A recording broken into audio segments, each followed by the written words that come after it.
God damn, we are actually here after 12 years. Well, more so for me. Uh, I don't know how long it's been. I want to say maybe over 10 years at this point. By the way, howdy, Goofy Goobers. It's time, folks. It's time uh, for us to finish Mass Effect 3. yeah, last time around, last time around, Shepard had to imagine how the com party would play out. But then as she brought herself back to reality, she had a strange vision where she saw an alternate version of herself, where in this alternate timeline, she was actually a dude, and saw a more drawn out version of her battle with the clone when Ashley was alive instead of Caden, and Aiden, Aiden, Aiden, Aiden, this other version had a mom that it was on good terms with. We got to see, that unusual scores mission that we accidentally skipped over. So then Femshep snapped back to reality and decided to do an energetic party, and then we wrapped up the Citadel DLC. Yeah, and I'm gonna be honest here. Yeah, that final line fucking broke me a bit. Yeah, because honestly, because given how, I mean that DLC basically was the swan song of the trilogy. I mean, any others, any other like situation, I'd say like we end the playthrough there. But sadly, there's no post game with Mass Effect 3 because, and all routes end with the final battle of the Reapers in this game. So, um, Hey, and even then, it's like, I feel like we still haven't seen everything that DLC like had to offer, even with my own intervention, There is like a that. lot of stuff for the Citadel DLC. In Yeah, fact, that reminds me that something I forgot to do in between sessions was just look up because there more than likely there's like videos that compile like every single difference oh for yeah, like like I mean, everything. yeah, like all the squad dialogue for well, because mainly referring to the first half when you're dealing with the clone, because like there's a lot to like show up there and listen to. In fact, just to put it into perspective, because I didn't do it before, just to put into perspective of how big the Citadel DLC was. Like, on the from the 360 version, the DLC came in two separate parts. You had to download, because it was that big. And before you ask, no, you didn't have to pay for both. Just to get the whole thing working. No, you only had to pay for like one part, and the second part was free. And no, you couldn't. And no, it's like the DLC doesn't work with just one part. So like, yeah, you had to make sure both were installed. For a moment, I was going to be like, "Wow, EA missed that opportunity," but like, as scummy as EA can be at times, I know they wouldn't be that scummy. Mass Effect 2 has a party DLC that that you have to pay for increments of. Fuck! Uh, yeah. Anywho, like that's that's enough about the Citadel DLC. It was great fun. It was it was the last bit we've seen of the DLC, but we still have like the last bit of the main game to go through because that's where Shepard's story officially ends. That ends. But before we do that, that's a couple things. Like for one, one thing I like to ask you to do is make one more round through the Normandy, because this ain't the last round, but yeah, let's check to see if there's any other like ambient dialogue we can like get.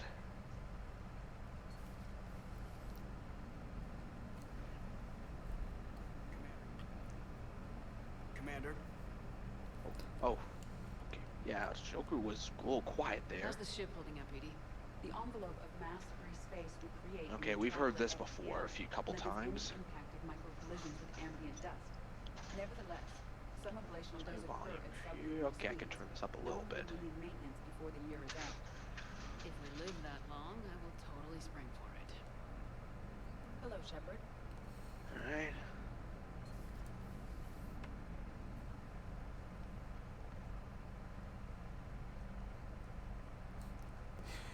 If we come across any glitches, let's just blame it on the recall from the party. Commander? Is it me or was the, was the, private terminal flashing? Huh. Wait, did we get a new email? What's going on? Oh, right, yeah, because, okay, like I mentioned before, the DLC, like, stuff was, like, was, like, incorporated naturally, but, but here, like, when you actually get the stuff in game, they still actually give you the emails, like, that came with the DLC, with, like, the DLC, like, orders, because originally, when you, because when, all like the DLC weapons, armor, you have those like from the start, and then you get emails like, telling you like, hey, you have this in your inventory, but, anyways, this time around they actually wait to give you those emails, like till you actually like buy them, like from the store. So just I think that's a nice little attention, like like those little emails aren't lost like in the remaster. No, they're here, at least as far as 3 is concerned. I think that all sort of goes back into something I did mention a while back, that I get why they do it to implement the DLC a little bit more naturally, so that way you don't necessarily break the game. But I weirdly more or less prefer the idea that give the player the choice. Like, let's say this is a returning fan. Give them the option, just a tiny little thing. It's how do you want the DLC to be implemented? Do you want it to be naturally placed back into the game, or do you essentially want it to be how it is, where essentially, as soon as you dump in, it's all available to you? And I'm trying to think how exactly you go about that, because because then you run the risk of you run the risk of a new player, you're just telling the game that, hey, I'm actually a returning fan or something. Oh, look, now we're overpowered. Like, how do you? I think the only way you can really cheat that is if you import a save file from the original game, but. Now I only say it like that because I'm forever biased with the quote definitive edition of Sleeping Dogs, because I will never forgive the fact that you do not get the Wheels of Fury DLC missions until way later. And I honestly think the earlier you get that car, the better. Granted, unfortunately, every time I end up playing Sleeping Dogs, I'm not gonna lie, half of my fucking playthrough is in the Seraph Industries outfit. Because, yeah, I like Deus Ex, and Wei Shen would have made a great Deus Ex protag.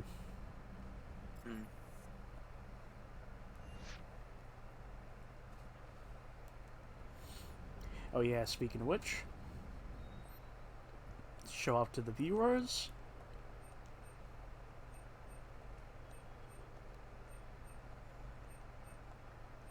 I've purchased everything. And there's nothing else to buy for guns! Well, that's what it looks like when you buy all the upgrades. Yeah, that reminds me. Since I'm not doing the arena anymore, I'm just gonna say to hell with it. And just stick with my 3 weapons. Actually, I wonder... Maybe could I? If you can keep, if you can keep the weight meter above, above 0%, go ahead. Nah, I don't need a submachine gun. I think we're good with a pistol, rifle, shotgun combo. Always good to see you, Commander. Ma'am? Ma'am?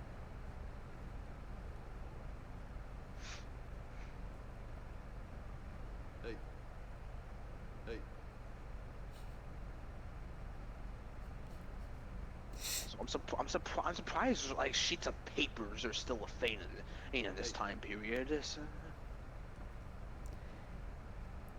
I mean, could I make the argument that, like, there is still a slight necessariness for it to have something a I little mean, bit yeah. physical? Because everything digitally, like... Oh my god, I just realized I just turned this into a digital versus physical argument. Yeah, I mean, there's, there's still points where I like for there's still a good argument to make that having handwriting stuff is necessary, but I just find it like a bit like a bit odd that like even this far into the 22nd century, like we're still writing stuff down with pen and paper.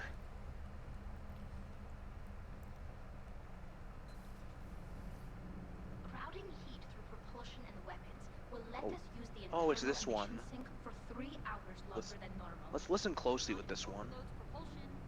Give her a chance, Daniels. Increasing the utility of the stealth drive becomes Propulsion and weapon systems have built-in heat sinks. They can trap heat while we're in stealth mode, but Don't rattle your stuff. Quarian ships do it when they can't find a safe place to bleed off static charge. It's completely safe.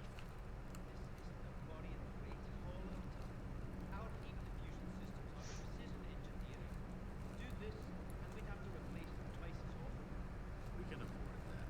I'm more worried that it won't work. I can't put my finger on why. It's going to overload propulsion. You'll be fine, Gabby. Weapons would overload long before propulsion. That doesn't make me feel better. It's a risk, yes, but it's worth it when we need the stealth drive. Rerouting heat flow. Oh, shit. Told you. I know. I'll start on repairs. Yeah, that actually made me jump the first time I hear that because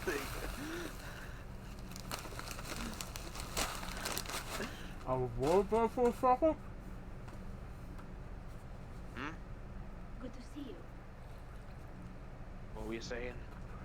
Hmm.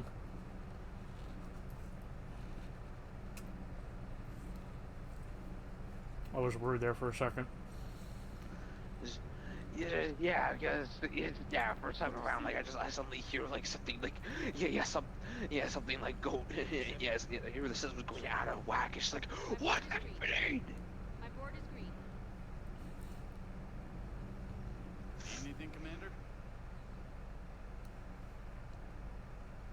How's Engineer Donnelly working out? The kid's got talent. Now if he could just learn to shut his damn mouth. Problems? I'm sorry, Commander. Donnelly is dedicated, knowledgeable, and thinks on his feet. I'm glad to have him on my team. Could use a lesson or two about respecting chain of command, but I've handled the likes of him before. No need for concern. How's Engineer Daniels working out? Her, I like. She's sharp and knows propulsion theory better than most physicists I've met. And she's easy to work with, too. Always said you had an eye for talent. Good job bringing her back to the Alliance. Is your family okay? My parents are serving on Viridian Zenith, an Alliance agricultural vessel. My sister is a navigator on the SSV Benjamin Davis. Happy to report that both vessels are safely under Hackett's command. Does the new Normandy stack up to the old SR-1? Stack up. It blows the old ship away. The Tantalus drive core has been completely overhauled. The SR-2 might be nearly twice the size, but the new drive core is 3 times bigger. This ship can fly. The IES stealth system is significantly improved. It can handle a higher blue shift of our emissions. And that means? We should be able to drop out of FTL without triggering every sensor in range. Very handy for stealth reconnaissance. All in all, the Normandy is a marvel of engineering. What do you think of Edie? We had a good talk during the retrofit. A little snippy first, talking shop with an AI. AI. Edie poses a VI to keep the likes of you from unplugging her. Yeah, but I saw through it. Have you seen her hardware? Processing power is off the charts. And then there were the problems that kept fixing themselves. If I hadn't had her pegged, I would have sworn I was losing it. You never expressed any skepticism, Lieutenant Adams. I figured I'd better play it safe with the Cerberus AI, Edie. No offense. None taken. As long as you keep your fingers out of my cognizance beginning, I tried disconnecting her from key processes without giving myself away. Easier said than done. But Joker seemed to trust her, and in time I saw her advantages. Even grew to like her. Carry on, Adams. Aye, aye, ma'am. Okay. Two things. One, I'm gonna go talk to Javik, and I'm kind of worried that I'm gonna get thrown out the airlock again. Yeah, don't press up against his little fountains there. If he does, I'm gonna try to go to the normal walking area. Commander.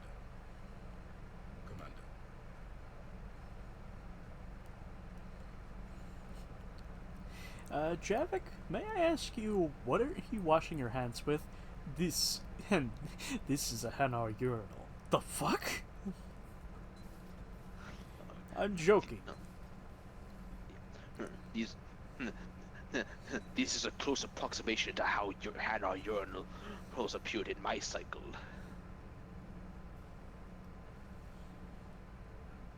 And yeah, I pointed.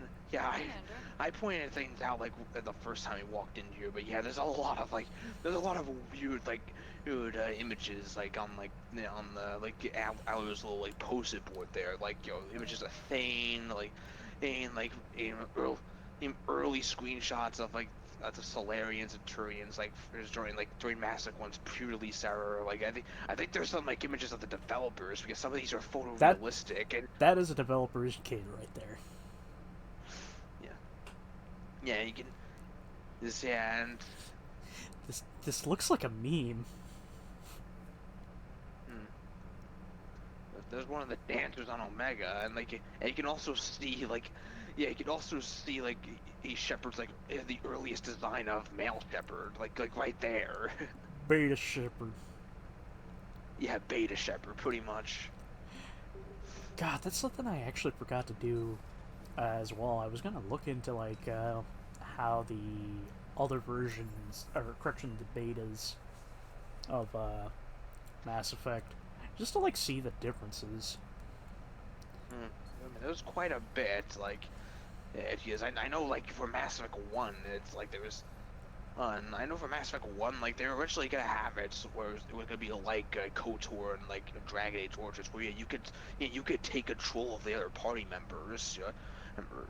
Before they decided to make it make it so that you only control Shepard. So. Hey, Shepard. Another thing, for Mass Effect 1, they had an earlier version of the interrupt system plan set in place, where it's just where it's just if you press, you'll select the choice with the X button instead of the A button. Shepard would have a more forceful response, but it's there's something because that was shown in one of the earlier builds where it's just it was Garrus was it was on the Thera mission where it was Garrus was arguing that hey we should take time to rescue some hostages, but the player clearly picked what was the neutral option instead of the renegade option, but because they hit the X button, it's they had a more renegade approach to that option. So. Alrighty. And by the way, Xbox X or PlayStation X? Xbox X. Okay. Hi there. Hello. Hello. I'm out of breath. And my shins hurt. Please tell me you didn't run. I did. Why? No need to rush. Because Joey wanted me to do one last bit of the rounds before we call it. Oh yeah, you see this crew member walking around on Tech 2 or 3. You can stop in front of them and get him to salute. So. I appreciate it, but hello would have been nice. Out of respect, So who needs their ass kicked now? The elusive. gotta respect the, Yeah, you gotta respect the chain of command. So. No, hi, Commander. Want a peanut butter and jelly sandwich, Commander? At your service. Wait, hold on. Try talking to someone. Try talking to someone. Good to see you again, Shepard. Okay, it's just oddly really low for me. Give me a sec. Yeah, I know it was a bit quiet on my end, but I turned it up and it seems to be fine enough. Good to see Alright, you again, try it again. Shepard. Okay, now that's to good. see you again, We're good Shepard. now. Okay. What else could I point out from like the early days of like Mass Effect 1's development? Because the planet like where you finally are like Farum. Originally, it was gonna be the planet Calliston, and there was gonna be a whole like hub area and quest chain like you go through like before you eventually go and then try to find her. So like, but yeah. Yeah, which there's a mod in the work that's gonna try and restore like Calliston like as originally envisioned. So like, Yeah, mods. I just watched a video about one. Oh, the Civi one? No, not that one. It was it's a mod for Watch Dogs. Oh, But it I does- think I've seen that it's one basically going around. Yeah, it's basically a restoration mod.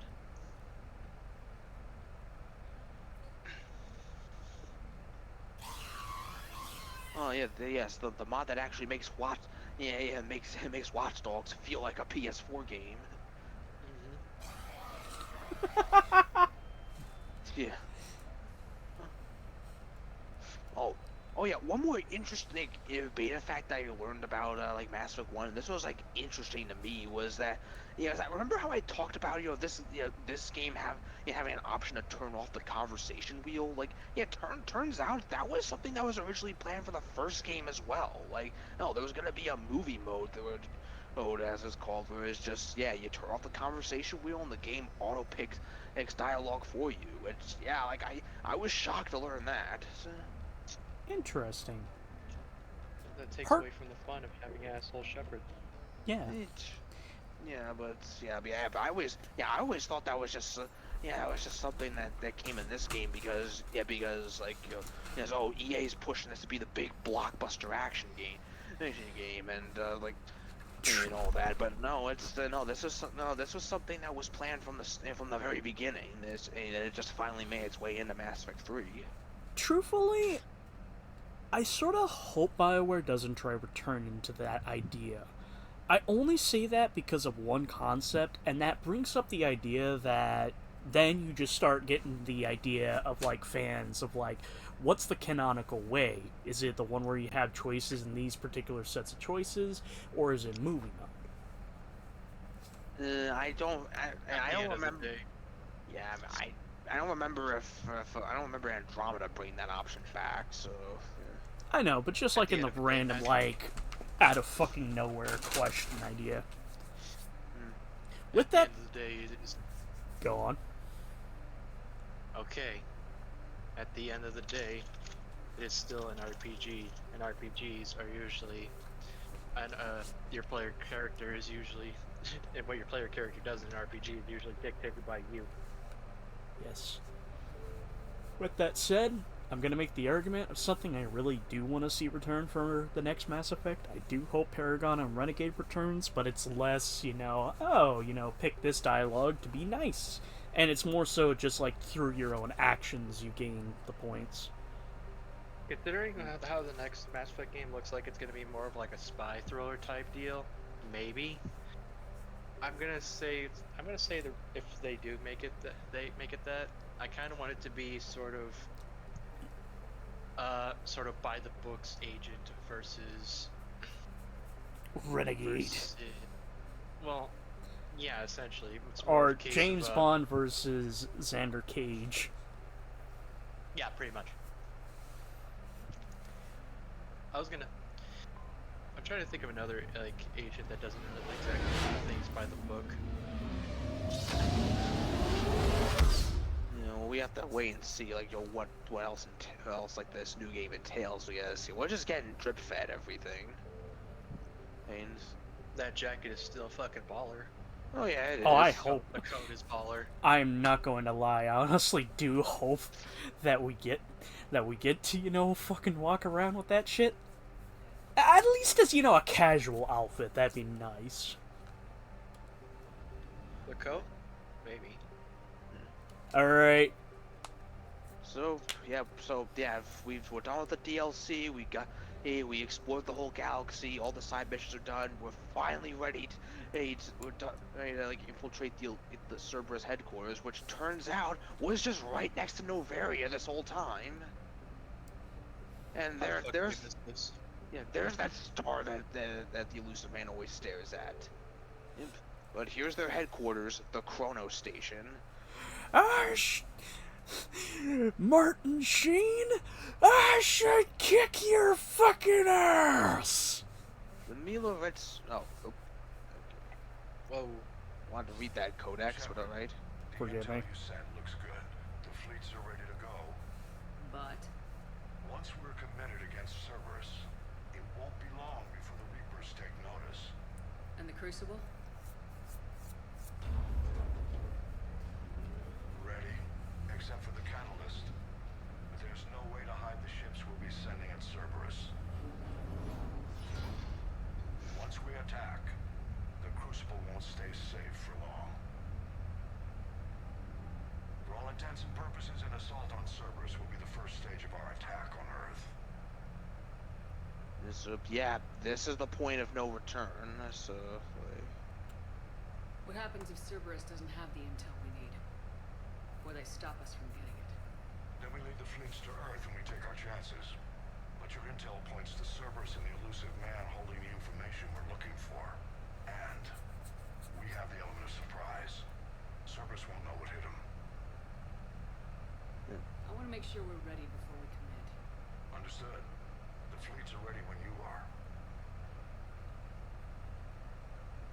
Commander, Admiral Hackett's available on VidCom. oh yeah, Yeah, we could well, talk. We could talk to Hackett one more time just to get an update on like the war front. Too. So. How are the war assets, by the way? Let me let's see. actually do Plentiful. redo all of them. So, good. The alien one. Let's see, the Terminus fleet. So that's Arya stuff, and we can look at the updates from the side there. We got the Blood Pack, the Blue Suns, and as well as the Eclipse. Yep. And then we got the Rachni workers for saving.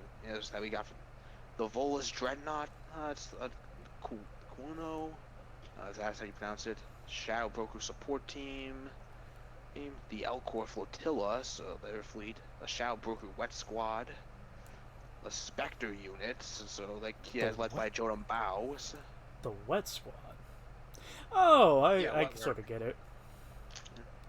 Yeah, the Spectre unit we got from helping Jodam Bao and saving him, when that. The Volus bombing fleet we made. Hanar and Drell forces, they got updated because we found the special Metagel formulas. The Batarian fleets, which got an update because we convinced Balak to help us out with that. And we found the Pillars of Strength for them. The Citadel Defense Force, so CSEC and all that. So that's updated because civilians are volunteering at emergency clinics, warning people on the Citadel to prepare for the war. Or a con artist exploiting refugees was thrown off the Citadel, and security improved as a result. It became easier for people to travel through a space to join friends and family on Thessia. See, security improved as a result of the number of refugees leaving the Citadel. We authorized the release of medical supplies from the customs to Horta Memorial, so the healthcare is improved. Spectre gave permission for CSEC to tap into the surveillance on private citizens. That helped them make several arrests, improving security. We authorized to train a civilian militia. They got a big boost from housing all the Grinsom Academy students who were too young to work on the Prothean device. They got shrunk a little bit because focusing on the smaller crimes and misdemeanors had spread their forces thin, decreased efficiency, which I don't know how we managed that because things are a bit borked. After reassurance that keeping money in the bank is critical to the war effort, Volus merchants are making donations for relief efforts and the defense force. Tech from the Geth jamming towers on Rannoch improved the army defenses, as well as schematics for for all the turrets that those Cerberus combat engineers kept throwing down. schematics or bionic amplifiers from Grinsom Academy, help the Asari, the Book of Phoenix or the Volus. Yes, the Elcor rejoiced when we found the code of the ancients for them. We found the rings of Elune for a revered Asari physician. So yeah, we found Governor Grothin Pasnes for the Batarians. The Void Devil's fighter wing. So, The Void. Vorcha labor team. That image looks like a Portia with shit welding post. goggles. The This is power Shepard if he of the was sun Portia. in the palm of my hands. Yeah, but Barkbeer does voice the Vorcha. Liquid assets. Let's see. I don't know. What does this entail? So, Bankroll. Gang of five. Oh, that gang you helped take out in the first game. gained 5 on the first game. Okay. Well, there's also the Leviathan Informant team. So, Omega's entire horde of Vizos. The raiding fleet.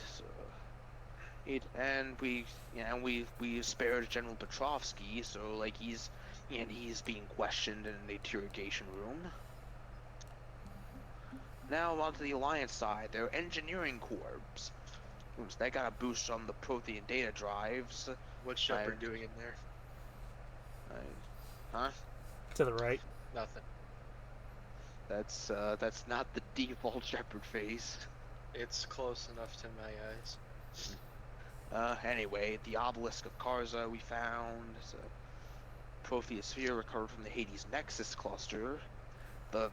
And also the Hesperia period statue we found as well. The 103rd Marine Division, so it's like there's their main military force, so like nicknamed the Bridge Burners, Team Zeta are combat engineers who specialize in destroying enemy fortifications in hostile territory. The cons units flies recon drones, occasionally puts live recon teams into play, all that. They got boost from the biotic students at Grinsom Academy, so like they're on the support side of things. And they got a morale boost from Shepard's interview with Allers. The First Fleet, we found the SSV in Agincourt, like how that's pronounced as well, and SSV Leipzig. But it did take a hit from from saving the council in the first game, so. Because they did lose some ships trying to get rid of the Geth. You mean it didn't? You mean they couldn't build them back up in 2 years? No. Oh well. You'd be surprised how good ships can be lost. Yeah, and there's also they also got help from the chemical burn treatments we found. Now the Third Fleet, they got a boost from the SSV in Nairobi, and the Trafalgar. And also, they were also hit. It took a hit from the fight with Sovereign. Kaylee Sanders is here, so she got her own boost because we all made sure to save some of the extra Grinsom Academy students, as well as having David Archer around. Jack is there. Arcturus First Division, so. Also, I like how it's supposed to be the Alliance military, but yet we get a screenshot of the Eclipse Mercs from 2. And the Spec Ops Team Delta, the Alliance Cruiser Shanghai, the Naval Exploration Flotilla, Communications Array on Antram, the 6th Fleet, so Rogue Fighter Pilots, we got those from Cortez, so the 5th Fleet, that got a boost with the SSV Hong Kong. Let's see, they took a hit, and Entrepreneurs, they switched from targeting VI, encryption codes gave them a boost, and Krogan power grids are supplying energy to purgatories. Kasumi is helping out. Her last name is Goto. Yeah. Didn't know that. Zaid. Yeah, it's always been that. So. Zaid is here as well. Masini. I don't know. Masani. Masani. Okay. I don't know why, but that makes me think he's of Italian descent. Diana Allers is here as well. See, the Normandy has its own war asset, and it's got a boost on like all those upgrades we gave it for the suicide mission, the Thanax cannon, the Solaris, and the Solaris armor, and like the multi-core shielding.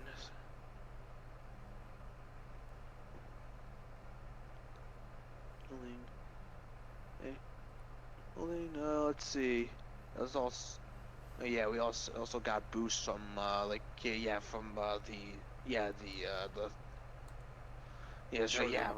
shore The leave clone and incident.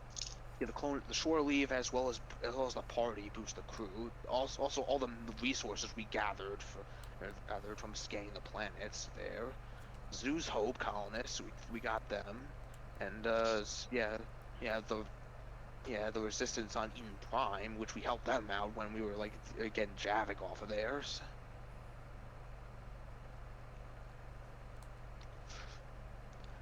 Synth Diamond heat sinks. And because we didn't scramble our brain trying to find Leviathan, we got Ann Bryson.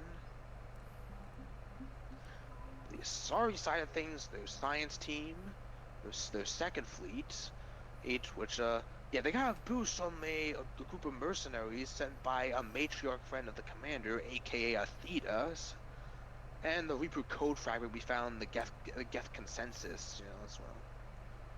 The 6th fleet, they got a boost with the Library of Asha.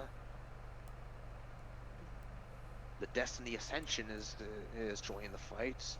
Sorry Commandos, some Samara, Dr. Jeliz, the Armali Sniper Unit, Steris Guards, the Asari Cruiser Nephran, the research ships, Cruiser Sabine, Starry Researchers, Husk Neural Maps, and now for the Crucible. Let's see what we got for that. Advanced starship fuel like Helium-3, Javelin missile launchers. I'm not sure how attaching nukes to this thing helps build it, but okay. Volus fabrication units, and their engineering teams. Interferometric arrays. These exogeny scientists are working on it. Prothean data files. The starship tech from the Shadowbroker ship. Terminus freighters guarding it. An Element Zero converter.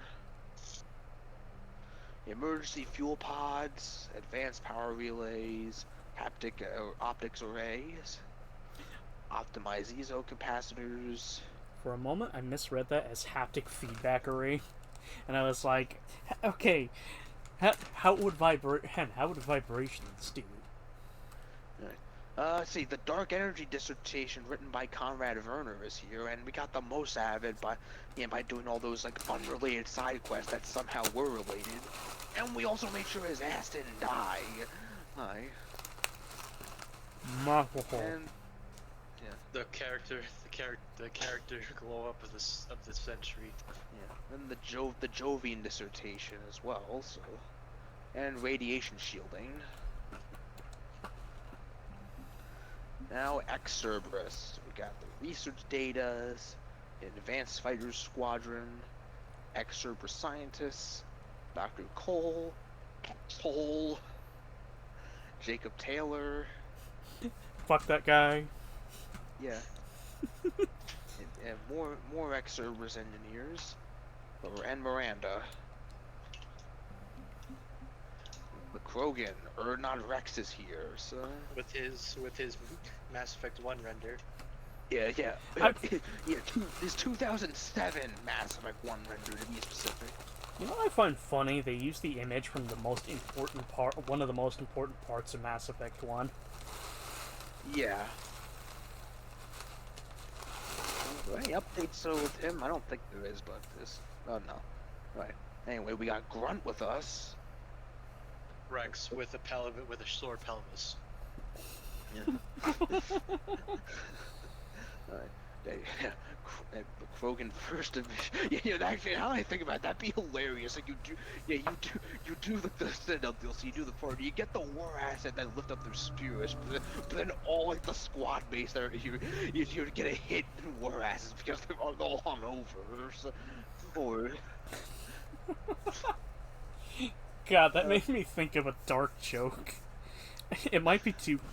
I don't know if it's, like, too inappropriate to say on Twitch, but let's just say it involves Yoda.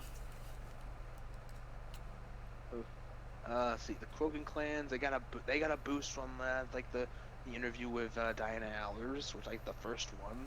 Oh, yeah, and, yeah, because we found, like, old, like, DNA samples of the Calacosaurus, you know, like, it was, Salarian scientists had, has revived that species, and there are Krogan riding space dinosaurs into battle.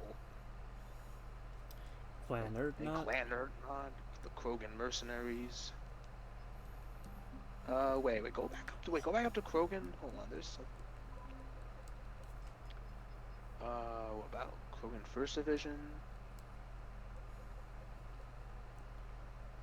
Oh, they like tweaked it because because one war asset is Arlac Company that grunts like a little unit, but as we remember, he sacrificed it so that we could save the Arachnite Queen. But the thing with the original Mass Effect 3 is that they still show up as a war asset, and even though like the description says that they've been wiped out, it's like they have some other updates there that still make them like present and like viable, which is like I found a bit odd, but it seems like they fixed that. Can I just say, holy shit, the Geth being almost as equal in terms of strength as the Krogan, that's fucking insane. Yeah. They're even stronger because we rewrote the Geth heretics in the first game, so like they're corps and fleets, and also like they got help from the the second game, but also Diana Allers interview also also they gave him a boost. And yeah, rewriting the Geth heretics helped out. Yeah, it's boost makes them stronger. And there's that Geth Prime unit. Wait a minute. Oh wait. I think I know where that Geth Prime is supposed to show up. A bit of scrapped content that Geth Prime is supposed to show up in a hub area in the final level, but it never happened. Anyway, for Solarians, Major Curé is always here if he survives the first game. It doesn't sacrifice himself here, and because we saved the Solarian Counselor, we got the Solarian Third Fleet. So there'd be more Solarian war assets there if we sabotaged the Genophage cure, but no thanks. No thanks. As for Turians, we got the 79th Flotillas, the 6th fleets, and they got boosted because we found the formula for a Cerberus neurotoxin that was hurting one of their generals. 43rd Marine Division, the 7th Fleet, which got a boost when we found the banner of the 1st Regiment. And the dextro amino acid metagel. Ah, okay. Let's see, the Turian Black Watch and Engineering Corps, and also that's also Garrus from like the first game as well in that image. I misread Black Watch as Backwash. Backwash. Turian Backwash. Turian Backwash. And let's see, Turian Spec Ops team as well. So let's see. Spec Ops the line. It's Oh, just a bunch of Turian. oh my It's God. just a bunch of Turian suicide How's that bombers gonna- with white phosphorus nailed to them. Jesus. Oh, these guys are led by our Captain Vadinos from Pinnacle Station. And Dextro rations. And now finally for the Quarians.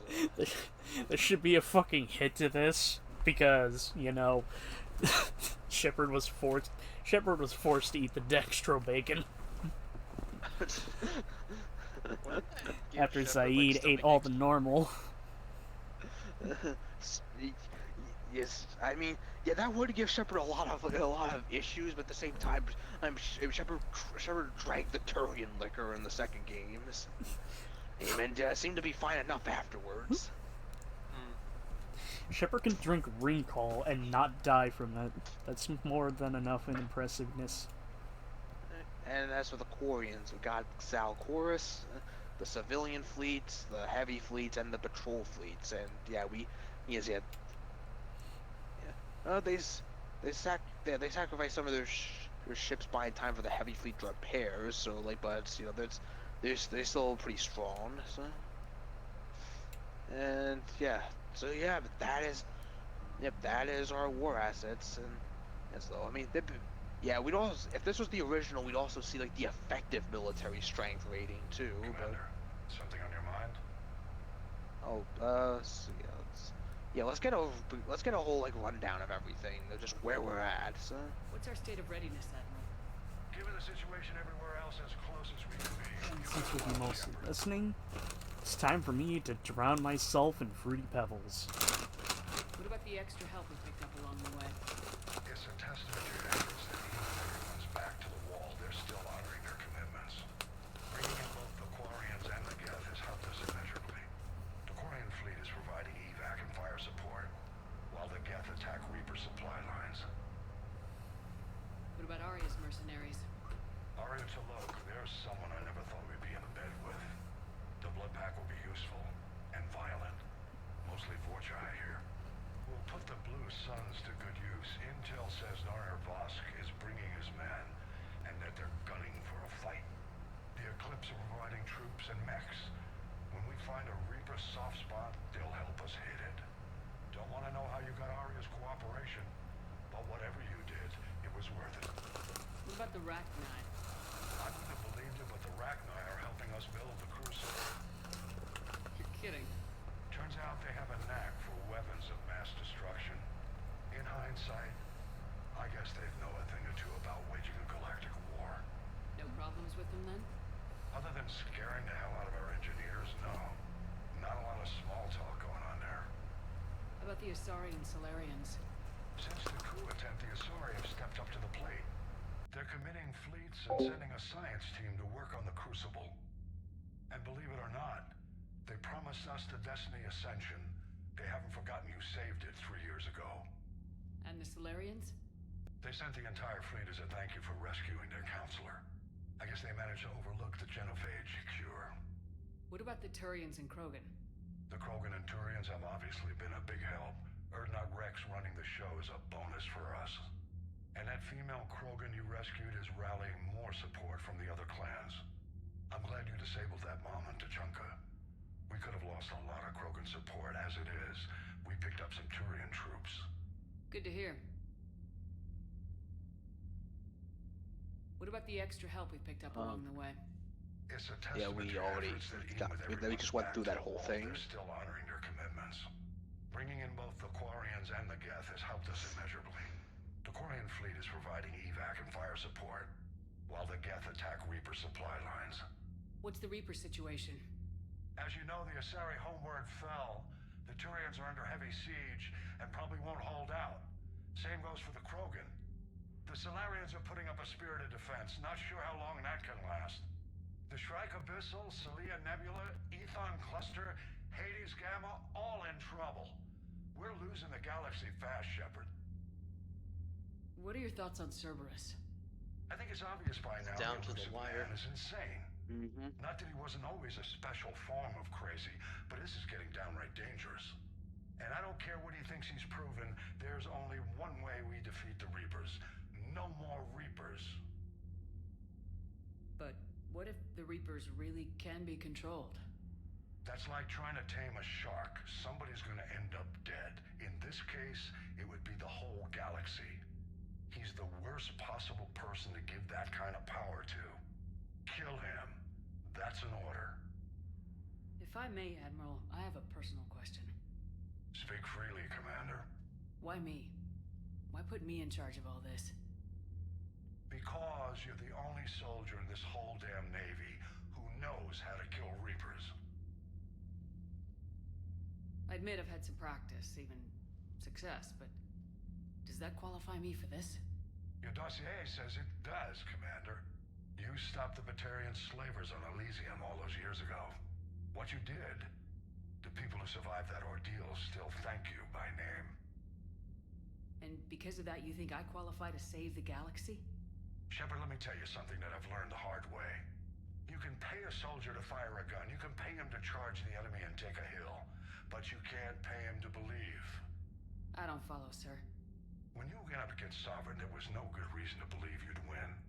But your crew didn't seem to care, they went along anyway. Your trip through the Omega-4 relay? That was a suicide mission if there ever was one. Yet there your crew was, standing beside you, proud to serve. Why? Because they believed in you, their leader. That's what I need now. Where we're taking them is liable to get pretty hairy, and I know you're the one who will get us to the other side. Nothing more, sir. Hack it out.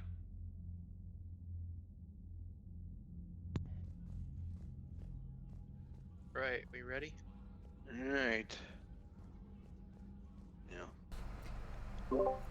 Give me 1 second. Well,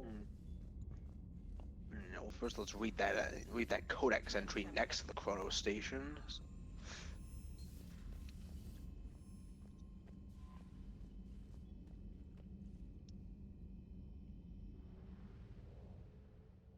This is time for Marauder Shields. Not yet.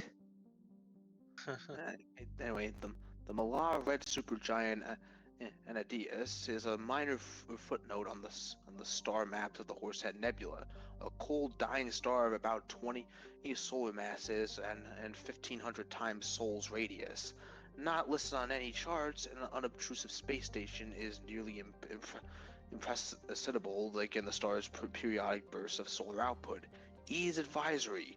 The size and shape of the station suggests many ships could dock in it. Precise measurements would require active scans, which could reveal the Normandy's presence. Given the stakes, this level of accuracy is not recommended. Yeah, it's Cerberus HQ, so it's like, but alright, this is it. Like this ain't the final mission, but we're gonna have a period where we go back to the Normandy in between, but no, we're locked out of side content once we cross this point. So Don't know why, but I would really love Castle of Glass to play right now. Remind me, 2012 was when this game came out, right? yeah, March 6th, 2012.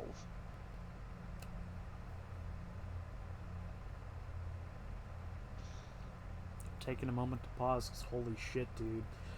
That was the fucking year where, like, my hype of Linkin Park basically plateaued with the release of Living Things. Holy shit. Holy shit, dude. Wow. Alright. Reapers and Cerberus started this. Yeah, we putz around for nearly an hour. Let's end this.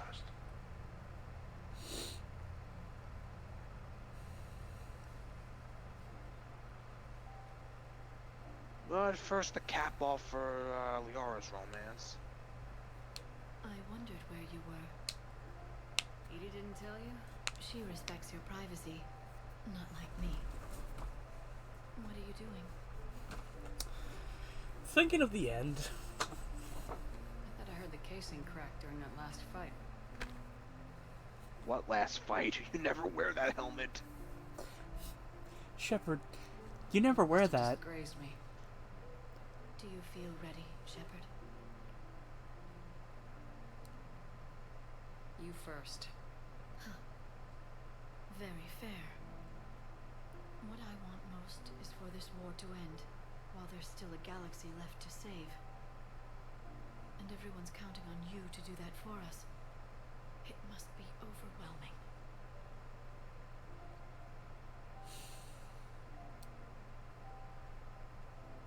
How do you get ready for something like this? You cajole and threaten and make tremendous sacrifices until the galaxy realizes it has someone worth following. You think so? There's no doubt in my mind.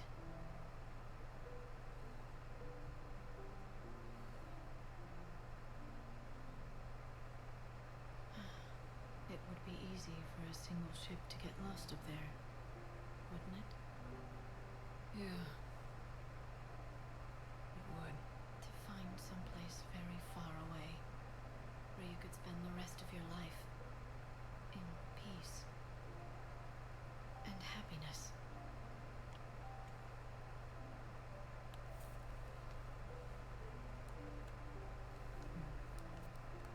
Right now, there's no place I'd rather be. Neither would I.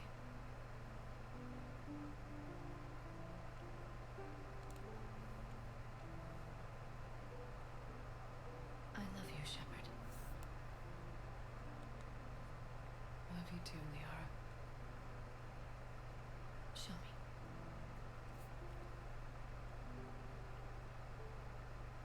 Children, avoid your eyes.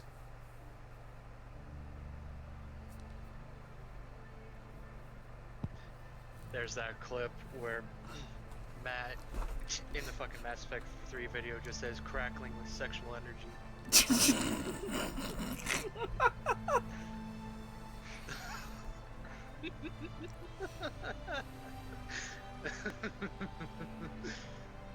We're gonna watch that at some point. You're gonna hear it from the fucking source. For a moment, I thought you were fucking talking about Armat, and I was just like, the fuck? And we're back here, so... We well, just boned? the Time to third- have a nightmare. The third time for the last time, so just follow the kid. And yeah, listen to the whispers from those oily shadows. Hi, Legion.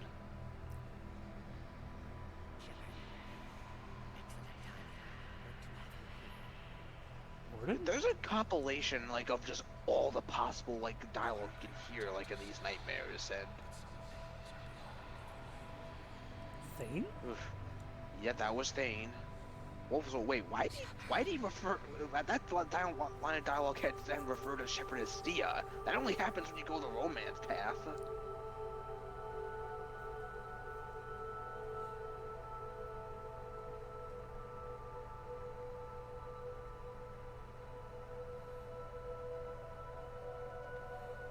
Hey, wait a minute.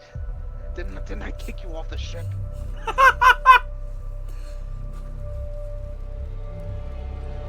This is fine.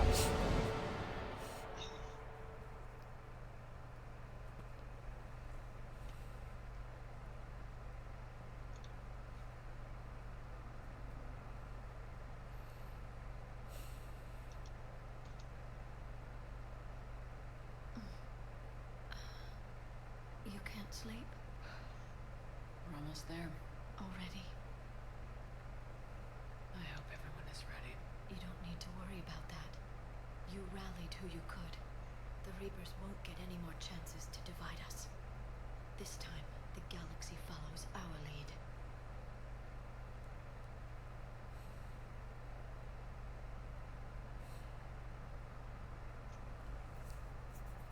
There will be casualties. I just wonder how many. You're not alone in this fight now, Shepard. Take strength from that. Thanks, Liara. My pleasure.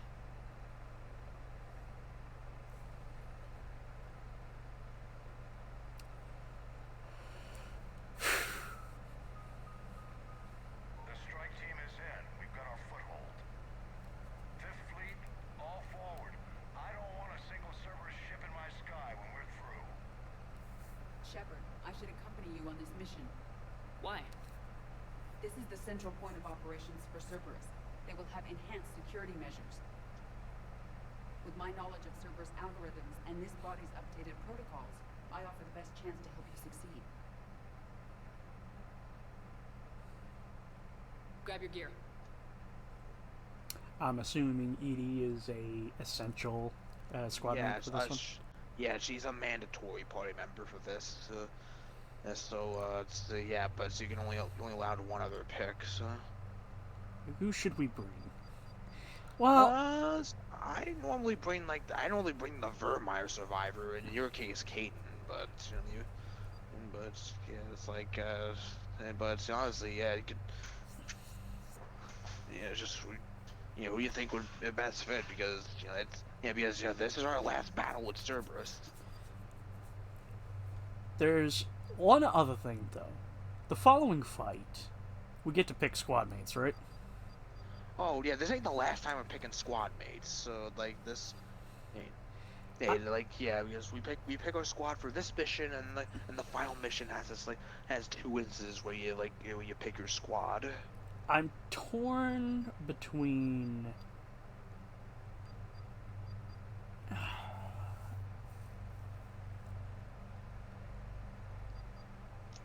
I'm torn between like 4 fucking people.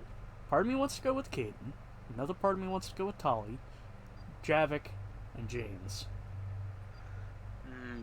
I mean, if you want to get some use out of Tali in this finale, I mean, now would be the good time, honestly, because Cerberus has a lot, has a faction that has a lot of tech going around, and Reapers not so much. So like, all right, come along with me, girl.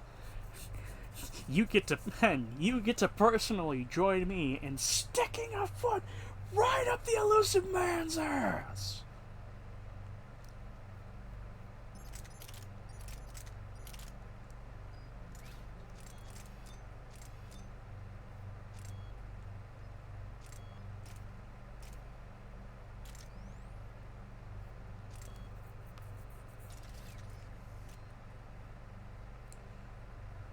Okay. and is Edie all good?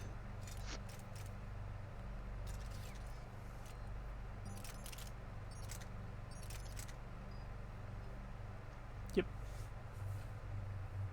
Alright.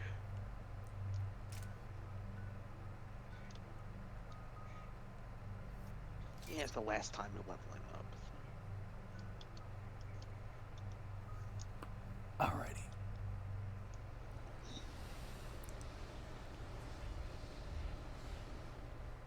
What?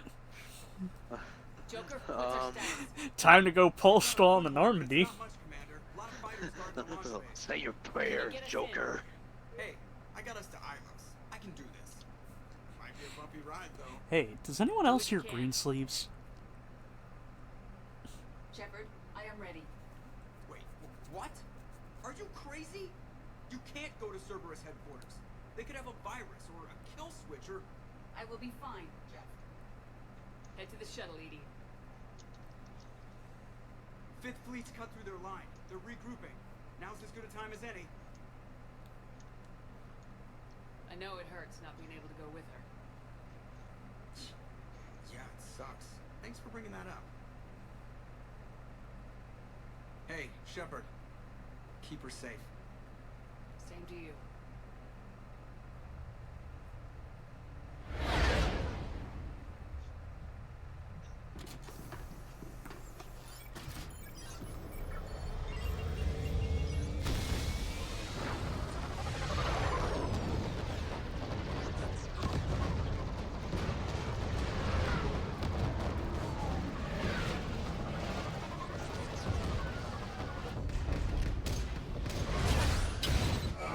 Beep beep, motherfucker!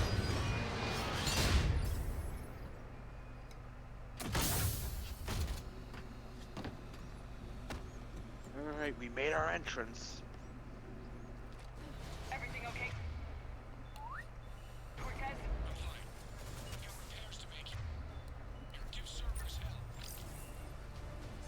Now, there's a lot of dudes here, because they're gonna throw everything at you here. Oof. I'm assuming that's the word I'm looking here for. Well, hello there! No. Oh yeah, there. We start off with fighting an Atlas mech.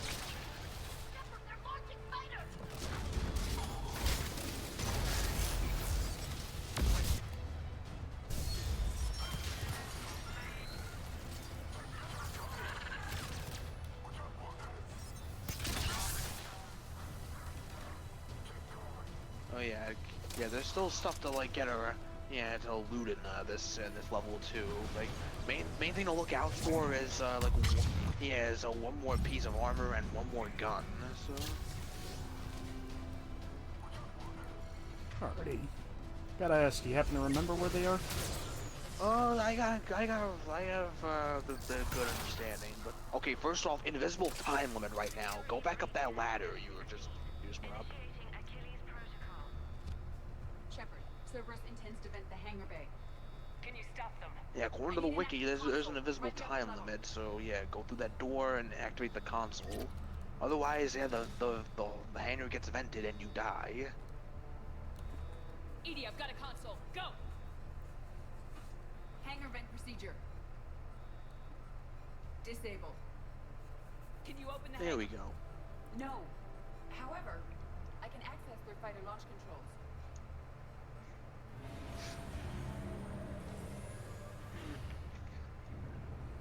Yeah, they won't open the door. We'll open the door for them. Cerberus is aware that the venting attempt failed. Reinforcements are inbound. Neato. Hola. Buenos dias, fuckboy. Another Cerberus team is inbound. They figured out our plan. They're not stopping us now.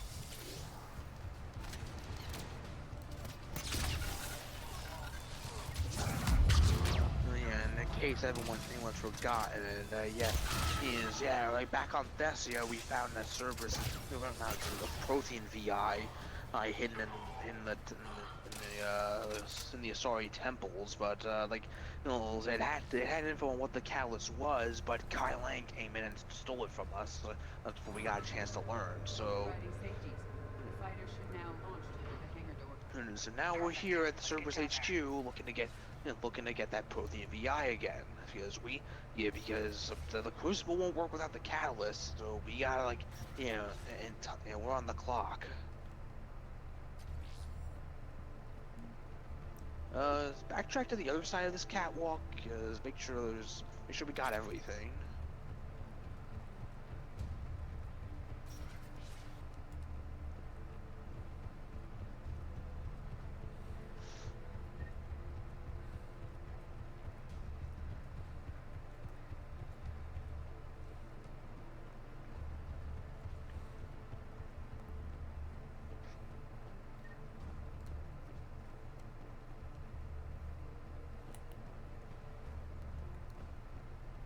Alrighty. Yep. Now we can get back down to ground floor and mess with that console.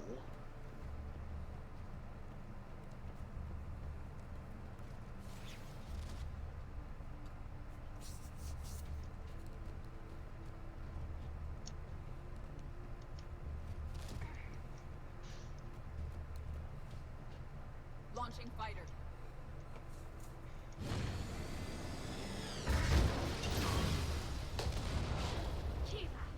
The central lab was located behind this hangar. I suggest we follow the fighter's path. Noted. Let's move.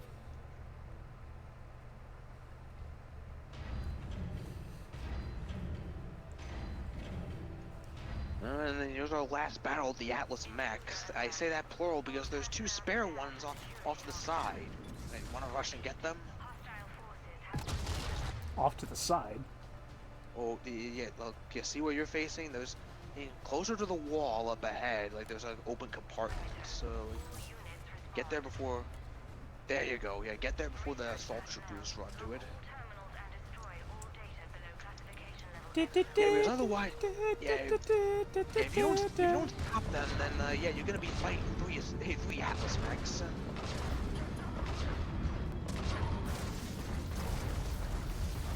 That's the last Cerberus team in this area. I hope so. I could use a moment. Alright. Now, okay, we can get out now, and yeah, we're also coming up on where the gun is. Get out of the mech. Come on. Oh, I think it's right next to you. There, the M37 Falcon. So Rifle? it's more of a it's a assault rifle, but it's more of a grenade launcher, like with how it works. Neat. Yep, that is the last gun. Hands.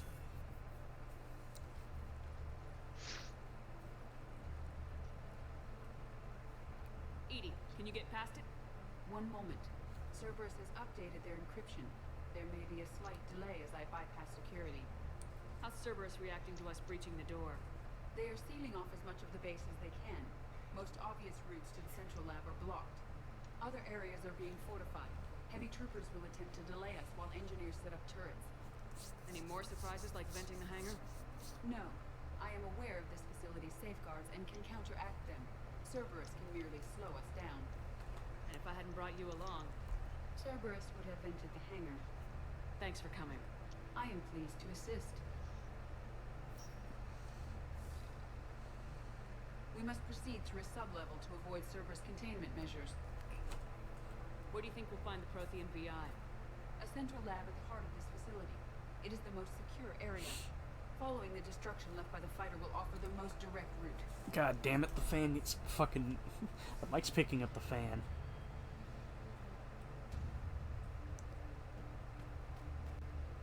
Okay, down we go.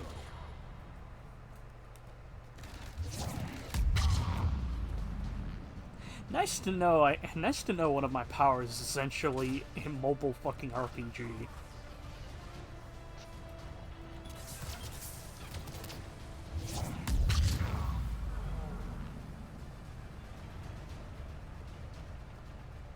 Buenos dias.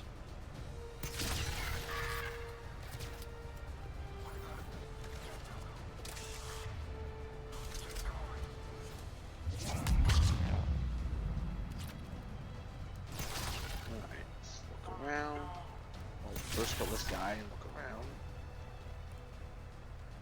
They're throwing their lives away. Their intention is to delay us, not stop us. Engineers are currently preparing an organized defense ahead.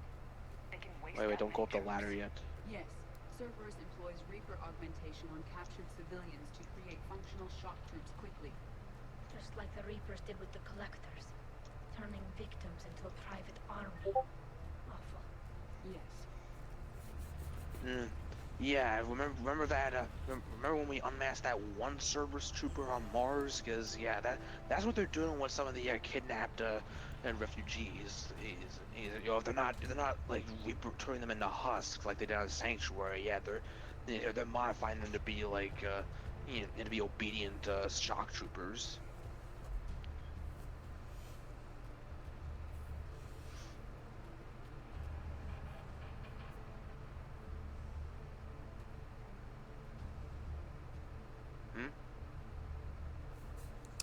Just pausing for something.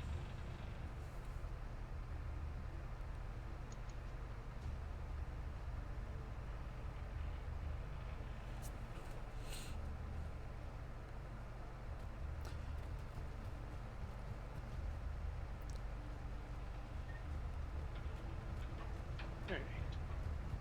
Now we can go up the ladder.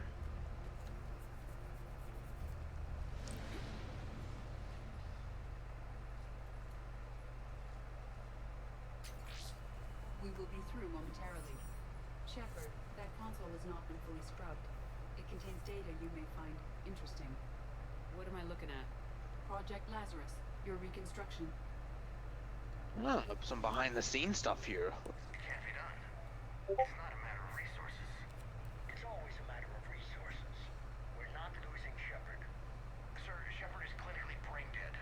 After that much trauma, that long with no oxygen, we cannot overcome nature. Operative Lawson disagrees. She is now in charge of Project Lazarus. I didn't realize it was that bad. Hila. Are you alright?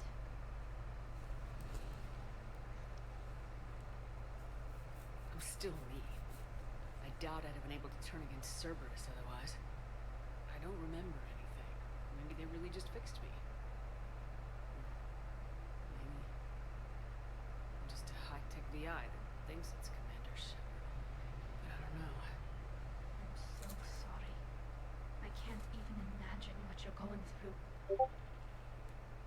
And yeah, keep in mind this is written before the Citadel DLC. It's no mention of the clone here. That will do. Lawson will find a way. Sir, Shepard's an Alliance soldier. As far as she knows, we're a terrorist organization. I'm not looking for a dance partner. We need Shepard. He was right. You did.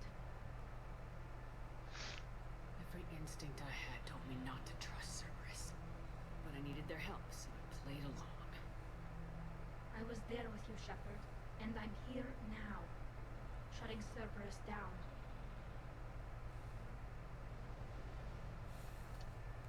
Project Lazarus is reporting neurological activity. They're requesting more funding. Granted. Get me our potential recruits file. Shepard will be up soon.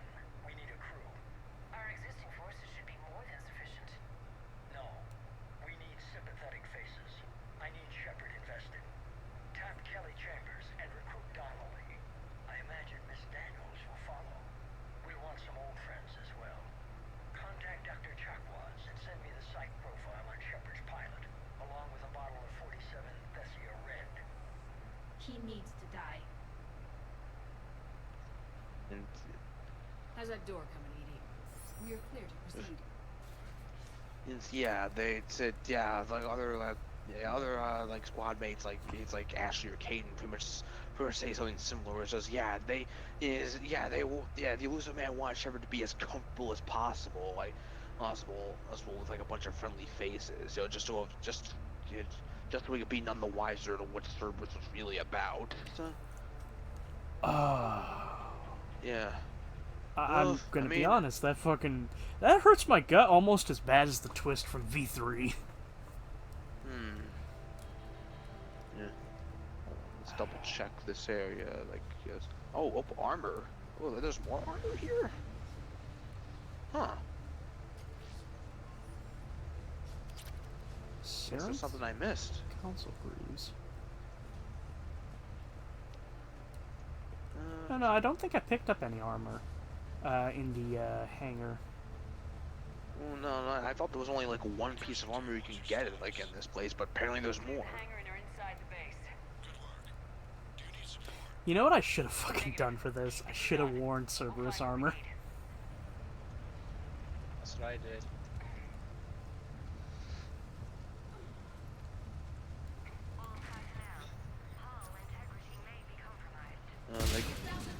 Oh, what the hell? Yeah, I'm trying to figure out what the hell happened there. You didn't shoot that guy, so what caused his turret to blow up? No, he was feeling suicidal. Why, that thing malfunctioned. We need to take out that shield pylon. The engineers have another defense line ahead. Pylon is disabled.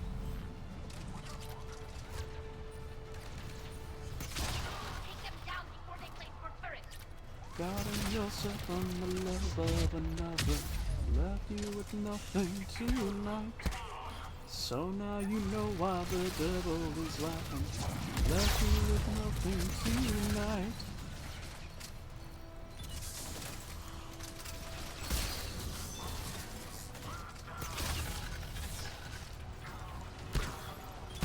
Fuck you!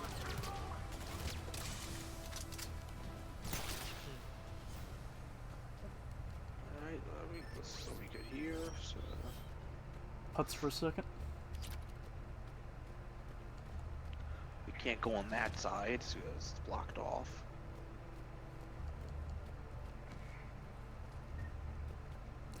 Okay, here's an arbitrary question. I don't think I've ever, and I don't think I asked. What kind of music do you think Shepard's into?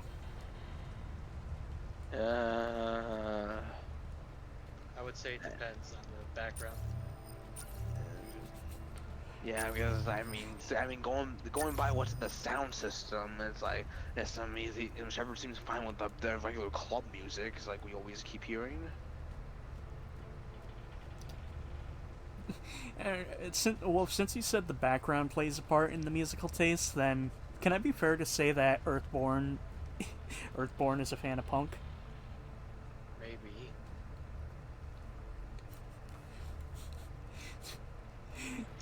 Okay, Shepard.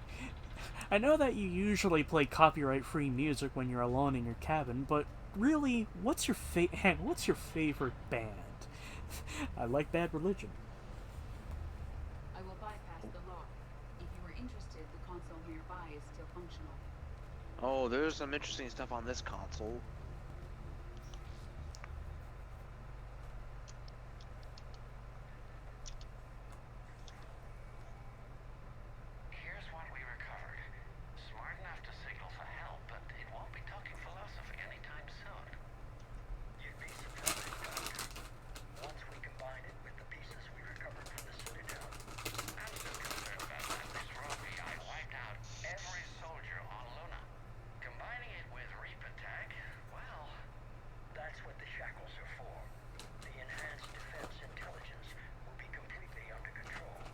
That's a revelation. Yes. I guess we didn't exactly get off on the right foot. It was difficult.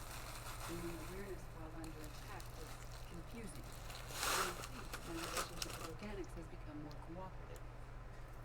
Yeah, that rogue VI we dealt with in the first game. Yeah, that was Edie this entire time. Indicate that the enhanced defense intelligence gives the highest combat improvement on frigates. Anything heavier, and the ships react too slowly to benefit from Edie's advice. Edie? Oh, that's, well, the boys in the lab came up with a name for her. For it. Good work. I'll take your recommendations on planned installation. Sir, it can be very persuasive.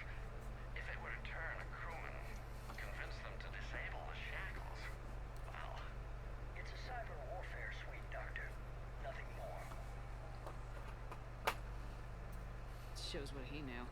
It is unlikely that anyone without Jeff's extreme emotional attachment to his ship would have been willing to unshackle me. I don't know. With that voice.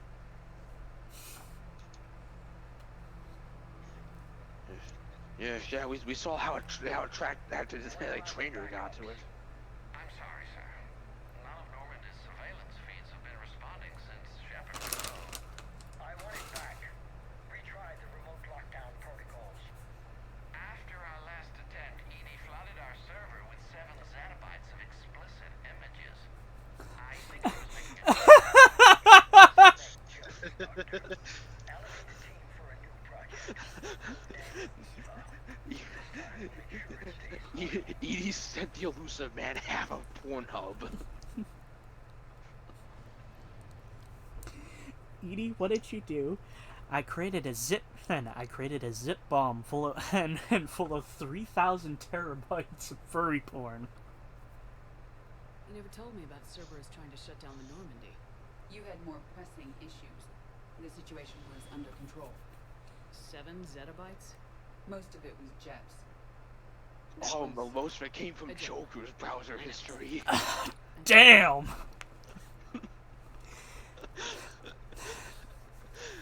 Shepard gets back to the Normandy.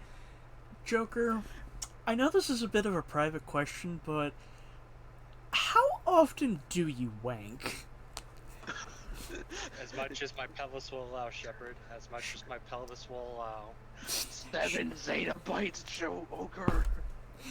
Oh my god. The Family Guy jokes could fucking fit in here. This is Joker's blanket. Shatters into a million pieces.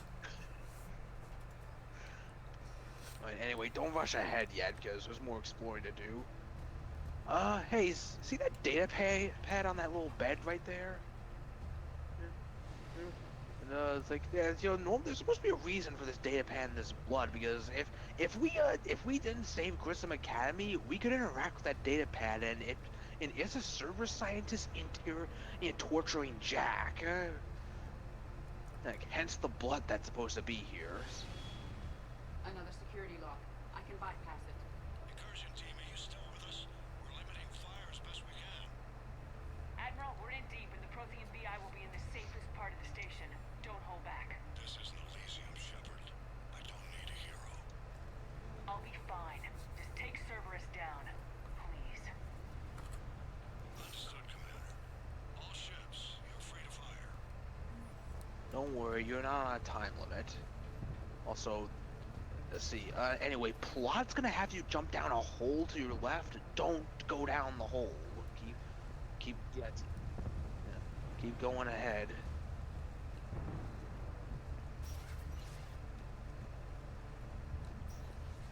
The main kit. There's the armored piece I was thinking of. The Delm Core overlay. That's basically a visor that looks similar to the one Kyle-Line wears. Neat. Up, and there's another terminal we can interact with. So now I can Langy Kai. Oh, well, speaking of Kyle-Line.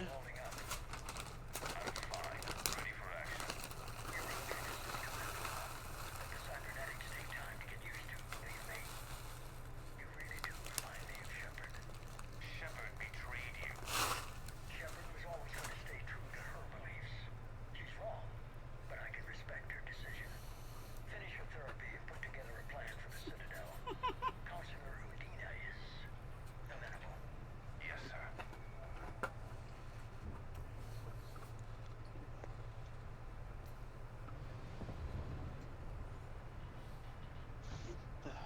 I'm sorry, the finish your therapy part made me laugh.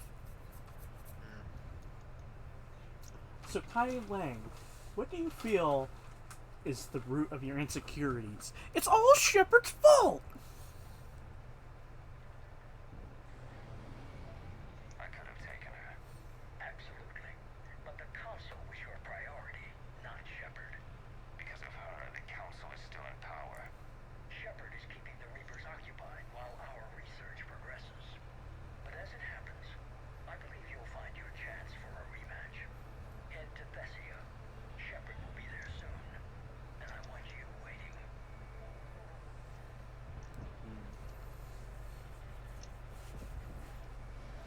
Here it is. Excellent. The Prothean VI should enable us to determine the nature of the catalyst. Combined with the breakthrough in Sanctuary, we have everything we need. We just need to tie up a few loose ends. Like Shepard. She should have died on Thessia. Should I finish her? No. I'm not writing Shepard off as a total loss just yet. For now, Sanctuary gave us a proof of concept for controlling the Reapers. And made it a target. Miranda Lawson. Get the data from Sanctuary. If Miranda gets in your way, deal with her. It will be a pleasure, sir.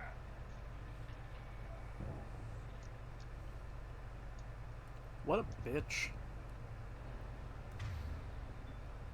Yeah. Sure thing. So yeah, apparently the Elusive Man is, despite being at each other's throats, he's not writing Shepard off as a loss yet. Ain't that interesting? I'm only marking that Alright. down to just sort of a foolish idea that he has something in his pocket that he thinks will turn us to his side. I doubt it. Well, anyway, down the hole we go. Tally ho!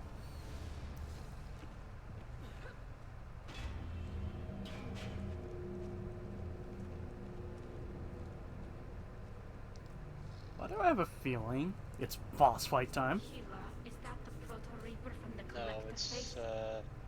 What's left of something it? else, actually. I'm surprised Cerberus recovered that Remember much from that the thing? base. All those civilians, families, turned into that. And Cerberus has it on display. The Elusive Man convinced me to work with him to save the colonies. But he never really cared, did he? I don't regret standing with you when you were with Cerberus, Shepard. But I'm glad we're shutting this down. So am I. Cerberus is actively using the surviving pieces. The central core, analogous to the heart, is largely intact. I believe Cerberus is using it for a power source. Yeah, if you kept the collector base, there'd apparently be more of the human Reaper in this place, and they'd be siphoning power from the brain instead. Also, yeah, remember when I mentioned that they could be torturing Jack if he didn't save Winston Academy? That first Phantom he just killed would have been Jack instead. Disturbing. Yeah. Oh, that's not all either. Like around this part here, if you sold Legion's body like to Cerberus instead of reactivating him, like I think around here actually, Legion, a reprogrammed Legion would come down like and fight you as well. Like, it's like it's basically just a reskin like in Nemesis, but still like that's another attention to detail. This thing is horrible. At least it's not trying to kill us this time.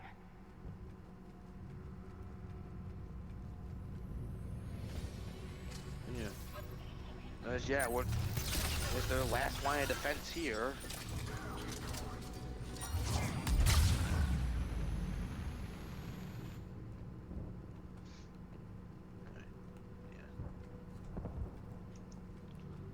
Yeah, we destroyed the base, so instead of using the brain as a power source, they're using the heart. So. Alright. One more room to scavenge, and there's another terminal here to read through.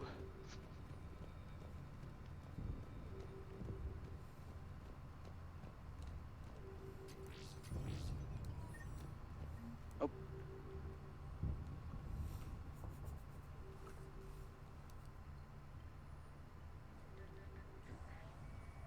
Grayson's brain is a mess. You must have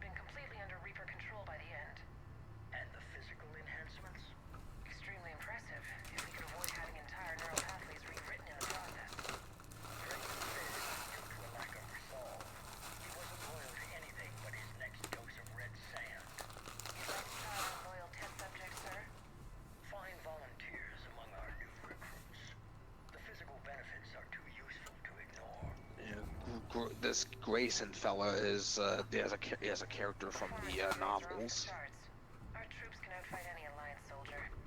Roll it out. I want all troopers fitted with implants before the Reapers arrive. I'm still concerned about us losing control of our forces. Some of them are already hearing voices. When our work at Sanctuary pays off, the only voice they'll be hearing is the Hunters.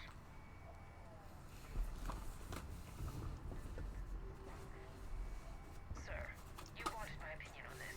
It's too dangerous. No, we're close. Sanctuary was a success. We can control Reaper forces. Everything we've been fighting for, every sacrifice we've made, it's about to pay off. We can't lose you, sir. Humanity needs your mind, and they need it intact. No, it does not.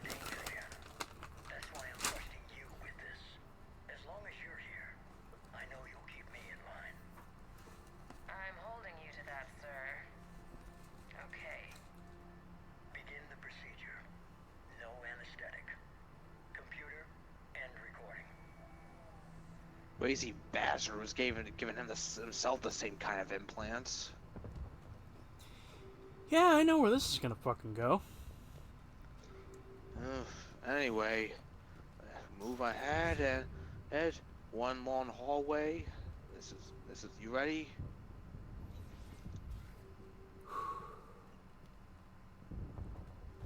Oh shit, hold on, back it up. We walked into the set of The Incredibles. Almost by accident. Fuck! Kronos! Kronos! Intruder alert! Intruder alert! Ah, fuck. Yeah, the tar balls. Yeah, that's what that's what that's what the little like spheres on the walls look like. By the way, I don't know why, I just want to fucking comment this. I want to remind you, ladies and gentlemen, Incredibles came out over 20 years ago, and it still amazes me just how fucking adult that film is. Oh yeah, it's that. Like it didn't treat like its viewers like idiots. It's like PG, and it means PG. Stay sharp, everyone. Yeah, it's timeless. I still need to watch The Incredibles 2. I hear it was really good. I liked as much as the first one, but anyway, here we are. That's that room we always saw him in, and no elusive man. Considering he's elusive, you know, that makes sense. Now the first thing in order, there, sitting right in his chair. You need to locate the Prothean VI. Fuck you, that's my ass groove now. Oh god, this is uncomfortable. Shepard, you're in my chair. This chair's about the only Hey. damn thing you have left. Cerberus is finished. On the contrary, we have achieved everything I ever imagined. Hey, shoes on the other foot now, ain't it? You're the hologram. Yeah. We all saw what you accomplished on Sanctuary. But it's not the same as controlling a Reaper. A significant hurdle. But thanks to the Prothean VI, I have what I need to make it a reality. The Catalyst. Yes. Same What is formats the with these Catalyst, and how conversations. exactly will it help you control the Reapers? You'll have to ask the VI yourself. I'm done helping you. When did you start? You think because I'm willing to use the enemy's tactics that they're no longer my enemy? Everything, Shepard, everything I've done has uplifted humanity. Not only above other species in our galaxy, but over the Reapers. If you're willing to do everything it takes, then hand over the Catalyst. With the Crucible, we can end this. It's not that simple. It is. It is that simple. We are fighting each other while the Reapers occupy Earth. It's time to stop. Your idealism is admirable, Shepard. But in the end, our goals are simply too disparate. I believe destroying the Reapers would be the worst mistake we could ever make.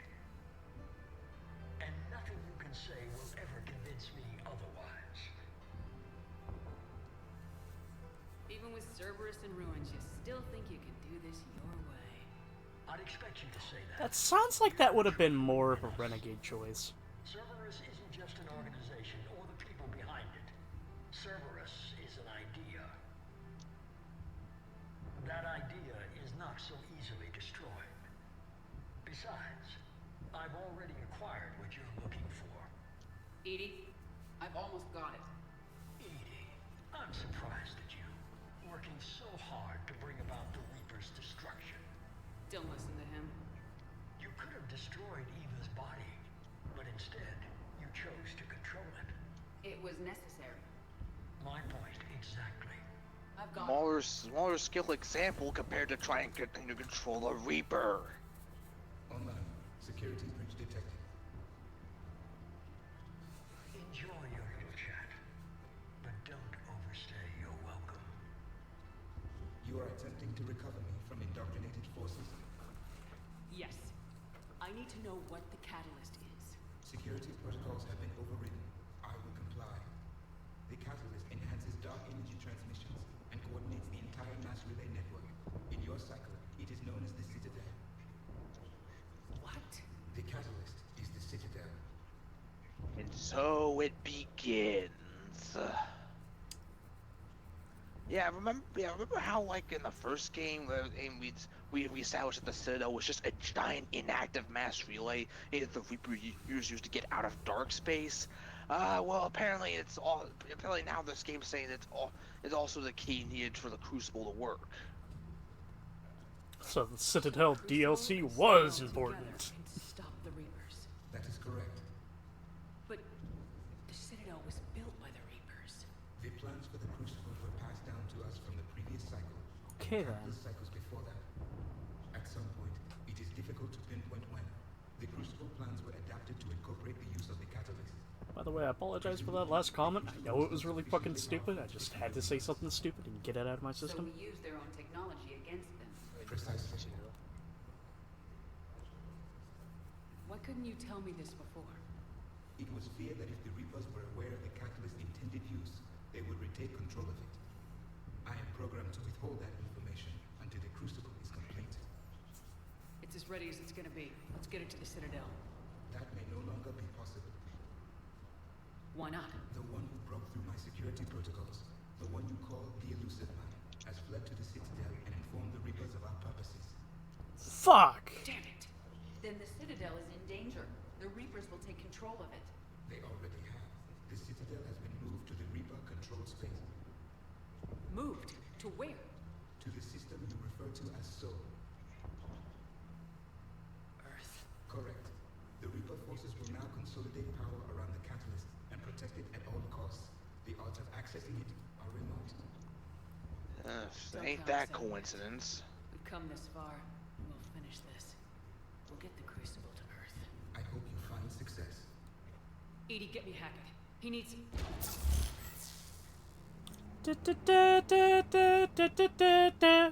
Not so fast.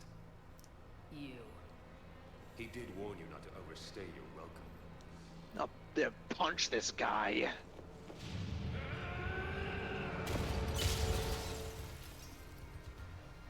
Anyway, this is technically the final boss. That's traditional final boss. Get back here, you fucker. Also, I did not fucking press that. More personal. The game says you did. Also, yeah, you drain his health. Where are you a bit, and going? he's gonna, like, break open more of the arena and call in reinforcements. You fight the Yads.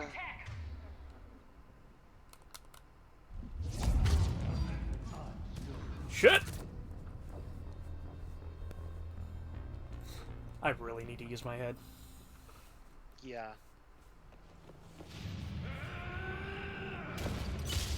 Get back to me when you start doing that. I could really use a little bit more positivity with how life's going.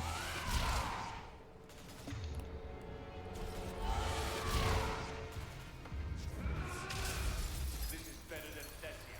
More personal. All you're doing is making humanity weak. And the dialogue skipping ahead, I see. Do we really want to listen to any more what this asshole has to say, though? Second wave of reinforcements, more assault troopers, and a nemesis. Is that the best you can do? You're still slow, Shepard. I'm only slow because I'm not running.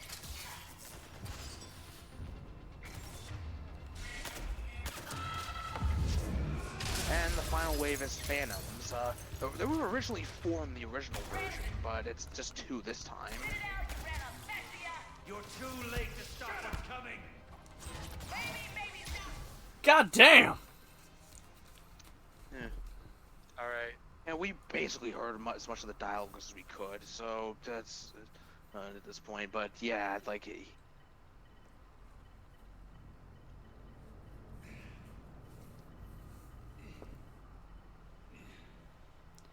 I really hope this isn't gonna go where I think it's gonna go.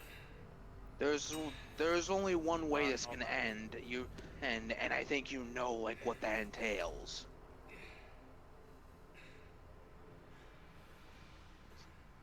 In fact, I will not settle for anything other than the one way this should end. So you better fucking do it. Finger on the trigger.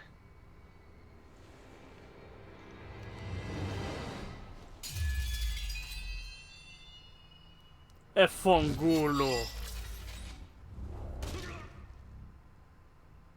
That was for Thane, you son of a bitch. Now, what I thought this was gonna go was that Edie was gonna see it and sacrifice herself, and I was gonna be like, fuck no. The Citadel is in position. The Reapers are preparing to complete. You can ignore this renegade interrupt coming up, so. I'll stop them. It is too late. I recommend investigating a means of I'll conserving stop. information for future You species. probably should have pressed it. Perhaps you will succeed where we fail.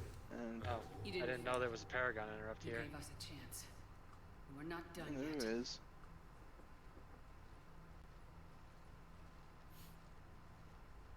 Is it just me, or did that... I'm sorry, I just connected the dots. That outfit Edie's wearing sort of looks like Miranda's outfit. Yeah, similar.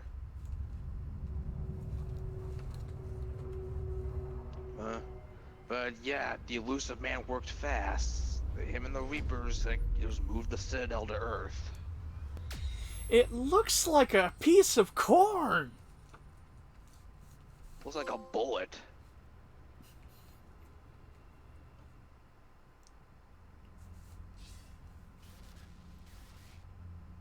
Barely. I assume you've heard about the Citadel. Just now. Do we know what's going on? Why it's here? The Citadel is the catalyst.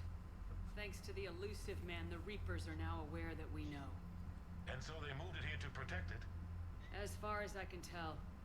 What does this mean for the Crucible? I'll talk to Hackett about that, but... it looks like our plan is even more desperate now. Agreed. I've got a team in London. The Reapers have been preparing for something here. Now, we know what for. We'll scout it out. Try to find out as much as we can. Roger that. Well, at least we'll be seeing you sooner rather than later. Be careful, sir. You too, Shepard. Anderson out. Alright. Last All other round. side stuff, yeah, all other side stuff is locked out, so it's just one last final round. But we did get one more war asset, like from the base. So the Crucible. Down a bit more. The Reaper Hearts. Because we only get this for destroying the Collector base. If we kept the base instead, it'd be the Reaper Brain, and that actually is technically a stronger war asset. Like it adds 110 points instead of 100. All that's left now is Earth. You ready? Hell yes. Put me in a shuttle. I don't want to tell my grandkids that I spent the war guarding the door.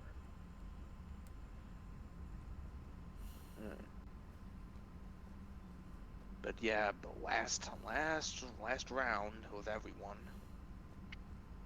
Time to say your goodbyes.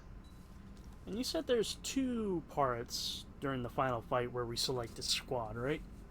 Yeah, the first time we touch down, then we get a little intermission bit, and after that intermission bit, we pick the squad for the final time. Okay. So, for the first one, I'm gonna bring Caden and James. And last one, we gotta do Garrus and Liara. Huh. Yeah, wow, interesting, because that's the exact same setup I use. I'm gonna mute myself for a moment. You remember our first run to Eden Prime all those years ago? With that Turian Spectre watching us? Nihilus. Yeah, I told you that mission was gonna be bigger than we thought. I think you can mark that prediction down as accurate. And now we're heading back to Earth. Is this mission gonna be bigger than we thought too? Man, I hope not. A nice routine delivery run would be fine with me. It's been an honor, Commander. Same here, Joker. I don't know how it's gonna end, but whatever happens. What do you mean, whatever happens? Everyone knows what's gonna happen. You're gonna kick some Reaper ass, that's what you do. And I'll be flying you there in style. Alright. Damn straight. Commander? The Normandy is ready, Shepard. All systems are armed, all ammunition is loaded, I all reloads kind of are want to fucking cry after that. Thruster fuel is at maximum. Cyber warfare suites have evolved in ways that would be computationally impossible to predict. I have also kissed Joker for luck. How's your focus, Edie? Any big questions? No, Any small questions? no. Any lingering issues? About what? An imperfect designer who could be seen as a warped father figure, maybe? Definitely not. Did something prompt this line of questioning? I've just learned you have to ask about these things. The Normandy is ready, Shepard. So, but anyway, The so, Normandy is ready. yeah, so since there's going to be some real final goodbyes here, your thoughts on Joker as a character? I like him. He's... I don't know how to put this. An asshole, but like... or correction. No, let me use another term that has the word ass in it. A smart ass. But the kind of one that, you know, you like. You understand exactly why he has that sense of humor. Yeah, like he is, like as the pilot, he's great company, you know, he's got a great personality, and yeah, Seth Green's performance does wonders. And let's talk with Trainer one final time. God, that makes me sad though, knowing that this is the end of the trilogy and that we're not gonna hear Joker. Most likely not, which, yeah.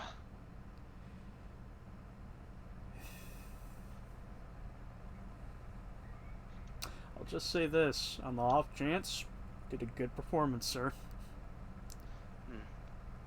Up next, Trainer. Specialist Samantha Trainer. Whenever you are, Commander. Specialist Trainer. I'm alright, really. I'm as surprised about it as you are, but I'm alright. More credit to your uniform, Samantha. I had a very compelling example. Alright, thoughts on the new blood? So. Trainer's decent. I like her. She's... I won't lie, she kind of falls under... She kind of falls a little bit under the traditional feelings I have about human squad mates, where they're decent, they do the job, but the rest of the cast I feel is a little bit more important. That being said, you know, she's not, I'm trying to go about this without sounding sarcastically, like, she's not bad. But no, like, I thought she was overall decent for, I guess you could call her a secretary. Yeah, some of her more interesting dialogue is when you do the romance path, with her as FemShep, but honestly, yeah, she's she's alright. I find it interesting that this game more or less kind of went out of its way to include, like, exclusively only same-sex romance paths for both male and broshep and femshep. I mean, yeah, the first was kind of the same way with, you know, Ashley and Caden, but it's like, it's like, you know, technically two as well, because with oh, because like yeah, like 3 exclusive for male, 3 exclusive for female, but it's like, but it's just like, but it's like this one is where they really decide, okay, we don't want to, okay, we don't give a shit about Fox News or any other journalist. Let's put in some same-sex romance options here, besides Liara. Alrighty. Cortez. Now, Everything okay, Shepard? Good to see you, Commander. I'm kind of surprised he doesn't have any more dialogues. Oh, actually, no, I think I know why, but I'll save that for later. But anyway, I'm assuming the romance path. No, not so much that, but again, I'll explain later. But anyway, yeah. Thoughts on Cortez? A little bit similar to Trainer. Like, we only really get to know very little since they're only in this game, really. I'll say this, though. I liked him. I liked his story and sort of grieving with the loss of a partner already. I'd say that, gives him just a little bit more of a slight edge over Trainer. But only by a slight amount. But yeah, another character I thought was pretty decent. Also, I'm not asking about final thoughts on the squad mates yet because we're gonna have a chance to sort of the final goodbyes later on with them. So. Sticking it to that bastard Kai Lang must have felt good. It certainly did. Just wish we'd have caught up to the elusive man before he could screw us over again. You and me both. Well, at least we get to head back to her. I've been asking for it. I just hope I'm gonna make those Reapers pay for everything they've done. Do you hear that hum? Is that just me?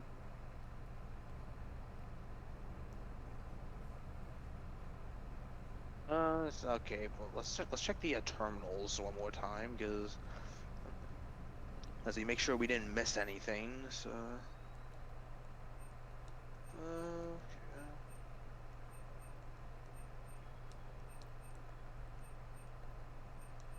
No, we found everything in the mission, so. And yeah, that's as about as upgrade can be.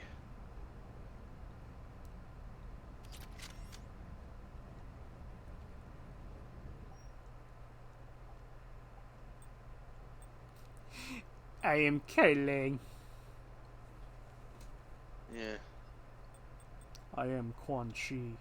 I am the Chi that Quans.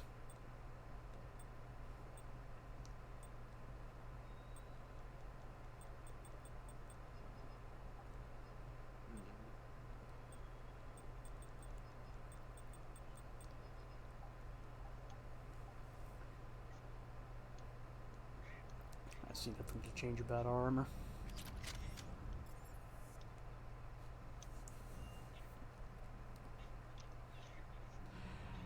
I'll give a heads up, I don't really have much to really say about the engineers. Yes, you already met them. Give the word and we'll get you to Earth. And Commander, it's been such an honor to be a part of the team. Likewise, Gabby. Good luck, and be careful, okay? Yes, ma'am. The Normandy is ready to go, Commander. Give the word and we'll get you to Earth. And Commander, it's been such an honor to be a part of the team. Likewise, Gabby. Good luck, and be careful, okay? Yes, ma'am. Good luck with the assault. Wish I was joining you. No, you don't. I've seen you shoot. Fine. Then I wish I could shoot better. Then I wish I was joining you. Take care, Shepard. You too, Donnelly. Yeah, the engineers, yeah, they're quirky side characters you listen to. Like I don't got much to say. Like That goes double for my team. We're prepared for whatever hits us. And Commander, whatever happens today, it has been an honor and privilege to serve with you. The honor's been mine, Adams. Give them hell, ma'am. don't got much to say on Adams either because he wasn't much about him in the first game, and well, yeah, it was nice to see him come back for this game specifically. There's not really much else to him, so. but yeah. I have an idea about something. There's a certain girl missing from here.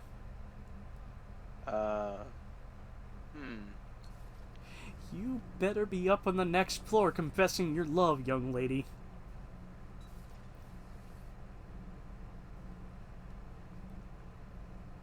I am prepared for whatever lies ahead, Commander. The Reapers have haunted the galaxy long enough. It is time to end the nightmare. The deaths of my soldiers will be avenged. The events of the Cronian Nebula will not have been in vain. The last Prothean awaits your command. There was no final battle against the Reapers in my cycle. A great moment lies before you, Commander. There was no final battle against the Reapers in my cycle. A great moment lies before you, Commander.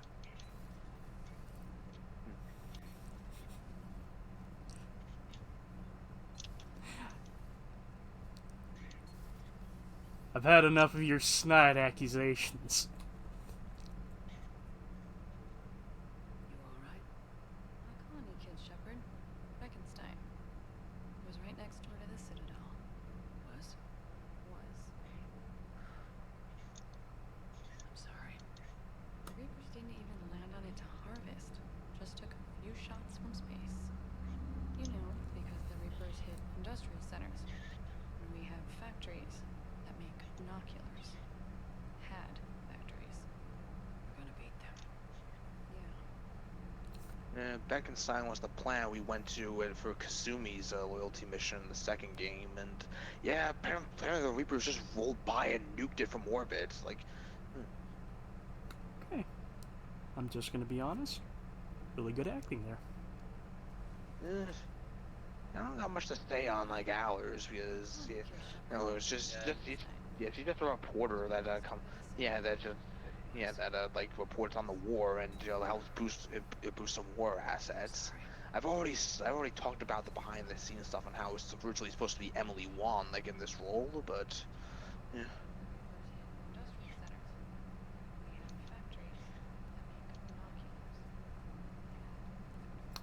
That's I'll honestly only say like the real only negative thing about Diana Allers is just the fact that she's very. There's not much to really do with her. Yeah. Yeah, I mean, if they stuck with the original plan to have Emily Wan for the other two games, at least we have some prior history to go off of, like with hers. Hey, Shepard. That was rough. Glad everyone got out of there. Ready to head home? Home. Back to Earth. Oh yeah, I'm ready. About time. About freaking time. And if the Reapers mess with anything I left behind, I'm gonna be so pissed. See you topside, Shepard. Hey, Shepard. You see the entire land of Earth ravaged, but like off the side you suddenly see Kane's beach house completely unscathed. Oh like wait! That one part of the Simpsons. Yeah, like that one was the part of the Simpsons Simpsons movie. movie where everything else is shitty and destroyed, but the school is perfectly a-okay. You know, I was gonna make the joke that like inside, the beach house is perfectly fine. Caden goes inside, tries to pour some syrup on his pancakes. We're out of maple syrup. Those Reaper bastards. Wait! Oh, that family portrait I have on the wall, it's slightly crooked. That dime a dozen artwork portrait I got from the dollar store for $3. Damn, inflation is slightly tilted. Hey, oh, those picture frames I had standing up on the shelf there were supposed to be pointing northwest. Now they're pointing northwest. All right, we're saving the center for last. Yeah. Dr. Chakwas. Chakwas. You've come a long way since those days under Captain Anderson. It has been my great honor to be with you through this journey. I'm proud of you. Thank you, Doctor. Goodbye, Shepard. And good luck. You've come a long way since those days. Chuck was still another one of those side characters. You got a bit more more depth as the trilogy went on, but not a whole lot. So I mean, having those moments where you share the drinks with her were nice and all that, but. I think Chuck was just a little bit more of a subtle character. She's not really super there all the time, but she has her importance, and it's, it's nice. Yeah, their replacement is Dr. Michelle from the first game, but she doesn't really get a whole lot of out of dialogue on that if you bring her along.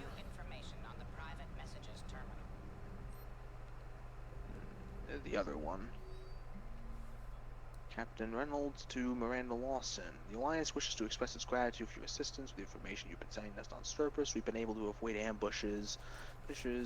We offer additional resources, but I understand you've procured a Class F private freighter and joined up with former colleagues. I also understand that several bases were lost after being attacked by a reported group of private special operatives of no affiliation. The Alliance cannot officially condone this kind of an operation, nor do we actually confirm that these operations are taking place. Good luck, Miss Lawson.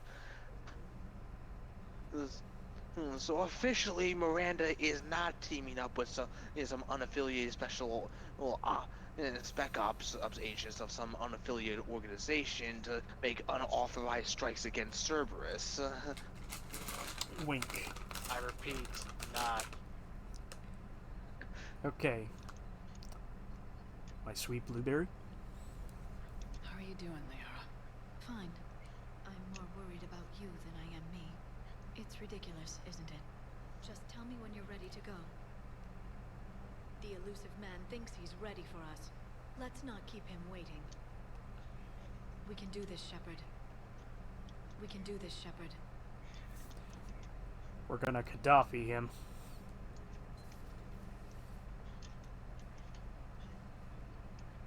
It's been many a year since I heard that fucking phrase. And the thing is, I know exactly what you mean when you say that. The funny thing is, I only recently learned how they fucking did that. Anyway, what's Garrus up to? Oh. We were just, are we interrupting something? I came to say goodbye and, well... I think one of my mandibles got hooked on her helmet. It might have caused a rupture, so I asked him to check. Well, because of infection risks, didn't want to jeopardize the mission. So... Yeah. I'm really happy for you. Both of you. Thanks, Shepard. Appreciate it. Guess it helps to have something to come back to. What do you mean to come back to? This is just a fling, Vakarian. I'm using you for your body. You're so mean. And I'm okay with that. Hila Salai, Shepard. Hila Salai, Shepard. At least we finally killed Lieutenant Bastard Kai Lang. I just hope we get to do the same to his general. It's kind of amazing how everything's come full circle. The Citadel's been the center of galactic civilization, a Reaper traveler, and my source of employment for a long time. And now it's our salvation for any chance at winning this war. I think it's time we got you back home, Shepard. Earth will either be remembered as the place we beat the Reapers, or it'll be a smoking ruin for the next cycle to wonder about. Later.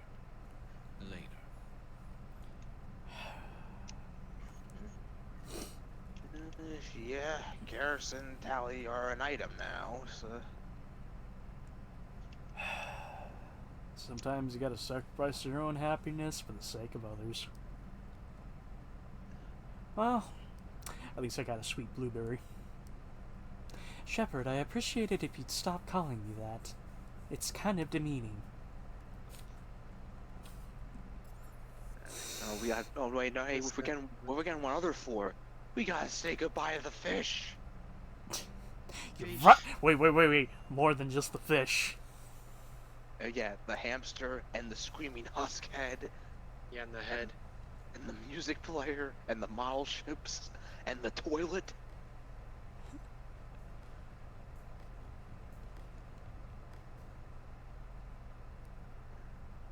the general's chessboard as well.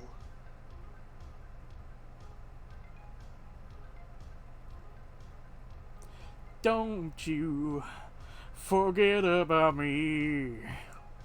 Don't. For old time's sake, for old Don't time's sake, if you were still able to do it, I bet you would have moonwalked out of this room. Why is the terminal flashing?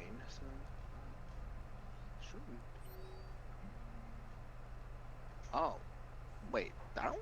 Wait. I don't know if you're aware how much you mean to people, but I am. The things I see in Battlespace's mailbox could make a Geth grow tear ducts. Page after page of people asking you to go save their mother's planets, or the homeworld they outgrew, or the mining colony they sank their fortunes into. They don't know that you can't do it all. They just know Commander Shepard beat a Reaper once, they could do it again. I know how you feel. When I heard about Beckenstein, it was like all the nerves in my body were cut, but I need to believe that this isn't the end. I need to believe that you're going to destroy the Reapers. I'm going to film it as it happens, and when the fight is over and my signal goes out on tight beam, people are going to come together from all over the galaxy. They're going to watch from their couches, and they'll celebrate. And one day, they'll laugh again. The laughing part is important. I want you to make it all normal again, Shepard, because that's the best revenge I could think of. P.S. If I end up making it out of this, but you don't, I'll make sure you get a hero's funeral and a Beckenstein wake. That's like an Irish wake, but not as sober and reserved. Okay, so that well, final email from Allers.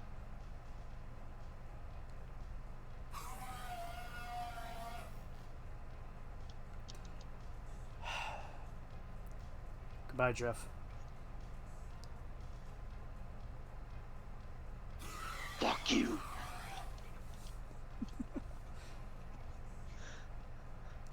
Hey, let's clog the toilet one more time. Just mash the X button. One last courtesy flush.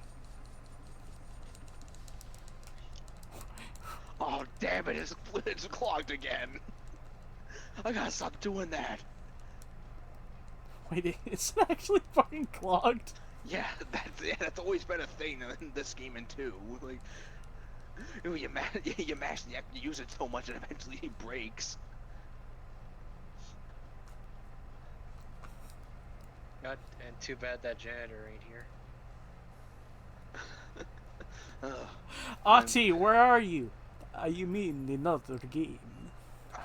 Alright, okay. I'm still fighting my old friend, my old nemesis, the clock.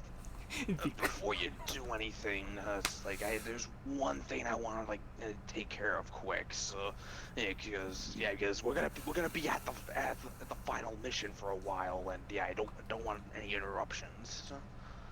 Alrighty. So I'm assuming pause for a second while you go take care of something. Yes, I'll try to make it quick. So. All good.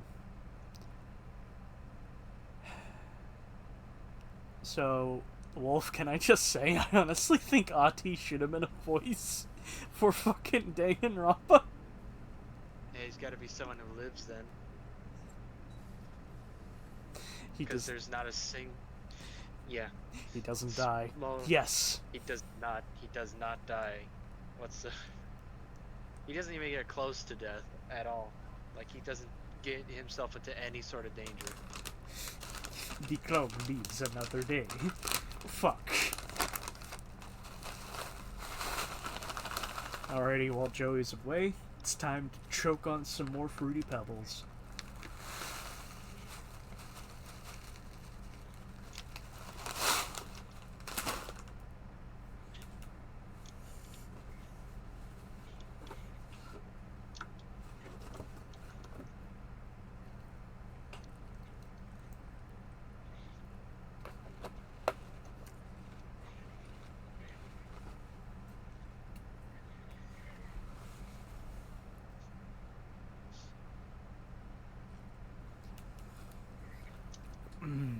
I'm gonna die of bees.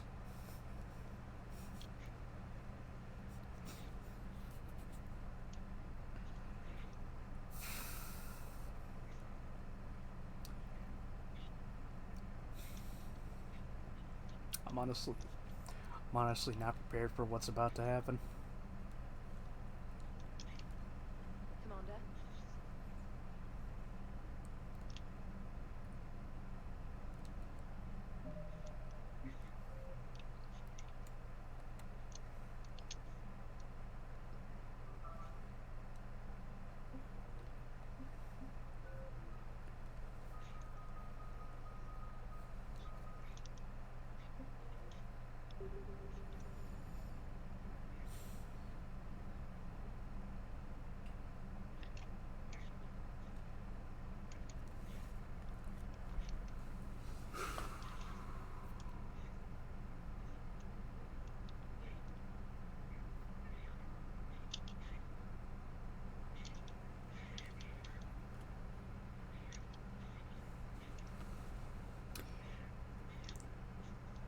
Now, if I wasn't so fucking self-conscious, I'd start singing right now.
Alright, I'm back.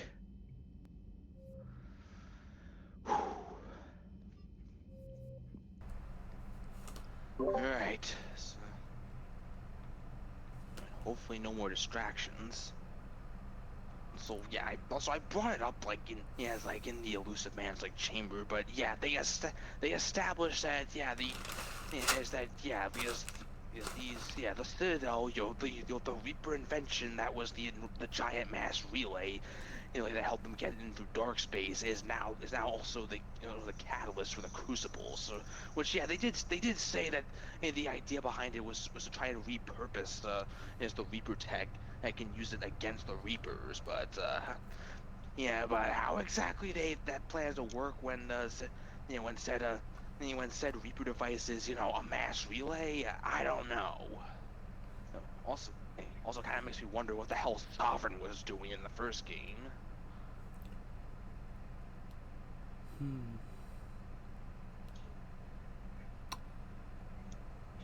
Said it while you were gone, I'll fucking repeat it. If I wasn't self-conscious, I'd sing right now. Anyway, we did everything we could on the Normandy. Literally nothing else to do right now, but except to go back to Earth. Actually, one other thing we can do before we go back to Earth with fuel up. I'll have 2 number 9s, a number 9 large, a number 6 of extra dip, Not that fuel up, a number 7, 2 number 45s, 1 with cheese, and a large soda. Damn, Shepard, how you packing? How you hiding Sir, those this pounds? is a 7-Eleven. Also, before you do anything, look at the other systems. Like, all Reaper controlled, and we can't go to any of them. So yeah. We're basically down to the wire right now. So yeah, one place to go, local cluster. What are the fleets to Earth? You ready? Let's fucking rock.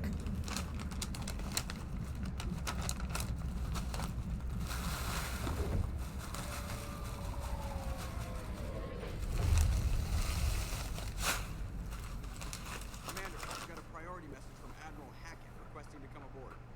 Permission granted. Aye, Commander.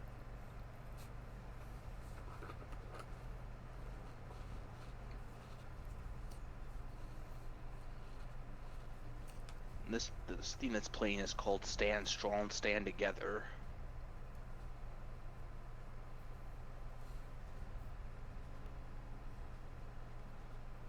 Commander, Admiral? are you ready to bring the might of the galaxy to bear on the Reapers? Yes, sir. Then let's make sure the fleets are ready.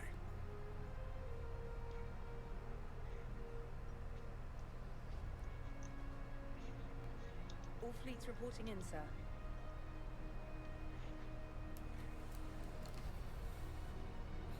Never before have so many come together from all quarters of the galaxy.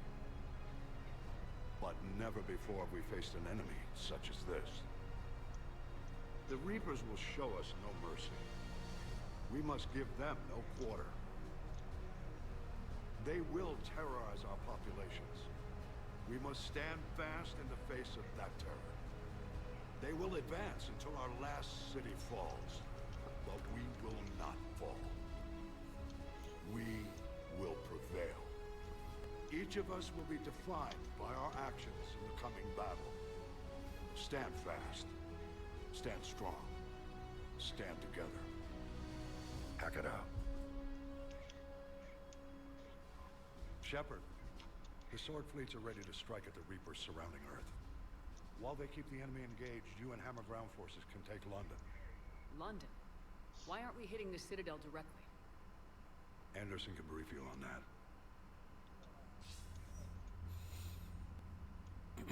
Admiral, how are you holding up? We're ready to end this. But as you can see, the station's closed itself since it appeared over London. Damn it. Gotta get the arms open to dock the Crucible. Exactly. But London is surrounded by Hades cannons. Hammer transports can't land while they're active. You lead a squadron of smaller shuttles. Infiltrate with a ground team to take out the cannons using heavy weapons. Hammer can land, and we'll set up a forward operations base. I still don't see how we're getting to the Citadel from London. The Reapers use this beam to transport humans, alive and dead, to the Citadel. From the FOB, Hammer will launch an all-out assault on the Citadel beam. Everyone who makes it that far will take the beam to the Citadel, then locate and activate the Citadel arm controls. Once we see those arms, Shield Fleet will escort the Crucible to the Citadel. But timing will be critical. We don't have enough firepower to keep the Crucible safe for long. Nothing's ever easy. No reason it should start now. It's desperate. I don't even want to guess at our odds. But this is the only plan we have. If we wait, the Reapers bleed us slowly. Conventionally, we can't defeat the Reapers without the Crucible. Get the Citadel arms open. Commander, whatever the cost, we'll do the rest. Yes, sir. Good luck to all of us.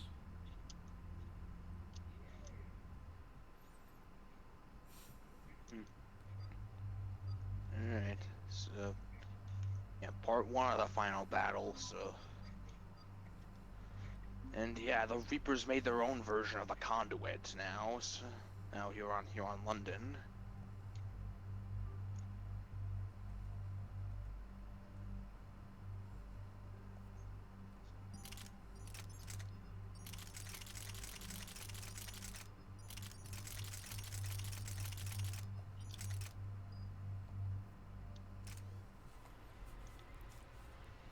Let's do this! Approaching Soul Relay, Commander.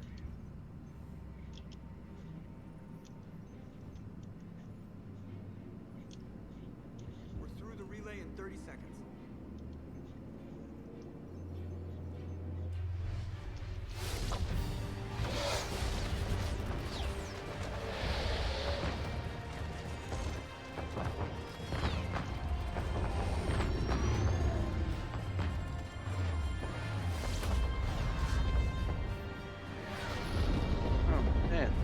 The Ascension showed up in a pre-rendered cutscene.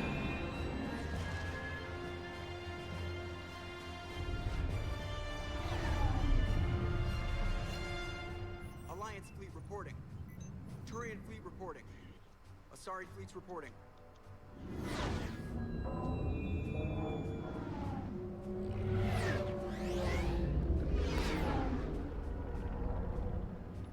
Quarian fleets accounted for and ready. Geth fleet reporting. All fleets reporting in, Commander. Ready to engage on your command.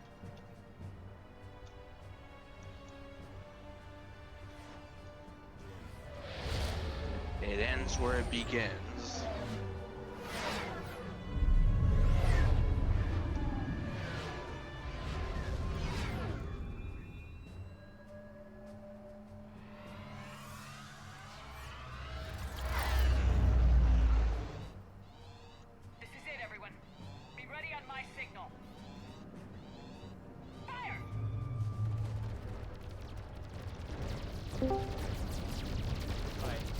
Hey, Aurora. You are very quiet. How about now? A little bit better.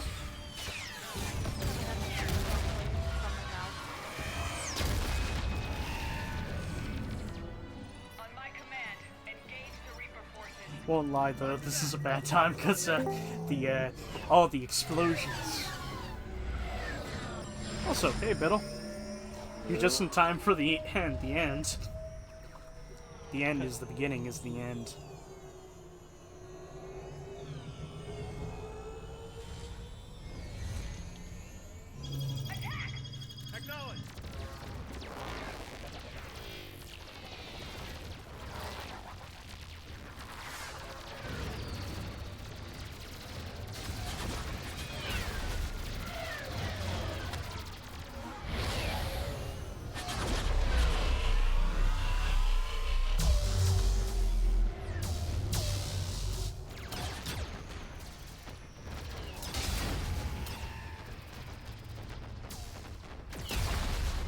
Fell the bastards!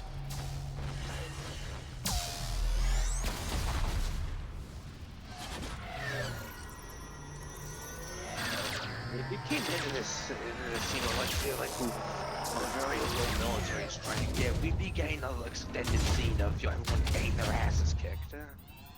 Breaking off. Preparing for descent. Yeah, specifically, you see a fighter, one of the fighters gets shot down. Shepard makes a comment how like everyone's getting torn apart, and one of those Reaper destroyers latches onto a Turian cruiser and just nukes it, and nukes it from the side. Shepard.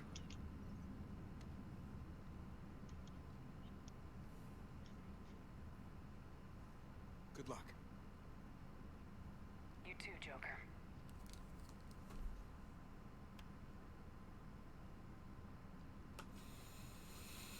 This was a scene that was fixed in Legendary Edition because in the original, in the original scene, the scene was always borked, or it only showed the Renegade version where Shepard just salutes and that's it. Advanced are away. Hammer's in position and waiting for you guys to clear a path. Normandy's rejoining Sword. Stay safe. I'll be back before you know it. I'll hold you to that. Normandy out. We're closing in on the LZ, Commander. How's it look? Like hell? Take a look for yourself.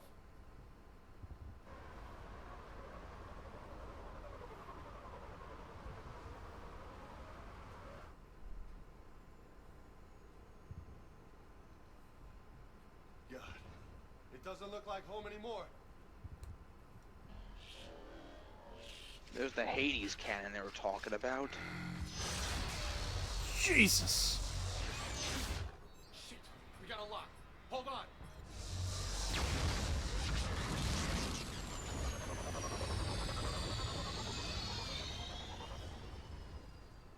Damn it! Status. That was the squad responsible for taking out that defense turret. Who's on it now? Nobody in the vicinity. All either deployed or shot down. Drop us off. Ma'am? We have to take that thing out before Hammer can land. Understood. Change of plans, people. We're gonna take out that Hades cannon. With what? That downed shuttle would have been carrying heavy weapons. Perfect. You heard the man. Once we're clear, make your way to the crashed shuttle. We'll search the wreckage for heavy weapons. This is gonna be hell! I want to make the section a little easier. Stay in the shuttle for as long as possible. Take cover by the wall.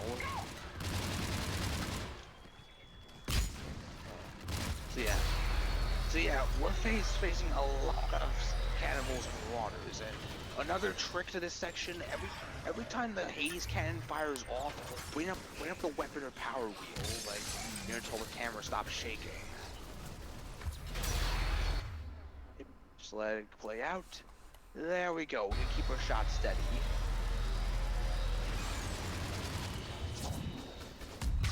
I threw a flare without even fucking aiming. Blows up Reaper with mind. My fucking Reapers. Yeah, we're here in London, and it looks like hell. Get clear. Come get. I forgot I gave fucking Gaiden the fucking LMG. All right, everyone, let's move.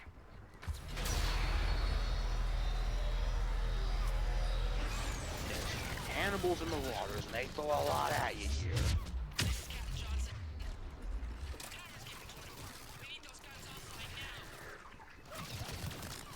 And with the dialogue, here come the brutes.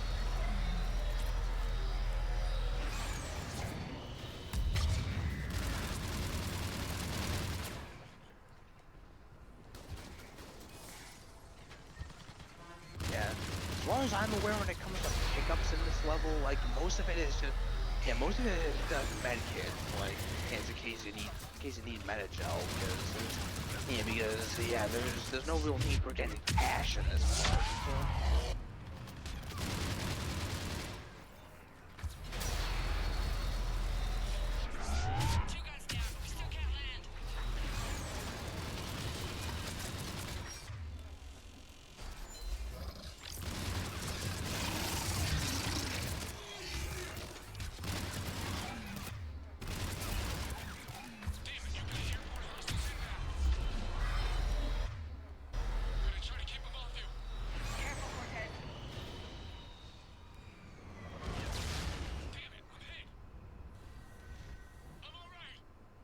You sure? But I won't be picking you up. I gotta land this bird quick. Get safe. Anything for you. If you didn't take the time, if you didn't convince Steve to go to go to the Citadel and help him out with like his own problems, so he would have got shot down and died right there. So. Yes, the shuttle. Keep an eye out for their heavy weapons supplies. We got some Ravagers here too. And yeah, that's the heavy weapons they're talking about. They save the best for last. Oh baby, I missed you. Well, first clear the. Fire that thing right down its throat. Shit!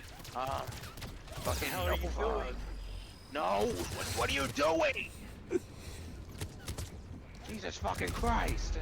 Use your brain, bro. I can tank it. No, you can't. No, you can't. No, don't shoot them with it. Aim at the Reaper. There. Yeah, that thing. When do you think you were supposed to shoot it?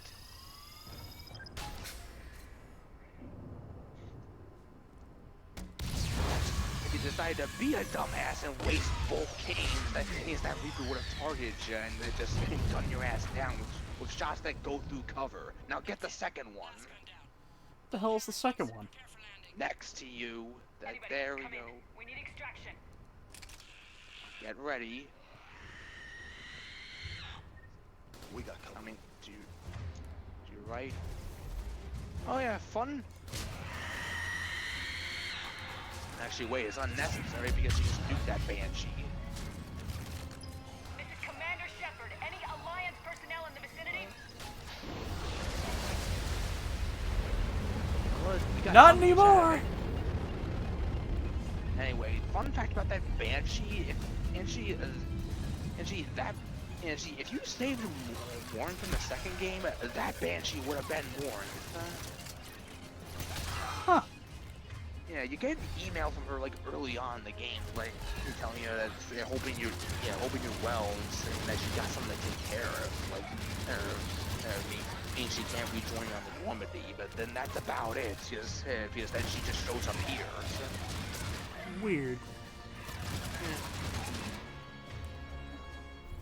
But yeah, it's just that we're just surviving against that one Banshee and the endless horde of cannibals.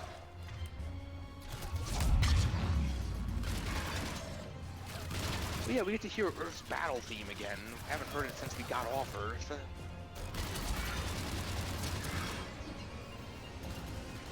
Oop. There's evac.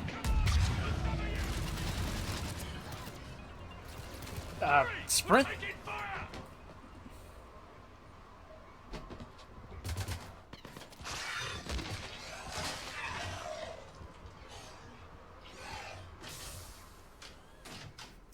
Get us out of here, Corporal. You okay? I'm alive. That you are, Commander. Hey there. Anderson, Finger. I knew you down. wouldn't let me down.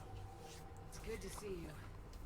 Anderson, you son of a bitch. How are we looking? Now that the heavy air defenses are dealt with, Hammer can land. Dylan, you Another moment bitch. too soon. What's left of the resistance is holding a Knowing what happens in Predator, that's actually a fair fucking response. It's gonna be up to Hammer to take up the fight.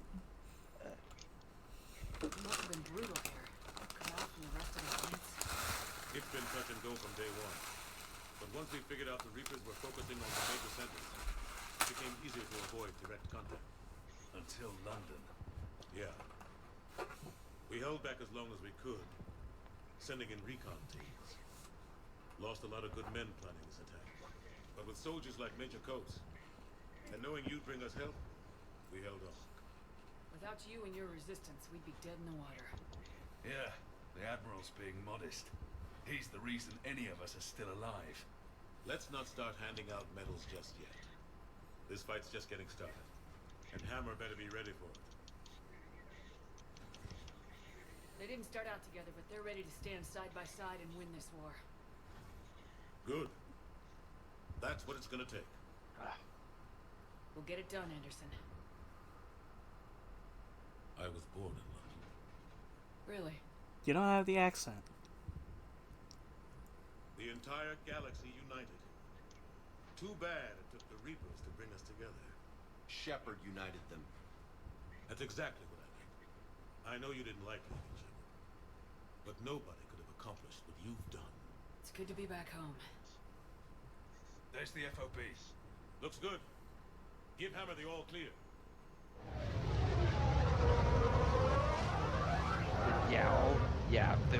Our alliance against the Reapers are like split into 3 teams: Hammer, Sword, and Shield. Hammer's the ground forces, Sword's the main fleet that's fighting the Reapers, and Shield is guard duty for Crucible.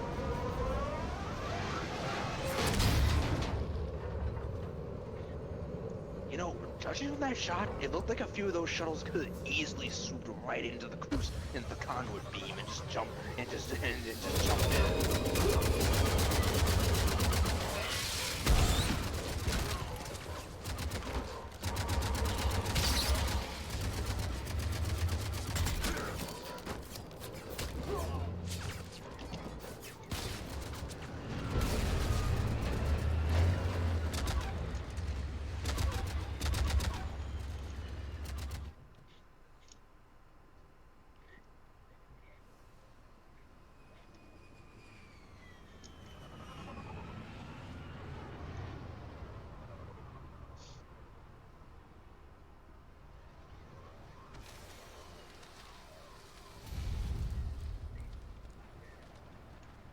Admiral, we've set up a command center in the building over there. Looks like we've still got groups coming in. Yes, sir, but not as many as we'd hoped.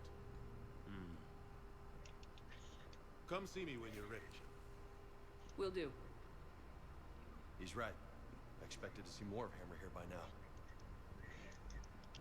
A lot of them won't be making it. You two go on ahead. I'll catch up.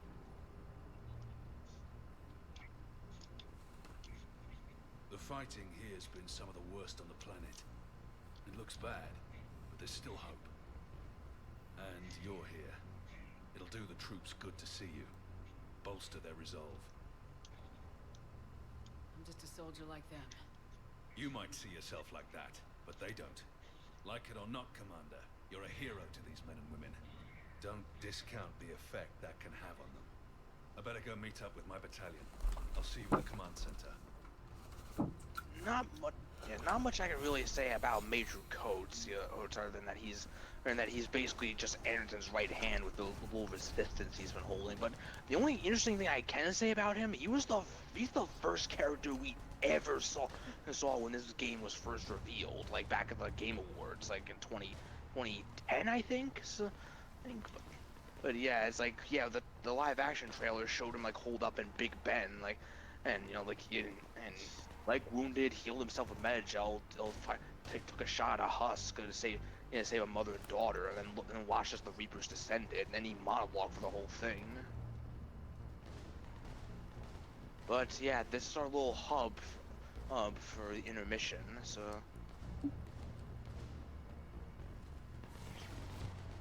And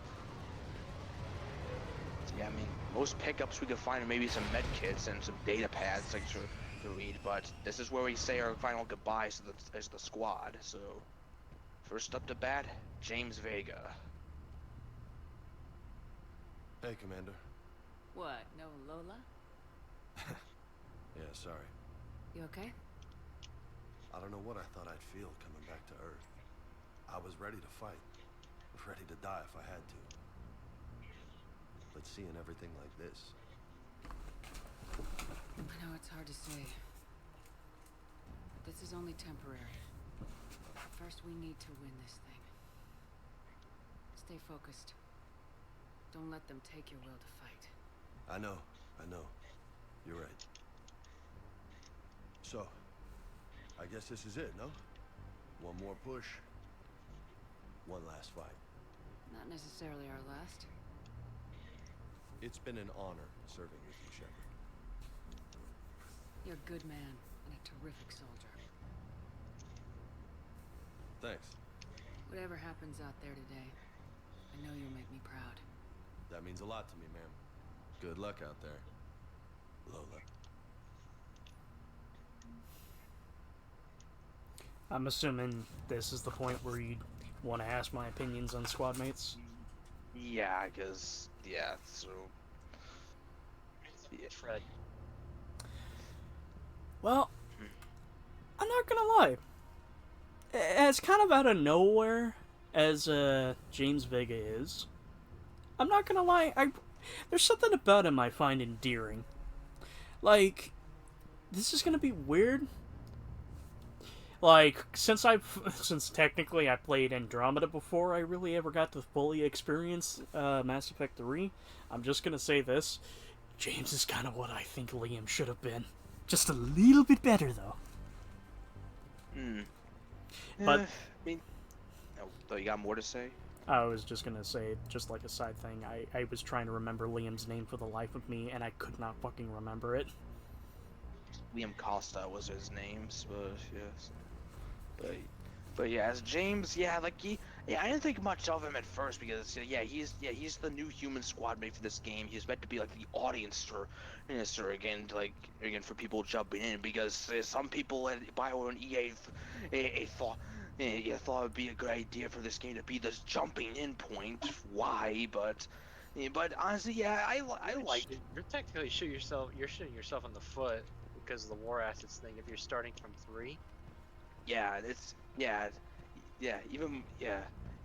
everyone did, especially on the Nintendo side of things, because that's all they had on the Wii U. But I forgot. But James, he's fun to be around. I like this banner with Garrus and some of the other squad mates, like the nicknames he comes up with, and honestly, I think.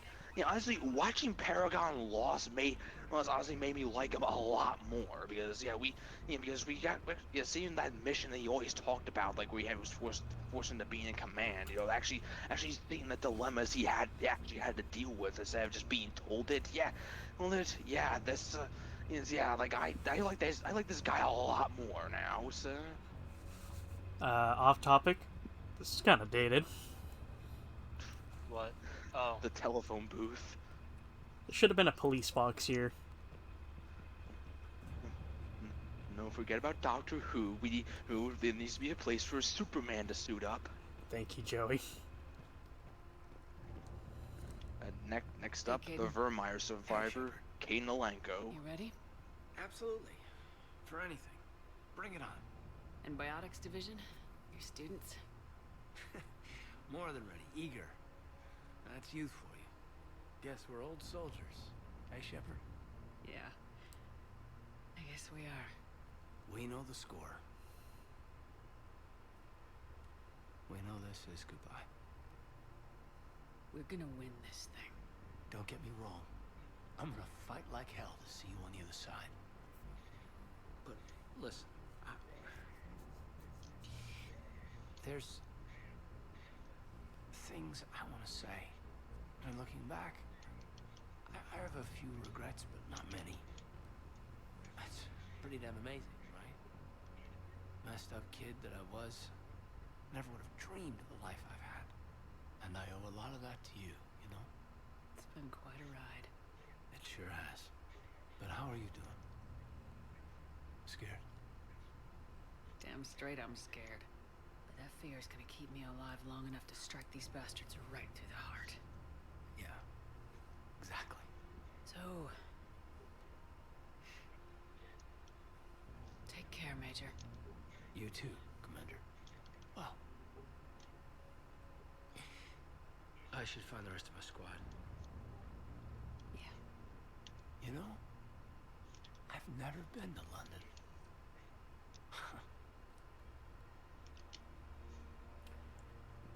Kaidan, I'm just gonna be blunt.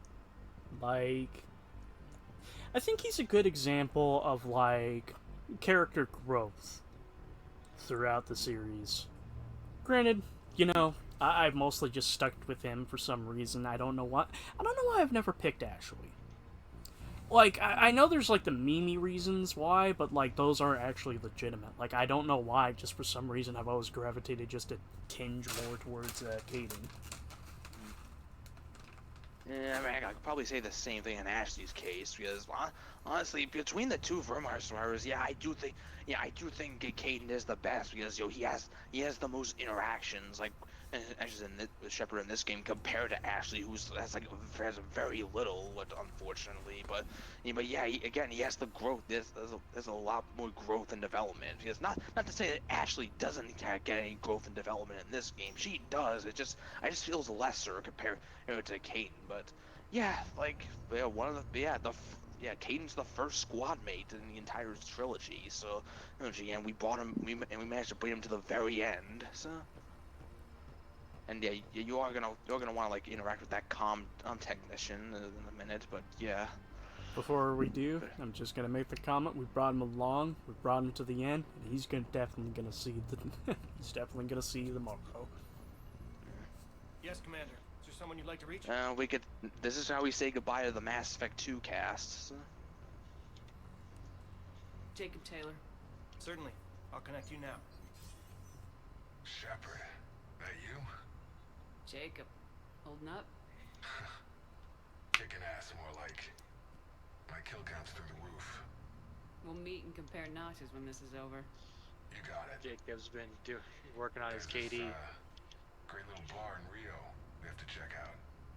I'm holding you to that. Give him hell, Jacob. Yes, sir. Shepard out. Decent. Is there someone else? Jacob Taylor. Yeah, I mean, look, I don't get most of the hate that guy gets. I mean, he's not. I think it's mostly just. I think it kind of comes from just probably players who were like, we went out of their way to romance them, and it's just like, wait a minute, you don't even stay with Shepard, you bastard. Oh, that I understand and agree with. Yeah, that was not handled well. But besides that, normally he's a decent guy. He's not. He's the main character of the first spin-off game, Mass Effect Galaxy, which is almost lost to the ether, unfortunately. So. Give it time. Give it time. If it's less media, I'm pretty sure somebody might find it. Oh, don't worry, we don't have to wait long, because someone's making a mod for Legendary Edition that's porting in Mass Effect Galaxy to the collection. So, and that man is doing... What is that, out of curiosity? Mass Effect Galaxy is a top-down spin-off Please tell me it was on iOS, because I never heard of it. It was a mobile game, yeah. A flip phone game.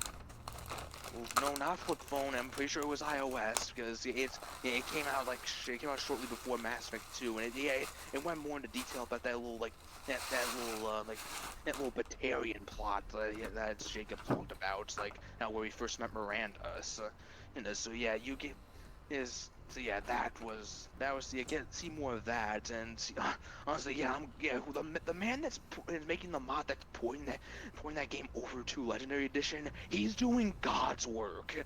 Okay. Godspeed, you magnificent bastard. And now, can they do the same for Mass Effect Infiltrator, the second mobile game? No. Please. Maybe. But I'll say this. My honest 2 cents about Jacob. I felt he was a decent character. He doesn't... I won't lie. I think he just sits at, at a perfectly just normal... normal level with me. I don't necessarily see the negativity beyond the whole romance thing, but apart from that, I think he's a decent character. Amen. Miranda Lawson? Certainly. I'll connect you now. Commander, hope you don't mind me crashing this little party of yours. Not at all. Feeling better? Much. Got a few sideways looks from Alliance brass when I offered to help. They can't be choosy at this point. I'm glad you made it. Shepard, I wanted to say goodbye. Goodbye? If we both come back from this at all, everything will be different. Sure, everything will change, but on our terms. We've been running until now, Miranda. It has to stop. I understand. This isn't goodbye. You have to believe we're not done yet. Listening to you, I can believe it. Good. And Miranda. Yes? Be careful. I promise. And you too, Shepard.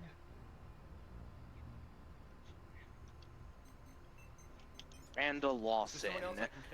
And just to get this out of the way, fuck off, Matt. I don't care if you hate her or not. She's a decent character. I get where Matt's coming from, but the thing is that I'm able to kind of read past, I'm able to read past that shit and see that, Go on. Yeah, she starts off bitchy, sure. Sure. That is the side. That is the whole authority first. The first thing that she started off as the elusive man's right hand, and pretty much. But but you'll learn. Yeah, but you'll learn about her situation with her father and how she was basically genetically engineered, and the whole thing with her sister. She is someone who's basically designed to be perfect, but hates being perfect. Perfect. So. I honestly can sympathize with that, just more or less that her attitude at the beginning is more or less not... It's not born of an incessant snobbiness, it's just more so basically genetically engineered to be perfect, and ergo just sort of is already in the mental state of trying to deliver perfection to somebody above her.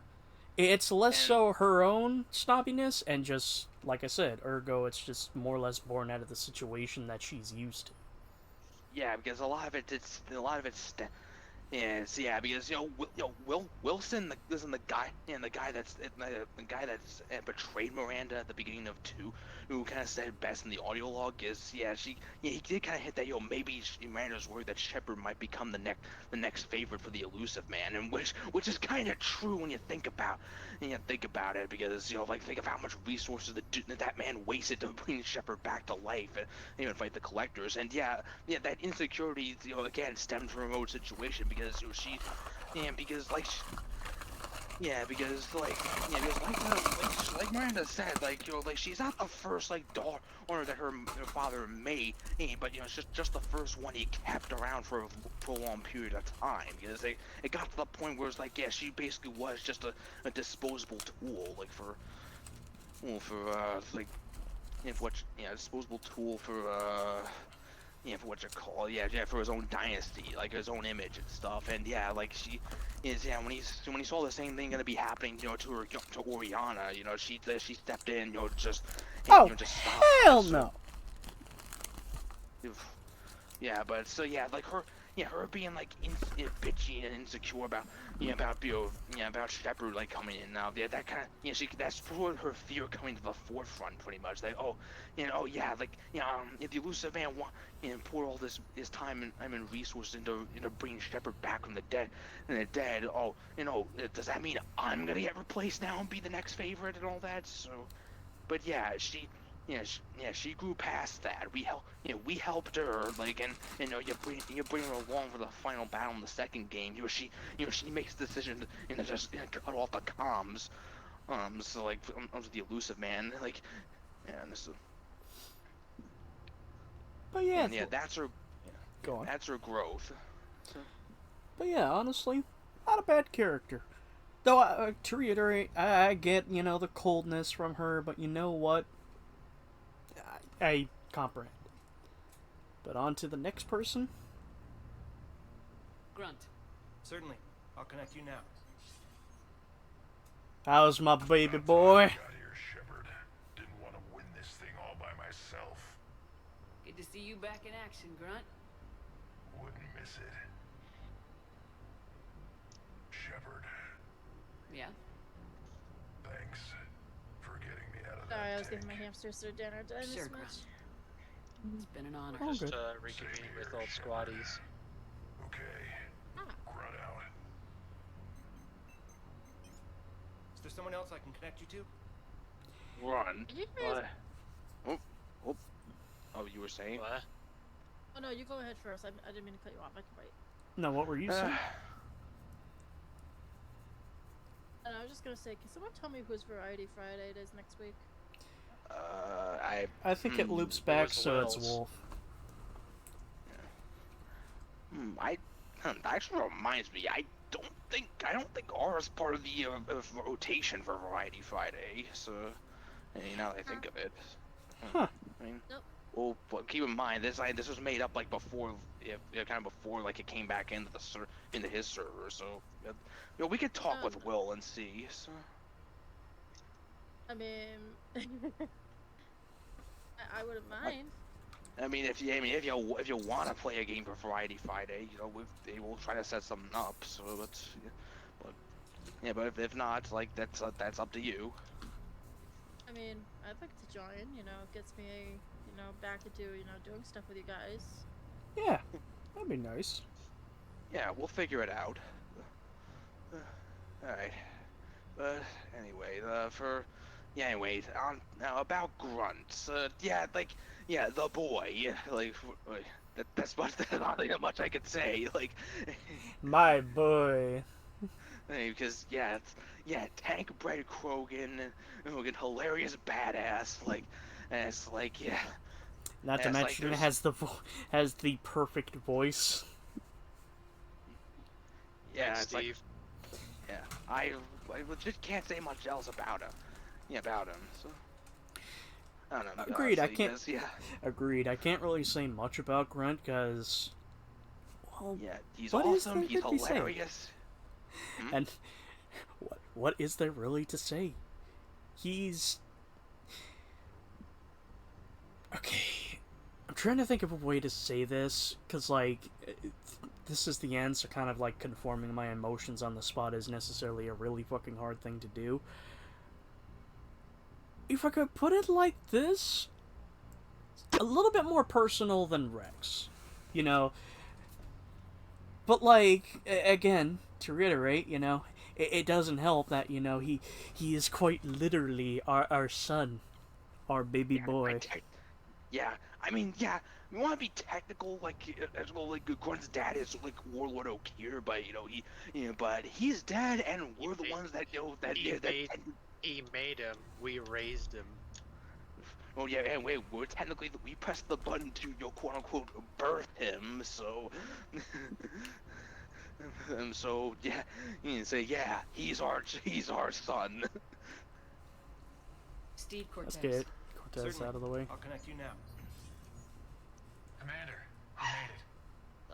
the same about you, Cortez. I've come too far to lose my pilot now. I apologize for that. Things got too hot. Thought maybe I could. What the hell is that on the wall? Well, not one of my finer moments. If I'd been Those flying are- my old Trident, things might have been It's just the tech, like. Matters is we took out that A. No.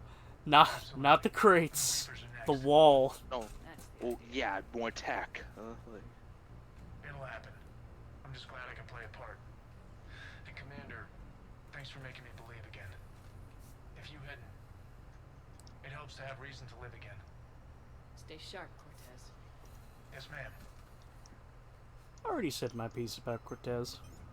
yeah, someone else I like, can yeah, connect you to? decent character. Like, it's nice to have some company when we're going down the shuttle. So, Alright, let's get the DLC squad mates out of the way. Zaid Masani. Certainly. I'll connect you now. Almost thought you weren't gonna make it, Shepard. Glad I was wrong. You doing okay, Zaid? Yeah. Hope you've got one hell of a speech to get everyone moving. Looks like we might need it. Never seen anything like this.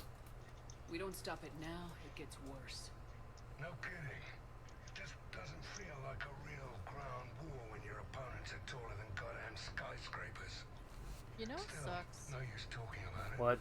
Ready to go when you are. You have to work on your birthday. I know that all too well. Is there someone else I can I connect you to? I was able to luck out and not work tomorrow because. Yay!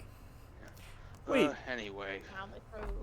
Theoretically, okay, I'm sorry to ask this. Theoretically, couldn't you just request the Sabbath off?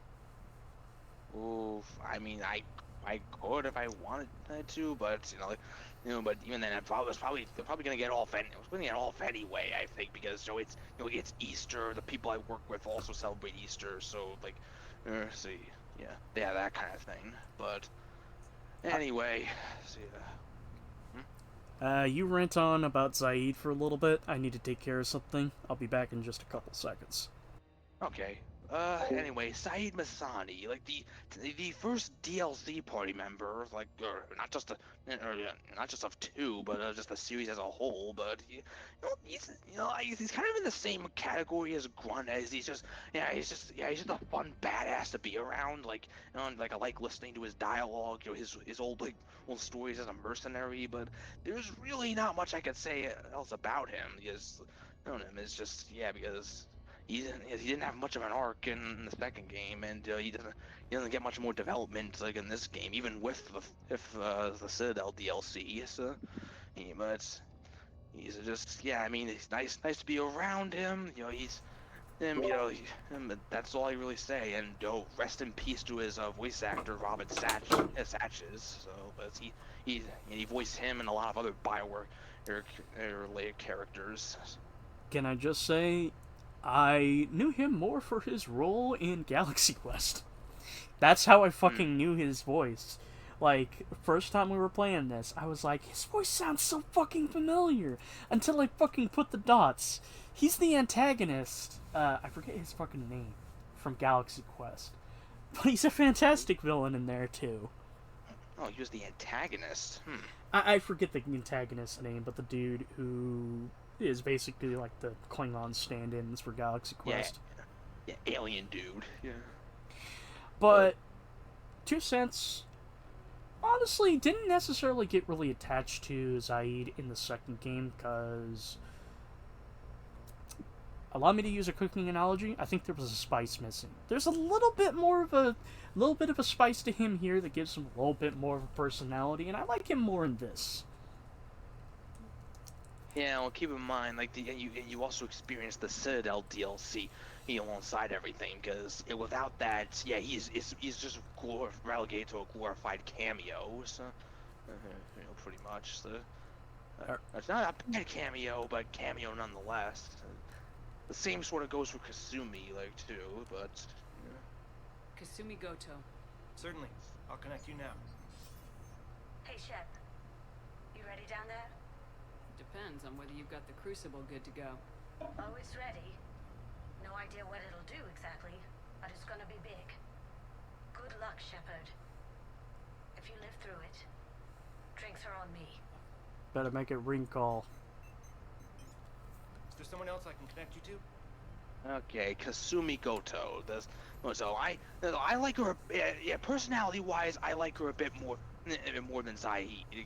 Because she's a lot more quirky and like the whole Master Thief angle too is pretty nice as well. So I don't have much to really comment on her. I think she's pretty alright. Yeah. Again, I mean, she's got a bit more of an arc than Zaid did in the second game, but there's not a whole lot really there. So Didn't find myself fully attaching on to her, but to reiterate, that doesn't mean I didn't like her. I thought she was alright. Yeah. Up next, our Justicar. Samara. Certainly. I'll connect you now. I wondered if I'd see you again, Samara. Looks like she's using the black outfit. You helped me a great deal in the monastery, Shepard. It's still a red outfit, but Thank you yeah, for it's a returning the hologram kind of can make it look All your otherwise. actions will be remembered. May you choose them well. Farewell. Is there someone else I can connect you to? Justicar Samara. So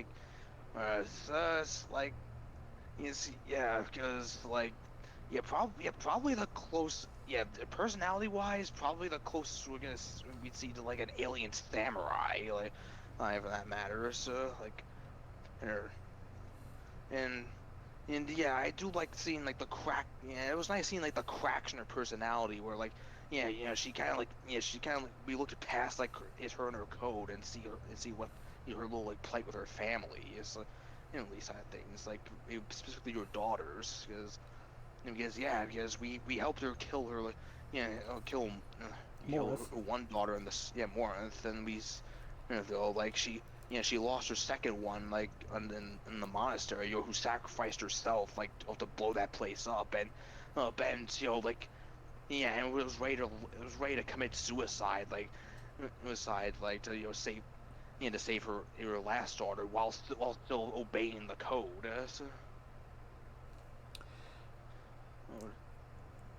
I don't have much to really add on to what you say.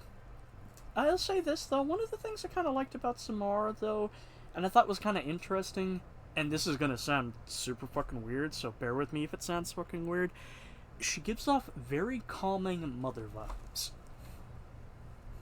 Yeah. It's the tone, isn't it? Tone of voice, very, more. Definitely, I would see I brought up the alien samurai comparison, but why is master or mentor would be a good fit? That's probably just a little tinge more of what I meant to say. Me, I have to connect things to familiarity things because I have familial issues. But I'll say this: I liked her. Yeah. All right. We save Jack for last. Jack. Certainly. I'll connect you now. Shepard? Shepard, is that you? Jack, how are you guys? Good so far. We're a ways south of your position. We saved some resistance fighters with barrier support.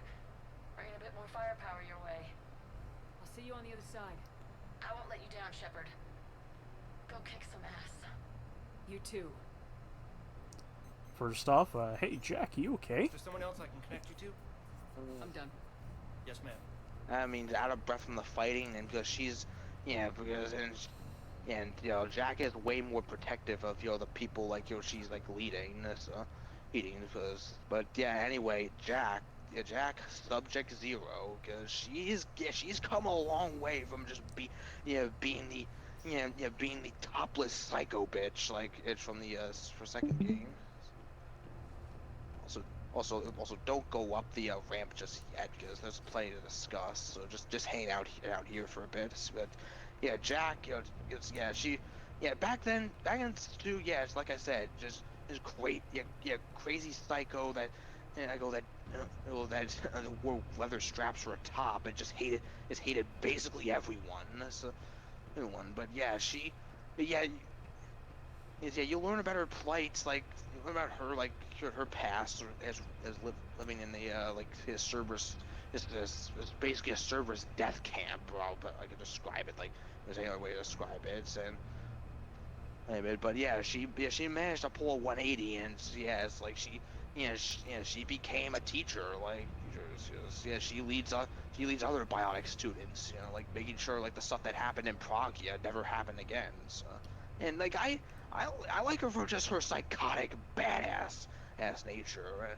And I do like her growth in this game. I like she still has that hardcore exterior, but yeah, deep down like she really does care for her students. Her shell softened. Yeah. But yeah, I can't really add upon that. But more so, what I meant about "Are you okay?" to Jack. She sounded a little, and she sounded pretty worried about Shepard there for a second. I mean, I mentioned she didn't want to lose any of her students. I mean, that could apply to the old crew as well. So. Wait. Repeat your last.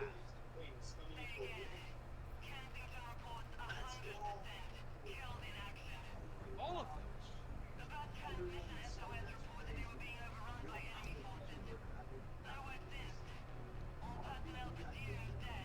Shit. Thompson and Dewey are posted there. Maybe they got out. We don't know for sure. But I won't lie.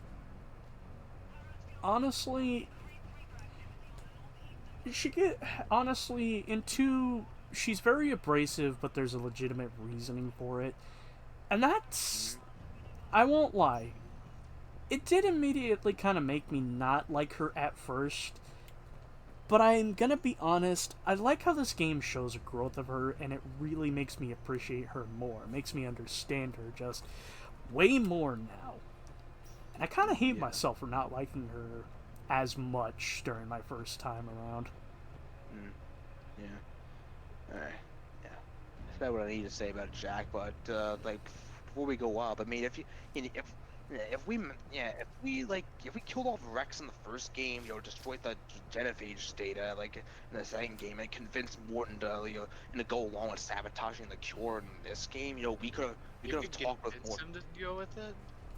Yeah, because you have to kill Rex in the first game, and aims that Reeve is in charge, and you have to destroy Malin's data in the second game, so that Eve doesn't survive the procedures. That way Reeve would be like the lone leader for all the Krogan clans. That's enough to convince Morton that hey, the Krogan are not ready for this. We cure the genophage, Reeve is gonna take every advantage to take over once the war ends. So and Eve isn't here to stop him, so that convinces Morton when to go along with it, and he becomes a war asset. And his replacement Paddock Wicks doesn't it's like even if you do the same thing, convince him to go along with it, he just retires.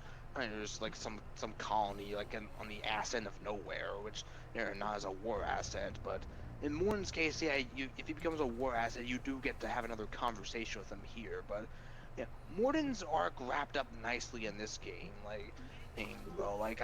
Because yeah, I do like how Fasty spoke, how intelligent he was, and yeah, so you could, and I do like how he was adamant that that him modifying the genophage was for the better, but deep down, if you really dig deep, you could really tell, he really did regret, working on this stuff, and by the time the third game and this game rolls around, you could tell, he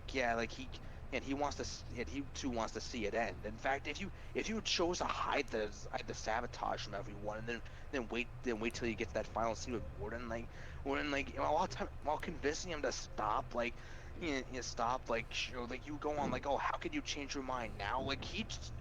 Warren just turns around and just shouts, I made a mistake. I focus on big picture made of little pictures, too many variables.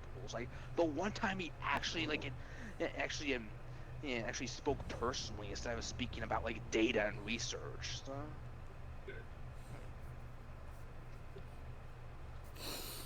But yeah, Morton, great scientist. Fun, it's funny to be around. and his arcs are wrapped up very nicely if you go along with during the Jennifer age. So, age Thane, like, yeah, Thane, you know, yeah, I mean his arc was cut a bit too short, but you know, yeah, but you know, it could have been worse, honestly, because you know, he is, you know, like he made peace of his own life and with, you know, his past as an assassin, and made peace with his son, and so. And Legion, you know, like Legion, you know, so you're great in this, yeah, it's interesting in the second game, the same level of interesting in this game as well, but yeah, quite the gut punch when like he finally, you know, gained individuality, like right at the moment, like he had to sacrifice himself. So, well, those three characters I did like, so, like quite a bit. So, yeah, Mordin. I can't really. Unfortunately, you're kind of taking the words out of my mouth here, homie. A good chunk of these characters are just like trying to express necessarily why I like them feels just kind of like a moot point, because I think you're really hitting the points necessarily of why I like them so much, and it's just I don't know. I can't say anything else unique. It's just I fucking love Mordin. And Thane, I'll say, like, you know, God damn. Yeah, like Thane's philosophical side, I think that's really struck the chord with me. So he found like both games like he was in. So.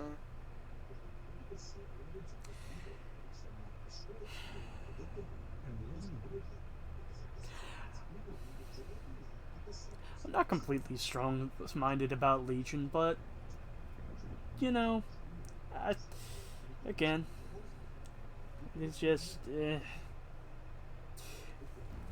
I'm an emotional wreck. I feel like I'm forgetting someone. Yeah, someone else. Like I feel like there's some other Mass Effect 2 character I wanted to bring up, but I'm suddenly blanking. Like, yeah, it's like, yo. God, what was her name? Kelly? Oh, Kelly, yo, yeah, we can talk about her because, yeah, I mean, I feel like she kind of got like the worst end here because again, like, we only got her to show up because we did a romance path with her in the second game. Like, if you don't do that, even if she survives, she just doesn't show up for some reason, and it's like. Yeah, it's like, I mean, but not much else I could say. Like, she was the yeoman in the second game. You know, you have a bit of a fling with her. I noticed.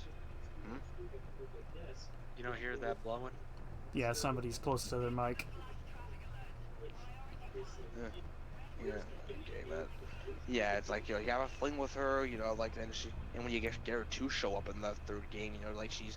You know, she's trying to do her part with the refugees, and has PTSD like from the collector invasion. So like, just really not much else I could add. It's just she's kind of there. But see, hold on, squad mate Y, let's go.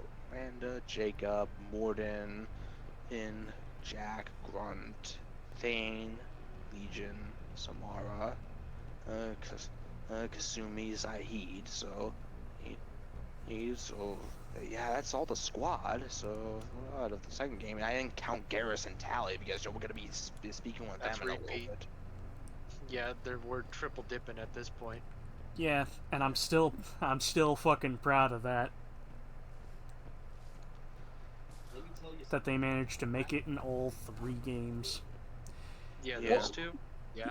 We'll get to them when we get there. But okay, personally, Joey, I was thinking that you were going to ask, you know, any 2 cents about Morith, but well, no, we don't need to say anything about her because, you know, like, if she doesn't, even when you do decide to replace Samara with her, she doesn't add much in the second game.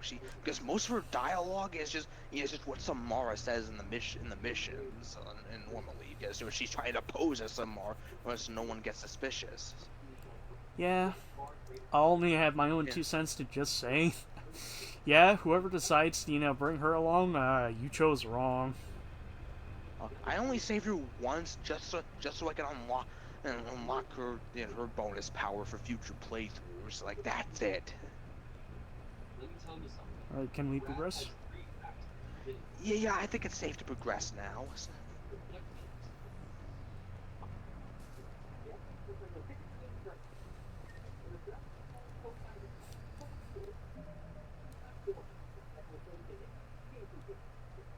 But yeah, that data pad it picked up is more so about the, just about like the people surviving in here in London and like how things have been working with with other resistance like side of things. So like just more extra flavor text pretty much.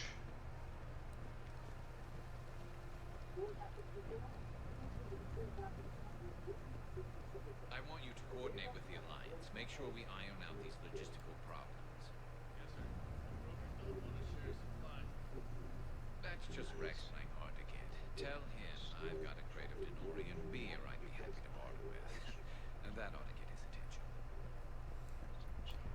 Do not go through the door yet. Ed, make sure you talk with everyone here. Here first. Primarch Victus, I didn't realize you were here. I wanted to return the favor in person, though I'm sorry to see the world looks as bad as ours. I'm surprised you're not back on Palaven. This war will be won or lost today, here, on Earth, not Palaven. Everything comes down to this moment, and history will record that the Turian hierarchy stood among the brave. How are things back on Palaven? Urdnot Rex was true to his word. The Krogan put up a magnificent fight, fearless to the last soldier. They bought us time to evacuate civilians. Yet even then the Reapers were still too much. The only hope for my world now is victory here on Earth. I'm glad we got this chance to speak.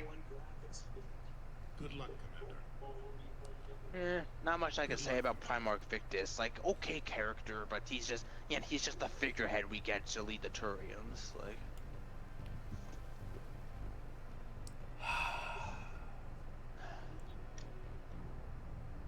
The fact I can't hug this magnificent bastard makes me sad. Shepard. Now for the scene that made Jennifer Hale tear up in the recording booth.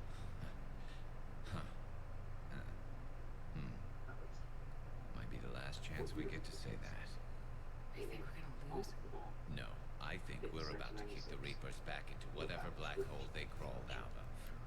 Then we're going to retire somewhere warm and tropical and live off the royalties from the vids. I'll meet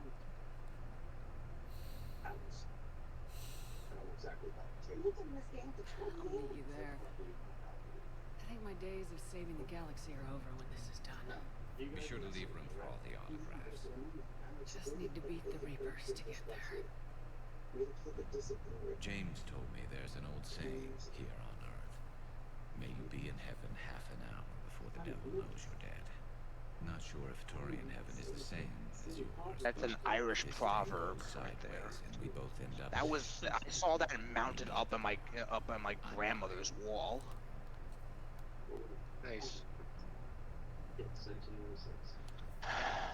a team, Garrus. There's no Shepard without Vicarian. So you better remember to duck. Sorry, Turians don't know how, but I'll improvise. And Shepard, forgive the insubordination, but this old friend has an order for you. Finger on the trigger. And give them hell. You were born to do this. Goodbye, Garrus. And if I'm up there in that bar and you're not, I'll be looking down. I'll always have your back.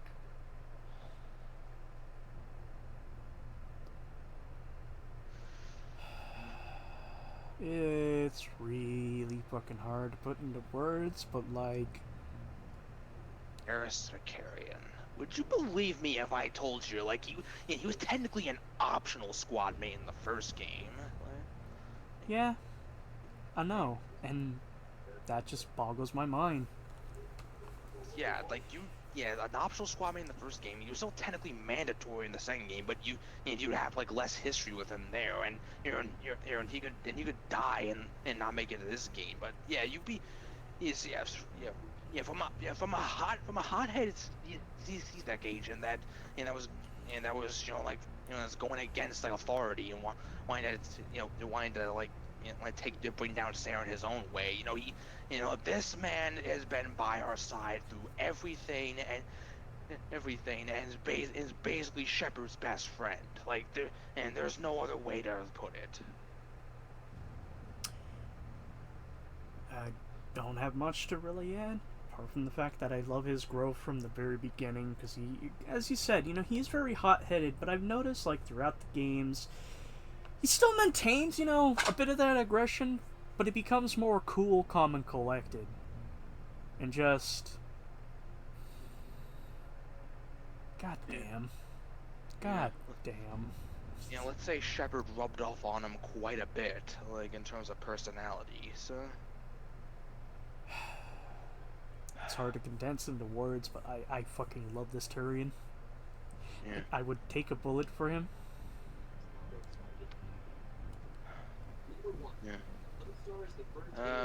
I believe we've seen everything we need to see, like, in this segment of the hub area, because we go through this door, we're locked out at this bit because because someone decided like our emotional walk through this place, having saying our final goodbyes, needs to get interrupted with a damn turret section. Yet he returned to an unharmed state after. Number 3. An alien force and just shoot all the husks and cannibals you see. Like, they're gonna try and climb the walls.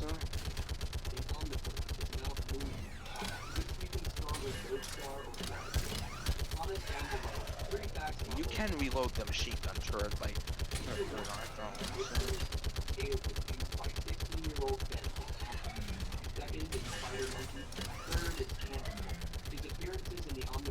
Yeah, this breaks up the moments, like, it's a bit unnecessary. Like, what purpose does this serve? Like, I get we're in the middle of a war zone, anything can happen, but won't lie, it just kind of feels like an EA mandate. There's too much emotion here. Gotta go back to the action. Blockbuster action. And we're locked out of the previous area now, so that's why it's important to speak with everyone whenever you get the chance. Though, I will say, being in this ruined city while seeing that giant beam off in the distance, it still gives me goosebumps. Because that's the end point. Use the dead wood to make the fire rise. Blood of innocence spilling in the skies.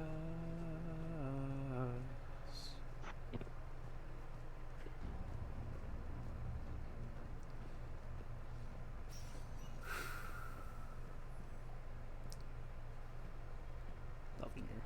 What happens if you hit a tree with a car and you guys maybe... How are the casualties? It's a 5 birthday word. We lost people. Some of the wounded here won't make it. The Reapers are closing in. I think too many husks got in because I remember the dialogue being a bit different. So, isn't it? Minor thing. I think like 2 of them managed to crawl up the side of the building. I don't know what to say. All those little blue children will be disappointed I didn't have a speech. We'll make up a good story for them. I do have one thing for you, Shepard. A gift. It'll only take a moment, if you want it. What kind of gift? Do you remember when I first joined my consciousness to yours? I can show you some of my own memories. Asari exchange them sometimes, with good friends, or their bondmates. It can also be a way to say farewell. Show me. Close your eyes. Waste eternity one more time.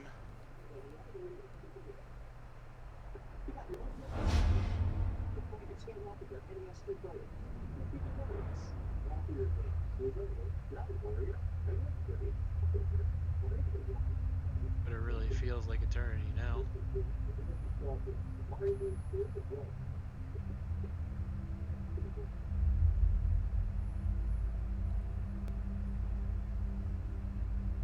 It's playing the end. Is it playing the title music? From, Yeah, Vigil's theme.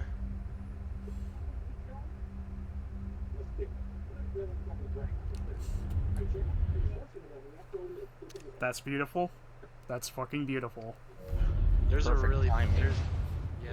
there's a much better screenshot you get later. Thank you. I use it still as mine.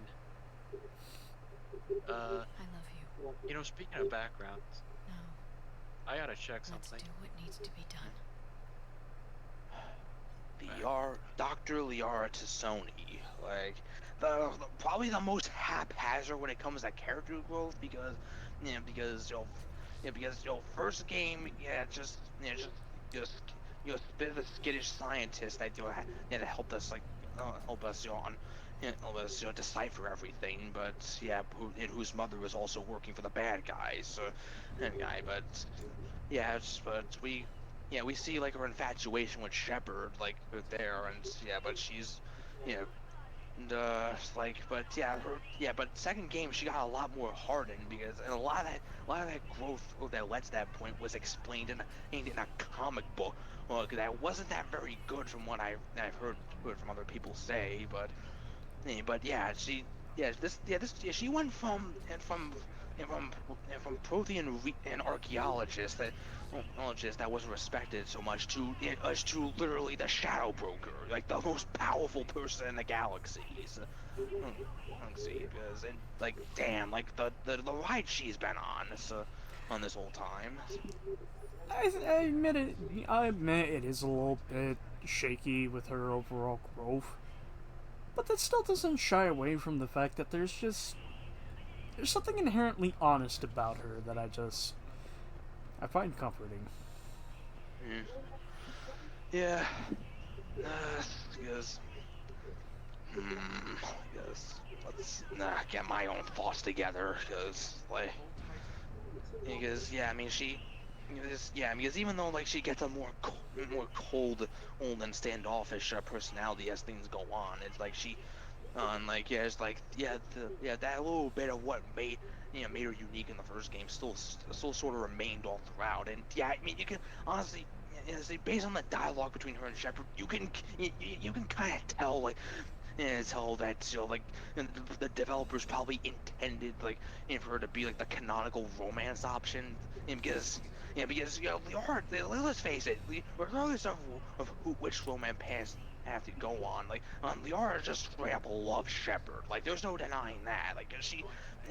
To go into that comic book I described, it explained how she got Shepard's body from the Shadow Broker, and gave it to servers before it got sold off to the collectors. And she literally went through hell and high water to bring Shepard back from the dead.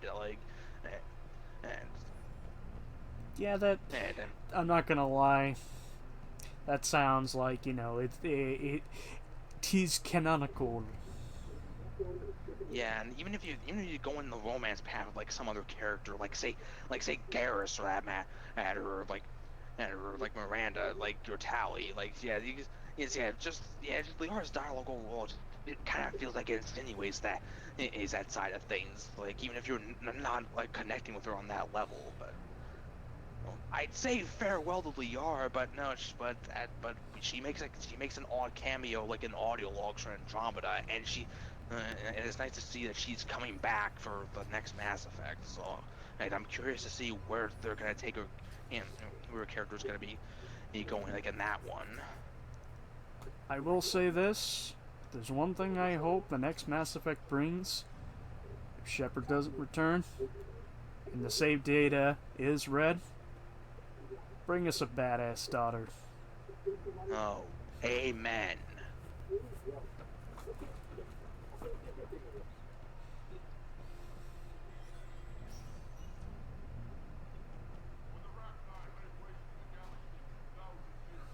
Oh, hey, let's skip ahead and look at Rex first.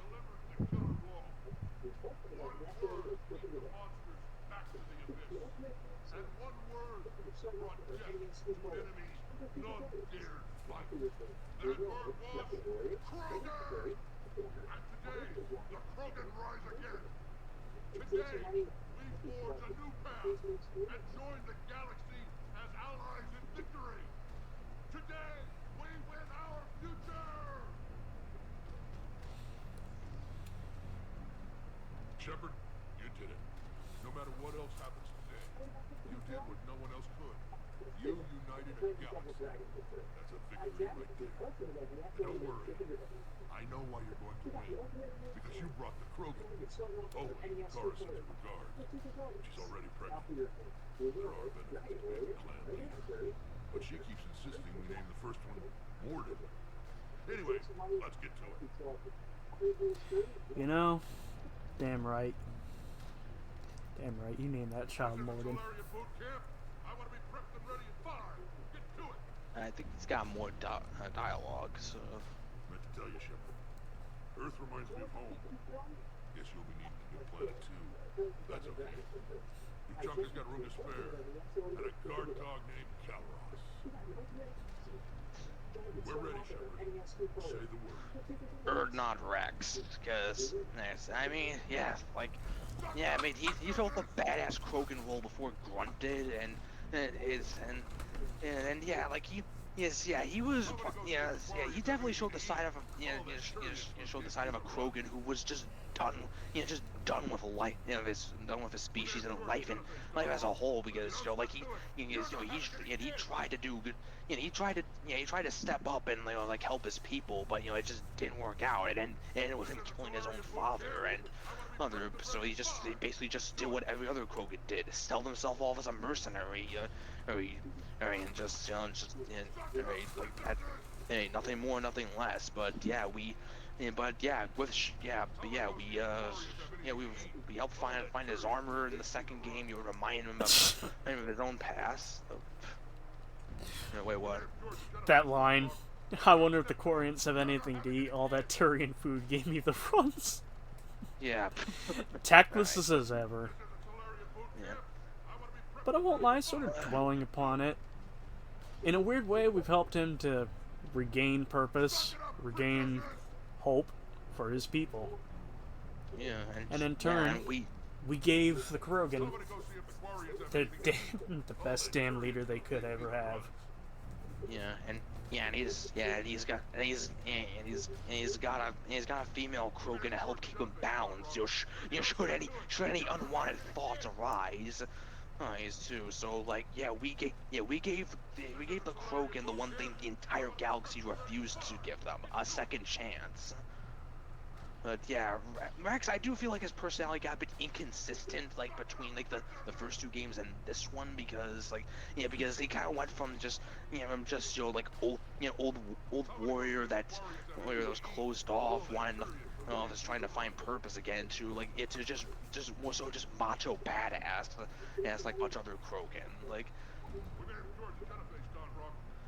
So he feels more like the support, the macho badass supporting character you see in an action movie, and I feel in this game. But that's not to say it's the worst thing ever, because he's still fun to be around with.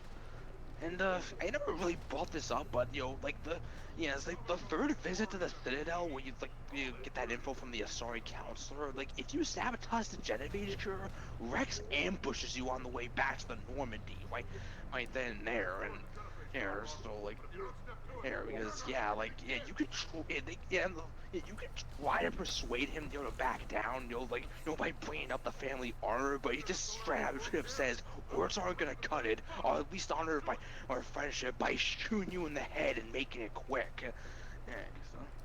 I'm glad you're giving me that info, and for the audience. But you know what? To the audience watching this and somehow got this far and decide to give Mass Effect your own turn, do me a favor. Never, under any fucking circumstances, sabotage the cure for the Genophage. You know, don't kill this guy either. He gets replaced by his dumbass brother. Like, but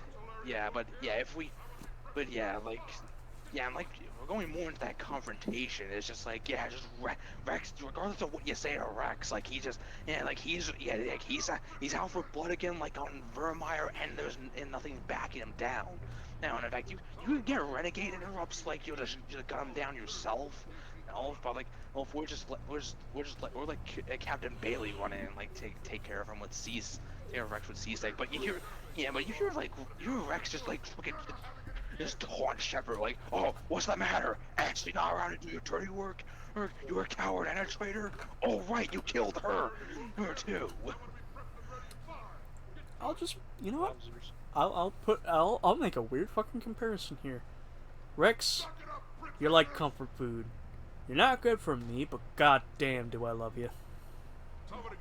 Last thing I could bring up is that, you know, if Rex did die on the Citadel, like, no, we'd be seeing Captain Kirihei over there with, you know, they're talking to pep talking a bunch of Solarians. So that's about it. As for Kirihei, now that I brought him up, I mean, yeah, again, not much to say. Just a side character that showed up in the first game and came back for a cameo in this game. You know, like, cool dude, but not much to say. Anyway, we've waited long enough. Was it this bad in your time? I have been listening to the Krogans talk to his men. In our cycle, the races never came together. There was no rallying cry. I envy you. Really? There's not much left out there. The future is still out there. It is something my people could never say. There will be a tomorrow. Only if we win today. No one else has ever made it this far. You came a long way, Javik. Further than anyone else here. And I look forward to fulfilling my mission. But you are now the avatar of this cycle, the exemplar of victory. Not just for humanity, or Turians, or Protheans, but for all life. Every soul that has ever existed is watching this moment. Well, no pressure when you put it that way. Do not waver. Victory is never won without difficult choices. I know. I had to make a lot of those. There may be more, but I know you will see this through for all of us, no matter L2. We actually pulled this off. I was worried I almost missed that there for a second. The faces of my men. I will go to Draconian Nebula, and I will find their graves. I will put their ghosts to rest. Then I will join them. You mean? It is as it should be, Commander. The last Protean voice has spoken. There is no more left to say. Here, this shard is now yours. Add to it. The progeny of the cycle will study it. They will know this was the day when the Reapers were no more, and that you were the conqueror. And that's it for Javik, and by extension, the From Ashes DLC. Javik. I mean, he is a very interesting addition to the cast. Like, we've always DLC. Well, he was always meant to be part of the game, like from the get-go. But just instead of being essential like character that was supposed to be integral to the plot, they cut him out and made him day one DLC. Hey, fuck you, EA. Guess who that guy was who played the game without any of the DLC? Yeah, I was that guy. I feel bad for you. No. It's a good thing I don't work tomorrow. Yeah, I know it's we're kind of close to our usual cutoff time, but no, we're pushing it. It's the end. But anyway, Javik, as for Javik, we have heard we've heard all like the myths and theories about the Protheans, but it was very interesting to finally speak to one and actually get an insight of what they were like as a culture, a species. And Grant is a bit one-sided, given that we learned this from a soldier instead of like some politician or scientist or artist for that matter. But hey, But yeah, I mean, he's a very like jaded Darwinist, like his personality. But hey, that's just how he was raised, because he was born during the Reaper invasion of his time. I will put it to you like this. Throughout the entirety of the series, like, essentially, we paint this, like, the series sort of paints Protheans as very elegant, almost, It's a romanticized. It's like thank you, good sir. It's like hearing about Renaissance Italy. The actual it was a time of incredible artistic and scientific growth, but there was a lot of ugliness. The ugliness is often glossed over, and I won't lie, History is written by the winners. It doesn't hurt to have a little bit of rose-tinted glasses. And, at the same time, it doesn't hurt to also make sure that, that's not the only fucking thing you're seeing. And I don't know how else to put it. There's, like, a certain bluntness to Javik that's just hard, but it's refreshing, and you understand why he sees the things the way they are. I don't really have much to say, but, like, I liked him. And it sucks to see him go. Yeah. I mean, there was a couple other ways this conversation could have gone if he didn't touch the Echo Shard. But yeah, like I said, they could have either ended with him agreeing to like help Liara like write her own book, or you'll go to the Hanar homeworld and be king of the Hanar, which is pretty humorous to think about. But this route, he's making peace of his life, his past and everything. He's gonna put it to rest once the battle is over. But he also gives Shepard the Echo Shard, or for us to inherit. So I really would have preferred, that it ends a little bit more like he gets his chance to relax. He gets to enjoy that peace, even if he is the last of his kind. But I understand it all too well. There are no real happy endings. Yeah, because like you said, the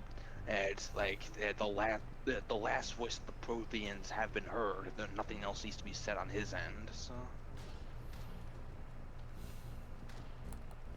all right.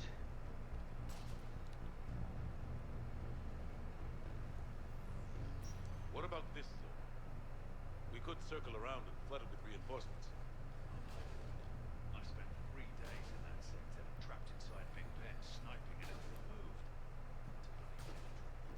Name me one place in this city that isn't. Yeah, Coates in Big Ben. That's like I said, that was in the trailers, like the very first reveal trailer of this game. We have to make do with what we've got. Get their crews prepped and moving.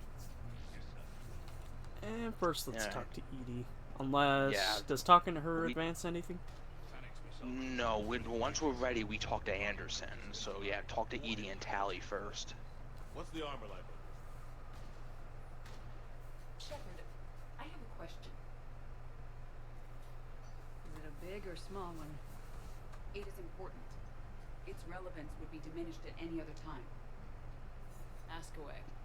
In this battle, the Reapers have no reason not to use their full capabilities to destroy us. Their forces are in entrenched positions. They have superior firepower and outnumber our forces. My question is, what makes you think we can reach the conduit at all? The Reapers have the Citadel. They think they've won, and that's the best time to hit them. If they have spies or other intelligence, we could lose the element of surprise. In such a case, we will likely lose. Are you afraid? Our probability for success is greater than any other plan presented to date. That's not what I asked. Are you afraid? I do not understand the purpose of the question. There's no room for doubt anymore, Edie. You understand what we have to do, or you don't. I am clear on what we must accomplish, Shepard. The Reapers have destroyed thousands of civilizations. But they have never destroyed ours. Nor will they. Couldn't put it better myself. Time to move out. Shepard, there is something I want you to know. The Illusive Man ordered my creation years ago. Jeff was the one who allowed me to think for Hey, myself. buddy. But only now do I feel alive. That is your influence. My heart. Thanks, Edie. Quickly.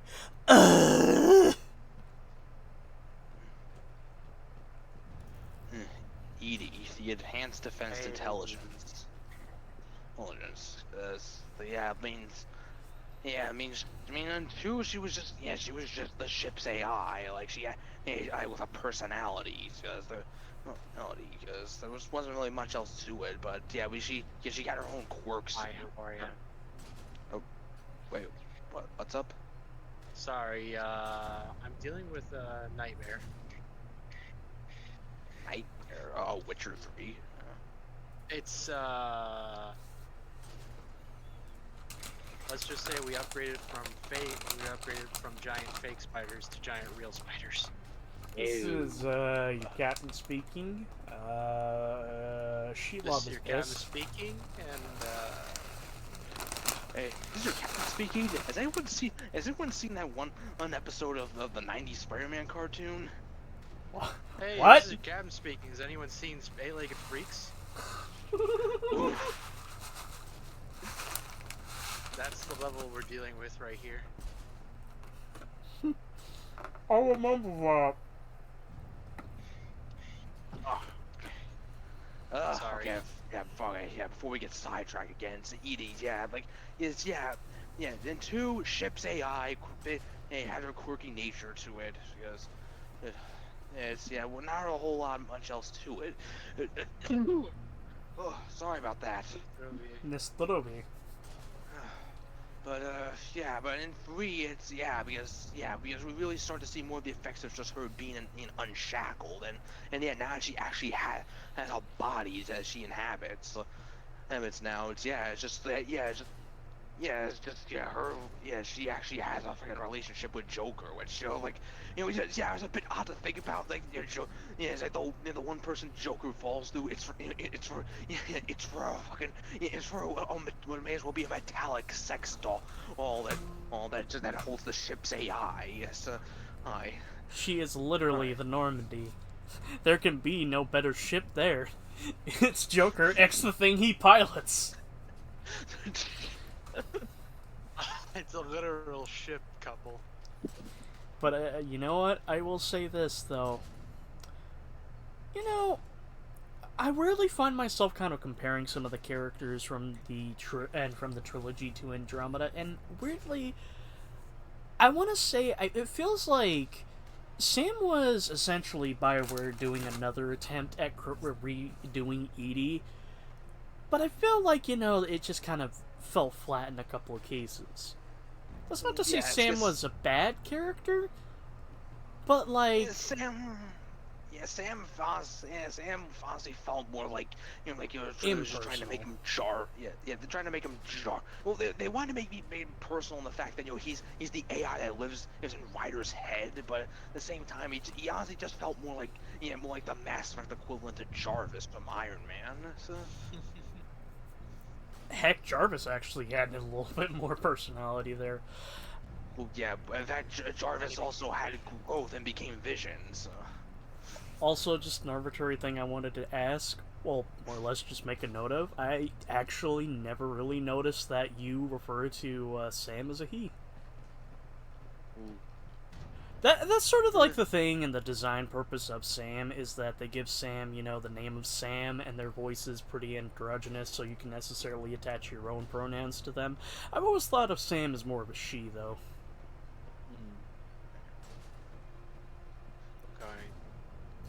I mean, Sam's voice sounds more masculine and monotone, like, on to be female for me, but that's just me. So.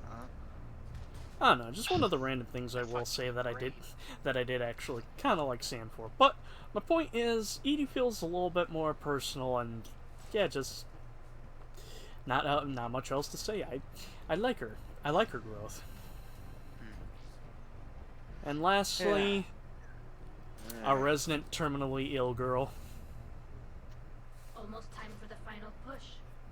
Are you okay? I thought I'd be asking you that question. Shepard, I backed you when I was just a kid on our pilgrimage. I backed you when the Normandy was a Cerberus ship. What kind of friend would I be if I didn't back you now? And you haven't answered my question. Are you okay? You remember how you felt when you landed on Renner? Now imagine it's not a story passed down by your people. Imagine you were there just a few months ago. And now you're seeing it like this. We need to put it right. We will. Whatever happens, I'm proud to have served with you, Captain. It's been an honor, Tali'Zorah Vas Normandy. The Admirals once hung that ship name on me like a badge of shame. And then the Normandy helped us reclaim our homeworld. It's time I returned the favor. I noticed Shepard saluted with her left hand instead of her right. Oops. Significance? You know, when you salute in military terms, you always like do that with your right hand. So, you know, like, yeah.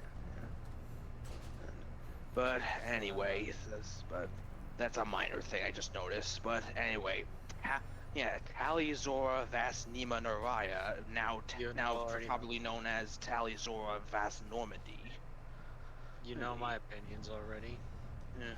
Like Garrus, she's been with us since the very beginning. So, because and stuck and been in our party consistently since the beginning. Yeah, she helped. Yeah, we saved her from. Yeah, we saved her from like Fisk goons and Saren's assassins. So she gave us the audio recording that. I mean that not only was the evidence that convinced the council that Saren went rogue, but also like revealed the Reapers to us. Like she helped. Yeah, she helped us find Vitor. Like, we're on Freedom's Progress to learn about the Collectors. Joined back up with us again for the fight with the Collectors, and now here she is. She was threatened to be exiled because her father was running like illegal experiments on the Geth that went haywire, and they hung the name Vas Normandy as a badge of shame. But now look at her. She's not exiled. She's an admiral, and now like she wears Vas Normandy as a badge of honor. And probably the best romance option, and I'm not going to take any other substitutes. For male Shepard. You know what? I'm just gonna be honest. You made me more sad now that the fact that... Okay, I know this is commented on, we've said it like multiple times, but come on. Tali totally should have been bi. Oh, there were plans for that, but of course, after the whole fucking Fox News fucking pissing themselves. You could sodomize. You see this alien? You could sodomize it. Yeah, No. Remember what I said during one of the last Andromeda playthroughs? That's gonna be a feature one of these days. See that mountain over there? You can sodomize it.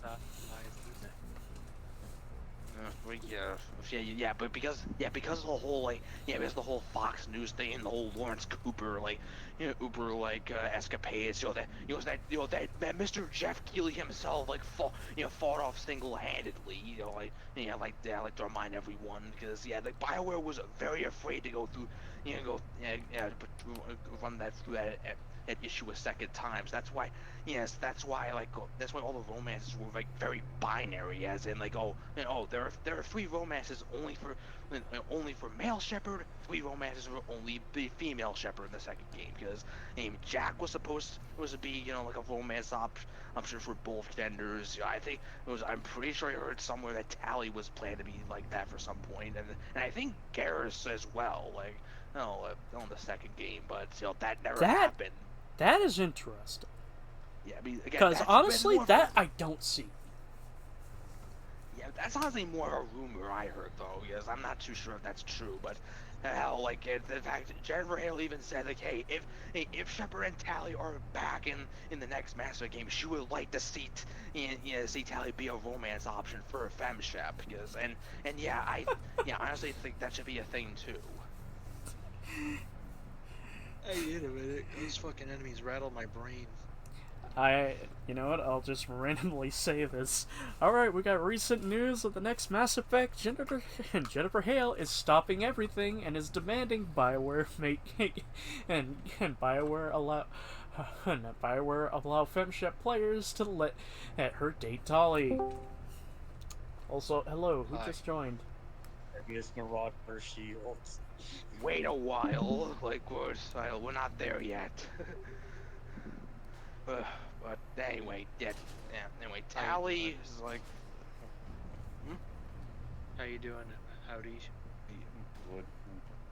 I just want to check in and see I just want to make the Marauder Shield joke, but apparently I haven't done. We're not at the end yet. The movie was pretty good, by the way. Oh, what, Inuo? Inuo, yeah. It was a lot of people thought it was meh. But I have a soft spot for musical-based ventures, so. Yuasa is GOAT. GOAT Yuasa. You ever wanted to see feudal Japan, but it's glam rock? You got it. Anything else you want to say about Tally, Chester? Nothing much. I like her. I think she's really cute. Chester in his head. I'm gonna do an off-stream playthrough as male Shep to romance Tally. No, more than likely, you know what it's going to be? I'm gonna buy the PC version of Legendary Edition and install a mod where I can romance her as FemShep. I don't know if there's a mod yet, but I feel like there probably is one in the works, because they made one for FemShep and Jack, as I know that. I think there's theoretically one for Shepard as well, but I'm probably wrong. Alright, I just want to check in. So well, I mean, I'll as catch in you guys later. Hope male you enjoy. I hope you enjoy the end. Well, I'm prepared for Joey to talk about it. I'm not prepared for it because I don't want to stand. Alright. Pick your favorite color. Anyway, I'm gonna brown! Have a good night. Have a good night. Have a good night. Anyway. I'm being very obnoxiously humorous to hide the fact of how emotional I'm feeling right now. Commander? Admiral? Just going over the sit rep. How's it look? Barely 50% of Hammer has reported in. Can we count on more making it? There's some stragglers still en route. But the bulk of Hammer that's still intact has arrived. We're as ready as we're likely to get. Yeah, this is your last chance to make the rounds wherever you can, but we did, so it's time we start, Every minute wasted here, the Reapers gather strength. Exactly my thoughts. Battalion leaders, report to HQ. We fought hard to get here, but now the toughest part of our mission begins. We've got to drive right through the heart of Reaper-controlled territory, break past their defenses, and get to that beam. What kind of defenses? The entire area is crawling with Reaper forces. But our biggest concern is the destroyer, protecting the beam itself. Can we bring in air support to deal with it? Negative. Some kind of interference. We'll have to take it out from the ground. Now they've cut a swath of no man's land through the city. We'll have to cross that first. There'll be some limited shelter on the other side, but expect heavy ground resistance. We need to get our tanks to here, if we get close enough. We've got a shot at taking that thing out. How much of a shot? They know we're coming. This will be a one-way trip for many of us. But there can be no retreat. No stepping back. We move forward at all Never costs. give up. Understood? Never surrender. Yes, sir. Johnson, Coates, you two will coordinate the Over out of artillery ashes. We're out of ashes, motherfucker.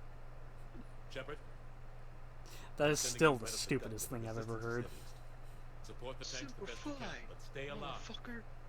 I need you for the Damn, we should have You know- watched that for Bad Movie Night. God damn it. Wait. I'll give you Wait, we could use that for video game movie night. I guess we could as well.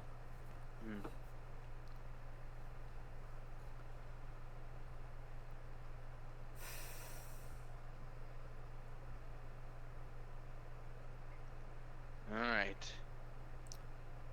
The crew's been gathered. It's time for Shepard's final speech. This war has brought us pain and suffering and loss. But it's also brought us together as soldiers, allies, friends. This bond that ties us together is something the Reapers will never understand. It's more powerful than any weapon, stronger than any ship. It can't be taken or destroyed. This theme that's playing is We Face Our Enemy Together, the main theme. The next few hours will decide the fate of everyone in the galaxy. Every mother, every son, every unborn child. They're trusting you, depending on you to win them their future. A future free from the threat of the Reapers. But take heart. Look around you. You're not in this fight alone.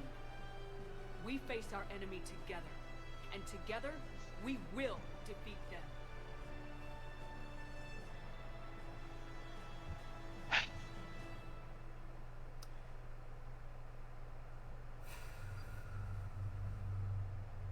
We're out of ashes.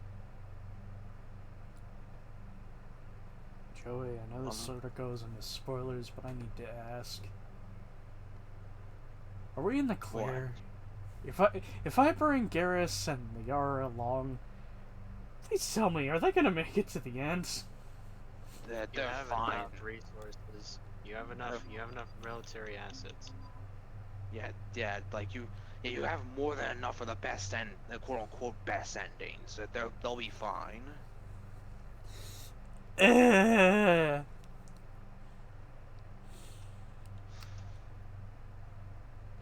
Hit the X button. For a moment, I thought you were gonna have say. enough. I thought you were gonna say cross. Yeah, I was about to, but no, I stopped myself because it's the X button.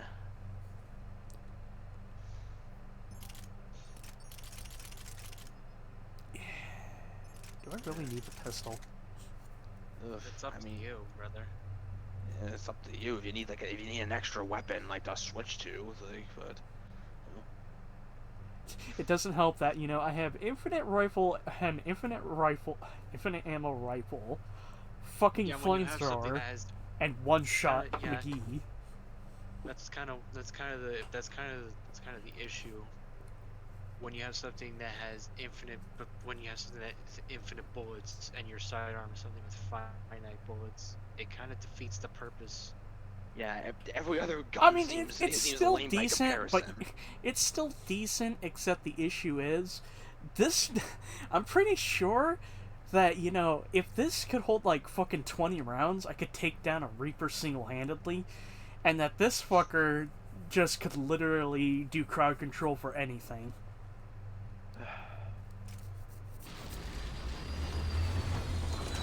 Survive, motherfucker.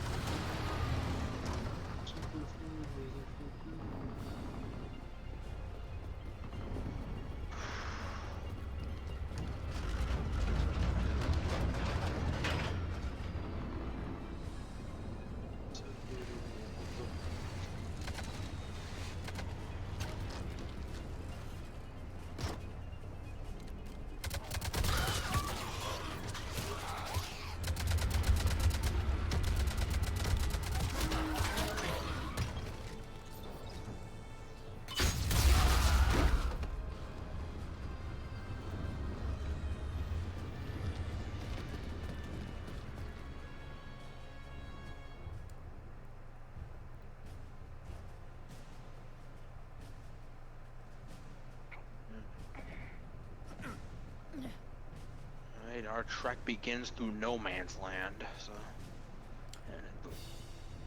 Garrus, I hope you brought your issues. And the Reapers are gonna throw everything at you, so...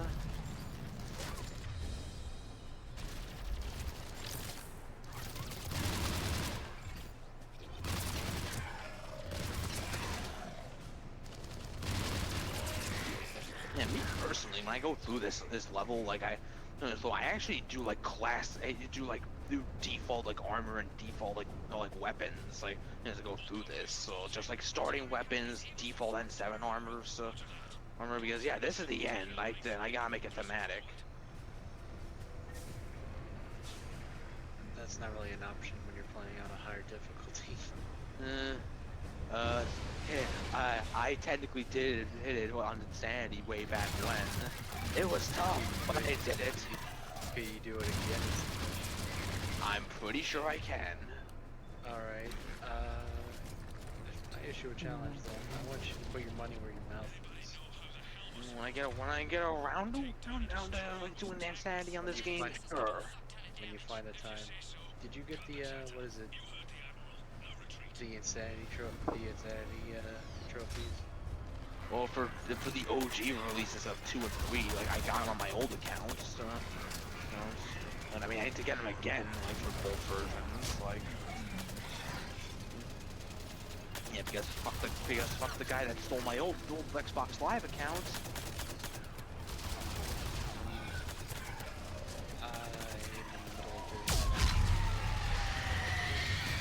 Huh?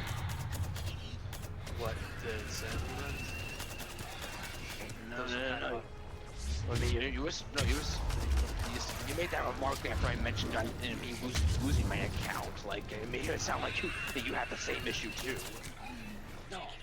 If I did that, I'd lose my damn mind and just probably stop, just not bother anything anymore.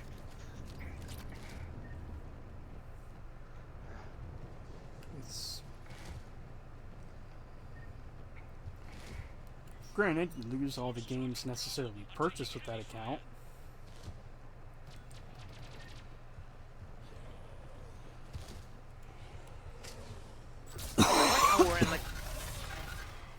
I like how we're in a regular parking garage for cars to be in, and yet we still see the sky cars from the Citadel going here. Like, how do we get them in here?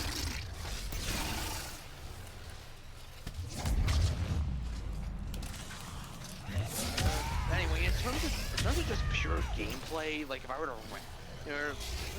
play, this is a Priority Earth here is honestly my least favorite of the the final levels in Mass Effect because it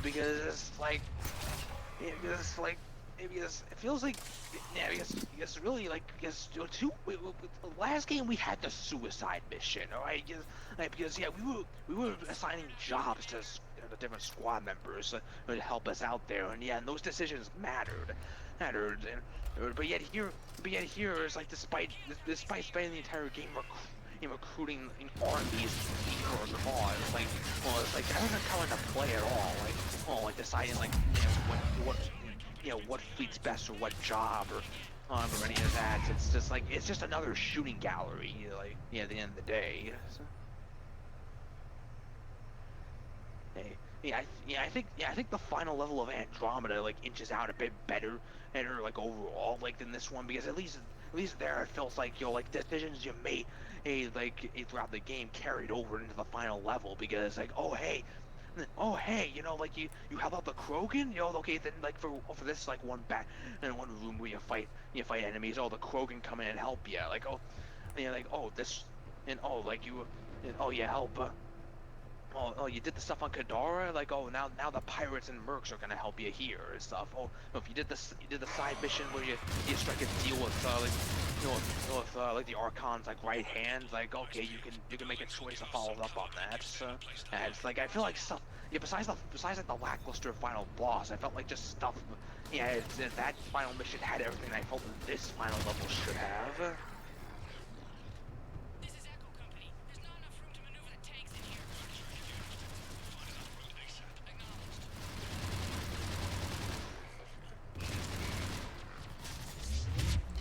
Yeah, we're just punching our way through like the entire Reaper army. A bunch of cannibals, a bunch of marauders, some brutes, ravagers, the occasional banshee, the occasional set of husks.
Wish there was much more else I could say, because I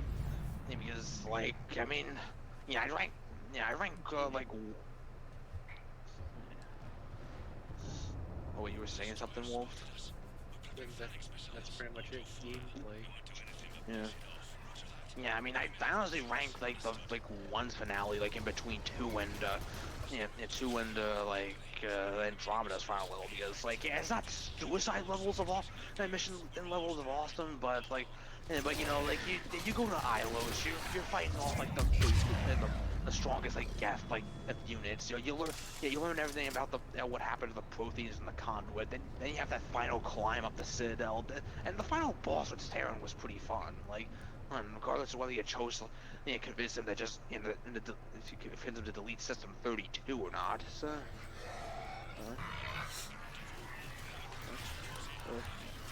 that reminds me, I came across a subreddit for Mass Effect memes. Did you now? It's funny you mention that because I've been seeing a lot of memes. Mods, crush a skull in, please and thank you. That's all I'll fucking say.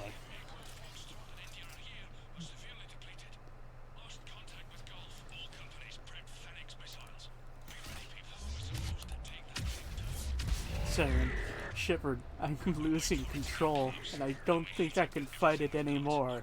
Thunder strikes.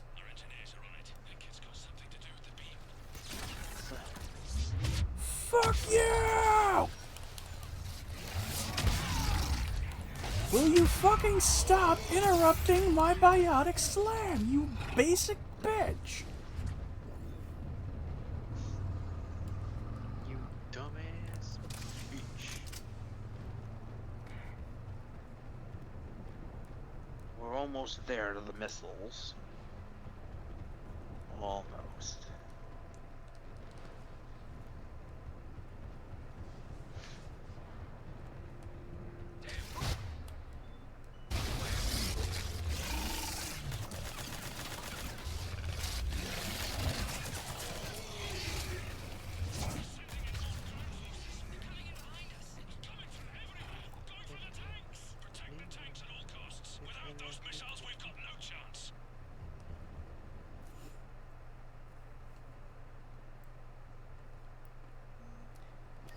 What were you singing there? What, me? Yes. I was,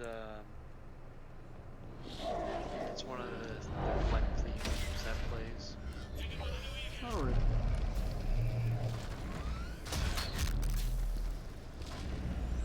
And now we have to not just hear like a fucking, like one of those bass music meme sounds.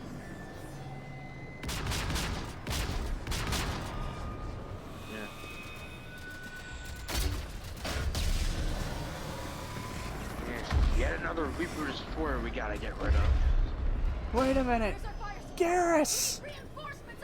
It fucked up the calibrations! You son of a bitch!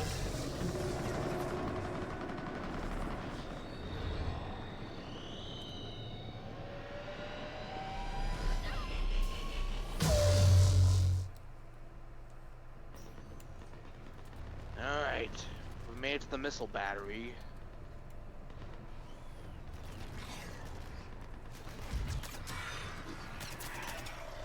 You know, maybe I should switch this to an automatic weapon. I think you're gonna. Yeah, I think you're gonna need the ammo. There's the artillery. But the company's been wiped out. Commander, do you read me? Major, what's the situation? The beam's interfering with missile guidance. We can hit the destroyer, but we'll never make the precision strike we need to take it out. Damn it. Edie, can you read me? Yes, Commander. Any suggestions? I may be able to use the Normandy systems to enhance the missile targeting capabilities. Excellent. I'll need you to open a link to the Normandy from the missile systems. On it.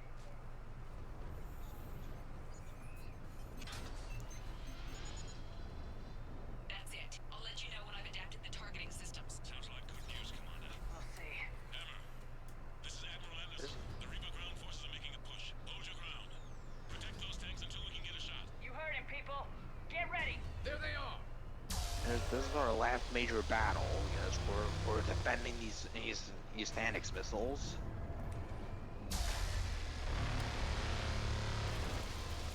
And yeah, that Reaper's slowly approaching.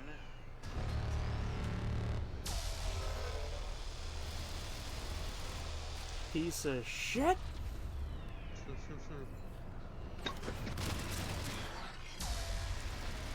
You motherfucker! I wouldn't piss it off just yet.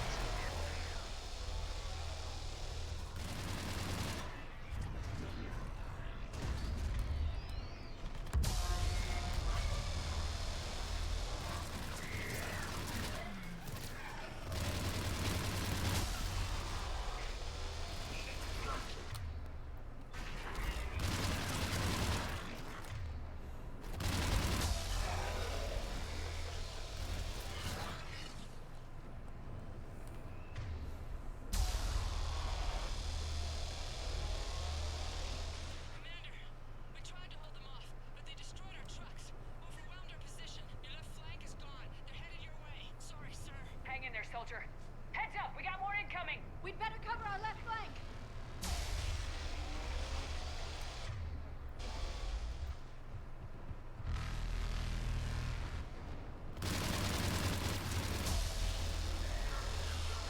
Come on, you bitches!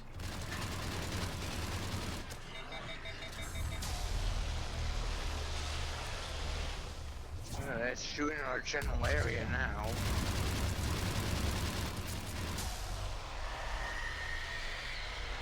It's just slowly inching over.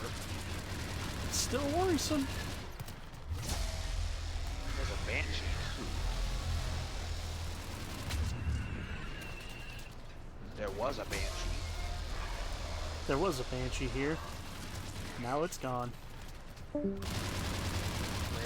Oops. Laura?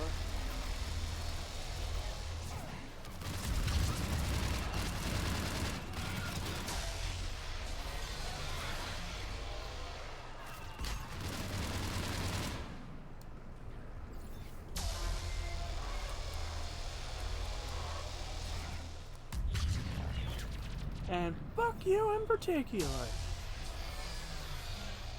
Oh, welcome back. Tech issues. Okay, you got a break right now before you mess with those missiles. Like, you wanna like examine the place quick. Now's your chance.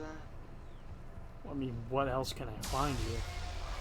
I see a Metagel thing, and yeah, there is a special something we could use in a pinch, like that's around here.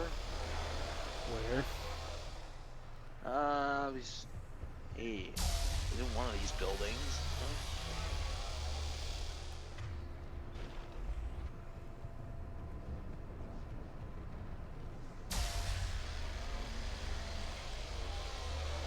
Let's see. Yeah, I think it might be this building. Okay, that's just a med kit. I think it's out there. That's another Hydra missile launcher. Save that towards the. I mean, we could hold on to it for now because we could get some use out of it right away. But you said you wanted me to save it for something? It's more so like the very end of this encounter, but I don't know, because that's like the pinch you would need it in. But I can hunker down and just use my powers. alright. What happened? The Reaper is still too close to the beam. We're down to 2 missiles, and we haven't even made a dent. You will need to allow the Reaper to move out of the beam's influence. And closer to us. Commander, Hammer is being overrun at every turn. Reaper ground forces are converging on your location. We're fighting our way to you. Hold on, Commander. Hold on. Goddess, more are coming. Hold on, everyone. We can do this. Who the hell has a much wider range of emotion or the performance than Mark Mir does? So like, as much as I like that guy, like he still sounds very monotone about all this. But anyway, this next wave is a bunch of brutes. Who's coming after us? Also, you may want to start being more mindful of the Reaper because now that it's pretty close to us, it's gonna start trying to take pot shots at us soon.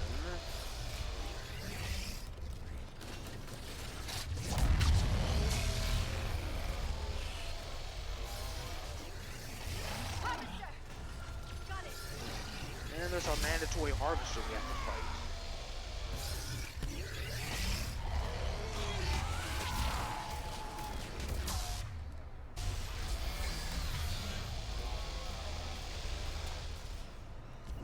Right away. I'm just gonna start firing just yet because this mandatory mini boss is in the way.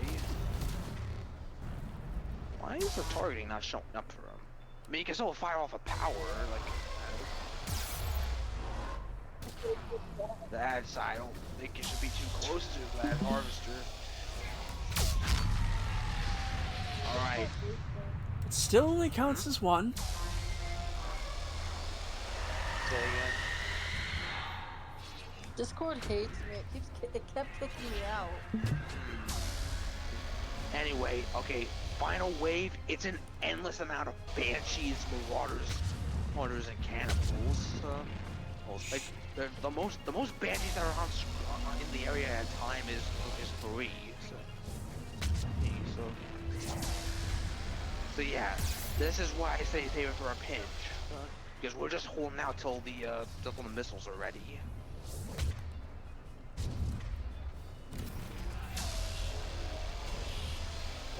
Why isn't the Reaper started firing his laser yet?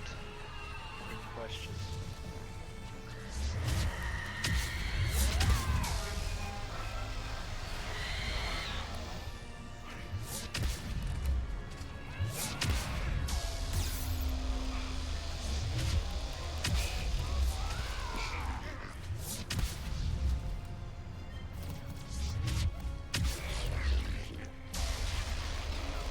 Get up! Oh. There's a banshee right there. Bitch!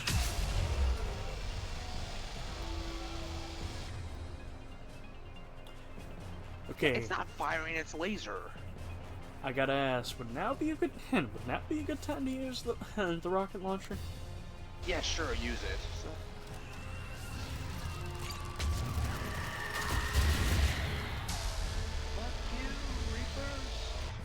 Is it because we're playing on casual difficulty? Is that why? Fuck you, Bolton! I was gonna say that originally, but then thanks for doing it for me. Like I remember, like I did play through this level like a long time ago in narrative, and it didn't fire off. But yeah, normally around this point it starts firing its own laser at you, and you have to dodge it. But yeah, we're done. I'm assuming all that's left now is to make that big choice.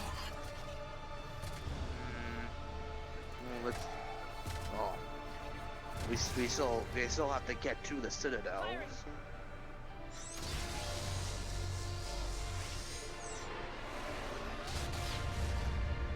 Fuck your armor! You big beetle bitch!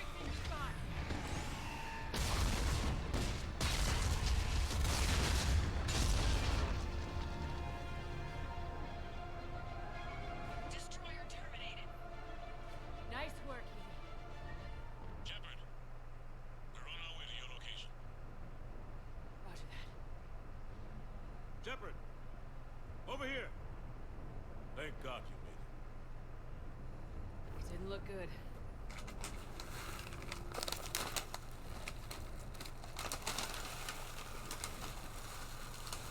It gets worse. Of course it does. Hackett just reported in. Several Sovereign Reapers, including Harbinger, have broken off from the battle with Sword. They're headed here. Harbinger? Oh, remember him? Hackett to get the Crucible in place. But we have to get a team on board the Citadel to open those arms now. We still don't even know what we'll find when we get to the Citadel. And that's our job. Find out what we're up against. All right. Saddle up, everybody. Get me Admiral Hackett.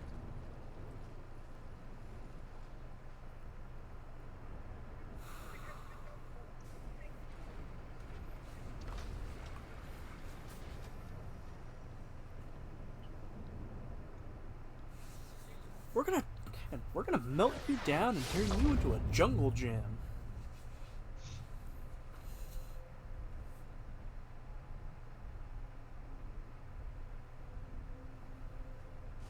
And then everyone at the elementary school starts hearing voices in their head. Control.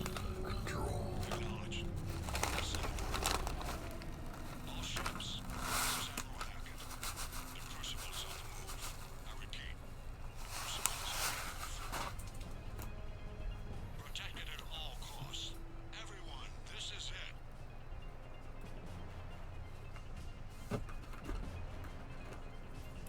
Yeah, the Reaper's worst nightmare has just entered the chat.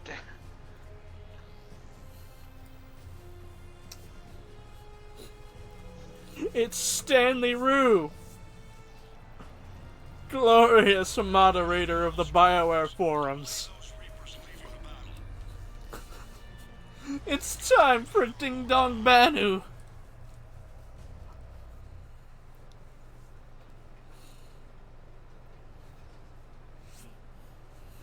From here on in, it's a straight shot to the beam. A straight shot with Reapers trying to crush us along the way. We just need to get a handful of troops through. Please tell me you know what I'm talking about, Joey. We knew this was going to be a gamble at best. No, I don't. Okay.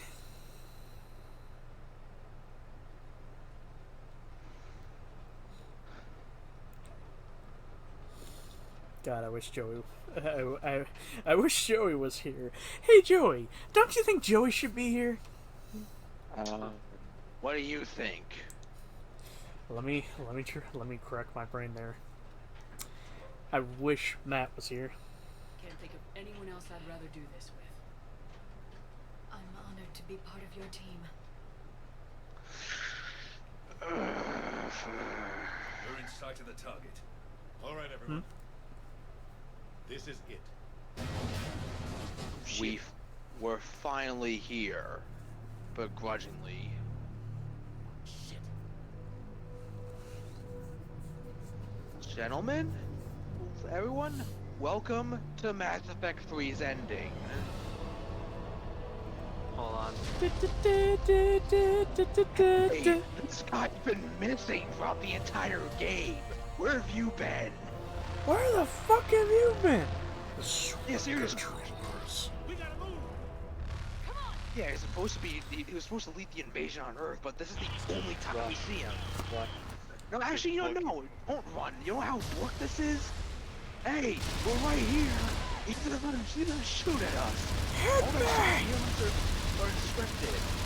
You can stand still and it'll be fine. Yeah, the next watch it. Oh, look at that guy go. Whee! There we go. Watch him go. Shepard, what are you doing? Moonwalking! Okay, fun's over, but yeah. This is a scripted sequence. We're just running. Yeah, and Harbinger doesn't even say a word to us. Like, no Keith Zarabashka again this time. Assuming we're making a pass. We ran out of. And welcome to the extended cut DLC. This Shit. Shit. Shit. Shit. Scene was added. The Mako is betraying us. Yeah, if you didn't have enough war assets, whoever you brought with you would have been splatterized. That's what I fucking saw on the Mass Effect subreddit, and that's why I No, was so not- fucking worried. Not splatterize, nice harbinger straight up lasers them.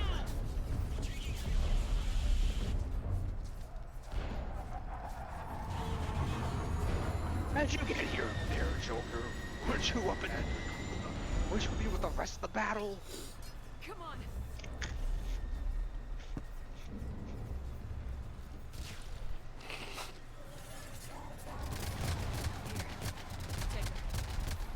Shepard!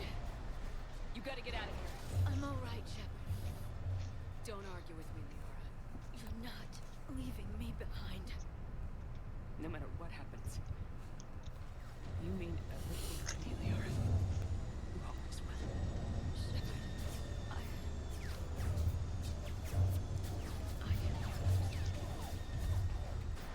Yeah, I'm gonna say it. The Tali version is just like, personally to me, is just way better. But again, that's bias. Heavy amounts of bias. Don't worry. Also, real nice of Harbinger to have as Les say that final goodbye. Take you, I'm Shepard. I insist. We're on our own now. Alright, Shepard, it's 2012. Think! What could be epic to play here? Tears by Health!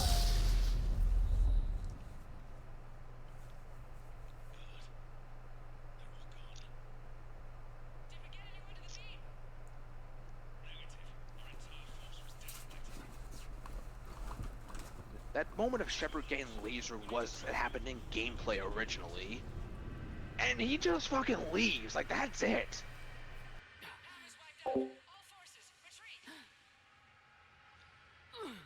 And Shepard's seen better days.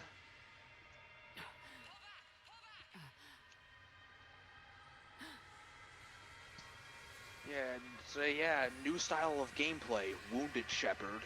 Remember the end of Modern Warfare 2? They can barely walk up. There's a take aim at the 3 Husketeers. What the hell are you? Okay.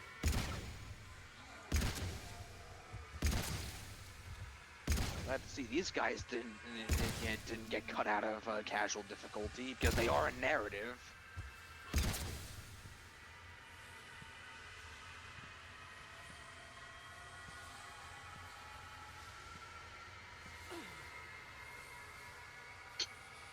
What was the one Modern Warfare game I'm thinking of where it just like toward like at the ending you're just stuck with a pistol? Not too sure, but I mean I know it's. Oh, look, guys! It's Marauder Shield, the true final boss of Mass Effect 3. He has to be, since he's the last enemy we ever kill in this game. Everybody wouldn't shut the hell up about him. There, look, he's dead. Move on. I don't get the joke. That Marauder on that I think on higher difficulty that Marauder has a shield. Well, no, when the game first came out, he had a full bar of shield. Extended cut, his shield got reduced slightly. But here in Legendary Edition, it's near empty. But yeah, it's like everyone memed about it because yeah, he's literally the last enemy we ever kill in this game. So, oh, he's the last enemy, ergo he's the final boss, trying to save us from the ending. All that shit.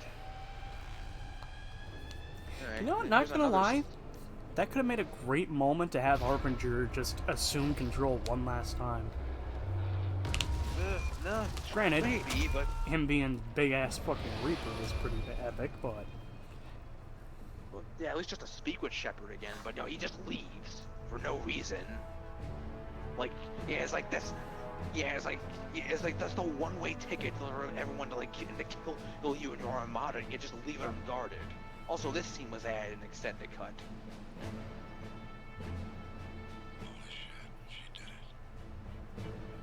This is the Admiral. We've got reports that someone made it to the Citadel. We need to give them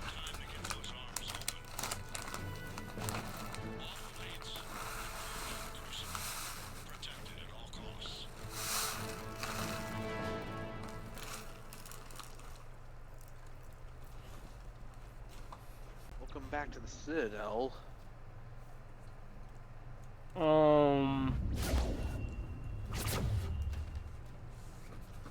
What was that one movie called again?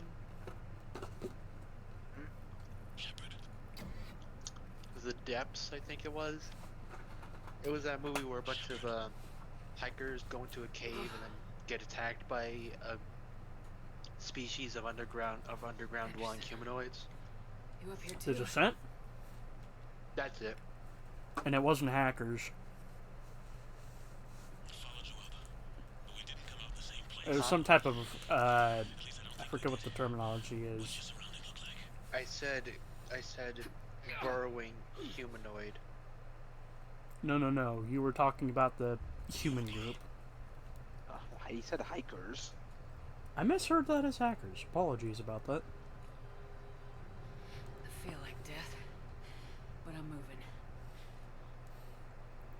Also, damn. There's human remains scattered. Sounds familiar. I'm in a dark hallway. At least the keepers are still here. Reminds me of your description of the collector base. Makes sense. You think they're making the Reaper in here? Sure. They round them up on Earth and send the people up here to be processed. This makes me feel uneasy.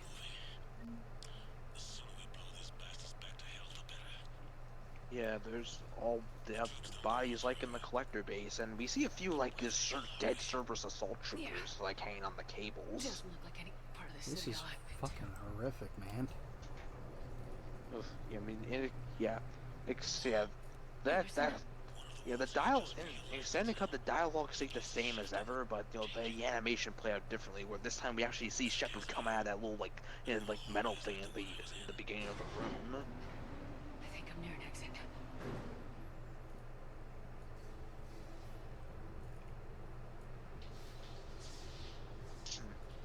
Yeah. Hey, look. Hey, these look a little different. Don't get too far ahead of me. Those metal things. Just found that chasm we were talking about. I see something. A control panel, maybe. I'm just gonna go on. Anderson? Damn it. Those metal things I pointed out, they kind of look like the engines that were on the Shadow Broker ship. So, yeah.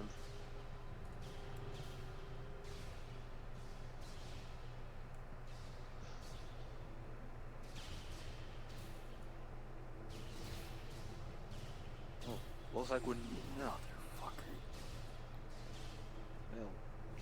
yeah, it looks like the outside of the Citadel Tower from the first game. What are you doing? I did not see that as I did not see that as Anderson.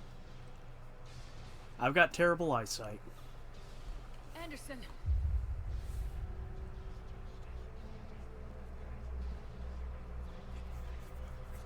I really need to have my eyes checked. Shepard. I can't. There he is. There's Martin Sheen, that motherfucker. What happened? I warned you. Control is the means to survival. Control of the Reapers and of you. You know, I'm getting flashbacks to Spider-Man 3.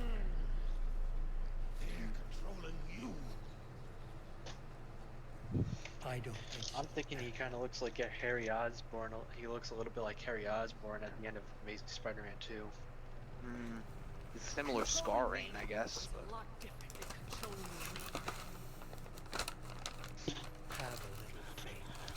But yeah, we see those implants at work. We discovered the mass relays when we learned there was more to the galaxy than we imagined.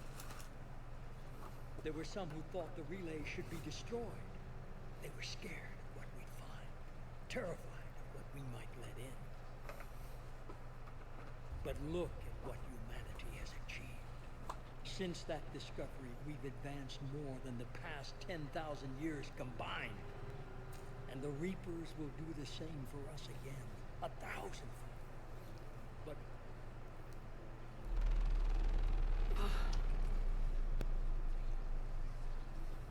only if we can harness their ability to control. Bullshit. We destroy them, or they destroy us. And waste this opportunity? Never. You're playing with things you don't understand. With power you shouldn't be able to use. I don't believe that. If we can control it, why shouldn't the others? Because we're not ready.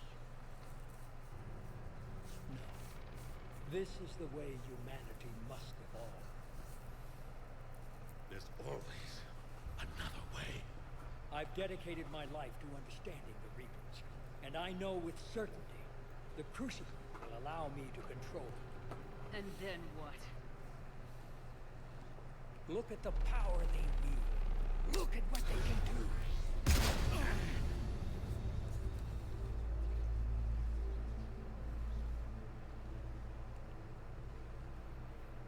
I see what they did to you. I took what I wanted from them, made it my own.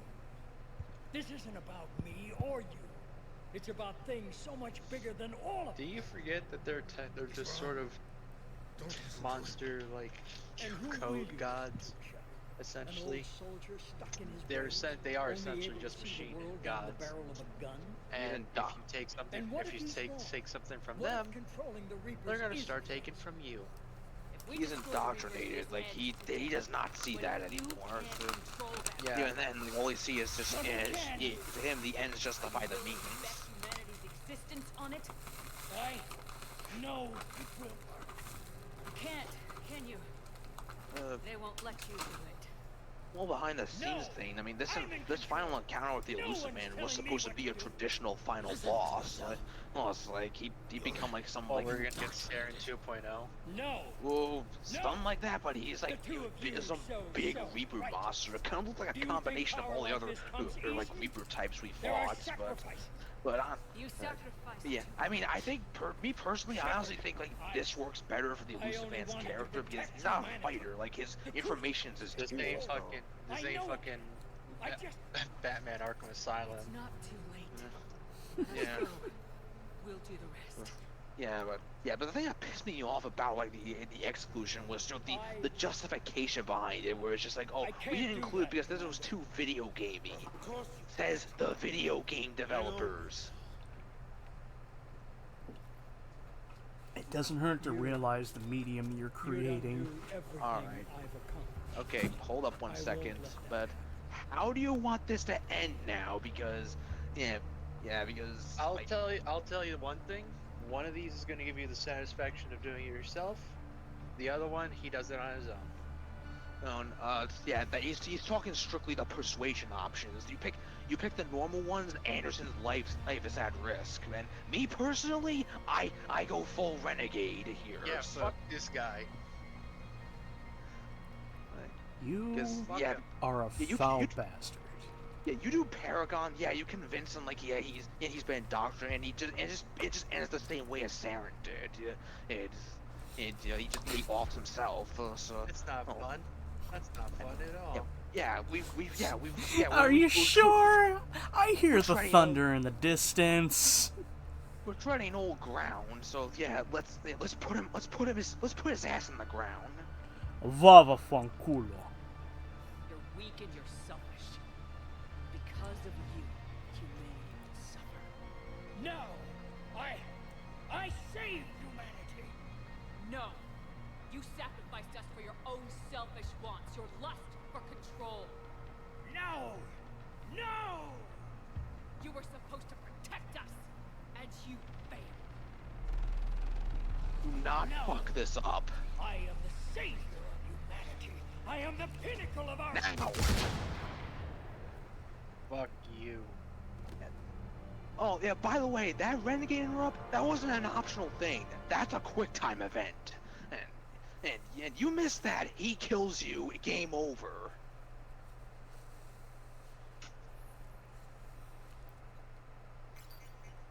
By the way, sorry, Anderson, again- for holding the gun at you. I can't fucking see. Yeah, but again, if you were, you know, already doing the renegade dialogue option, you would go for the renegade interrupt as soon as it was available anyway. Yeah. I wish you could see it like I do. It's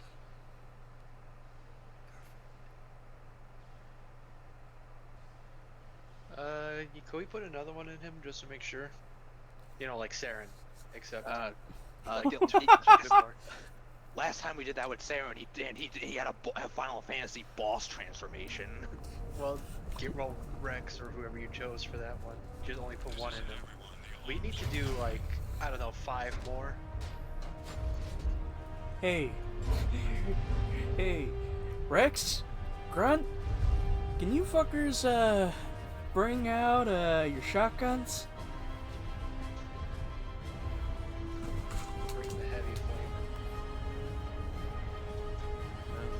Alright, but either way, the elusive man is finally gone, and with that, it's Cerberus as well.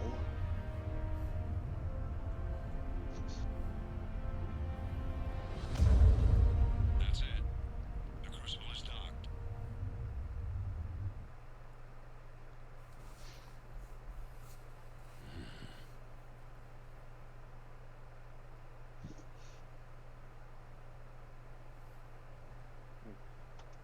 Also, oh yeah, right, Anderson got shot.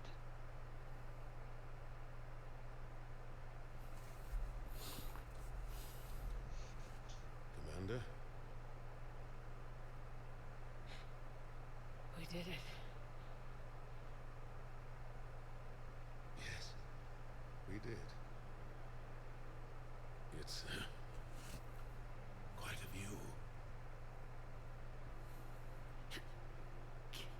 I like how there's nothing exploding right in the bottom right.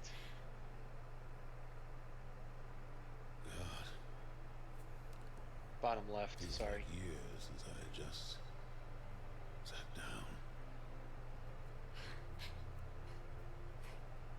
Think you earned a rest. Stay with me. We're almost through this. You did good, child. You did good.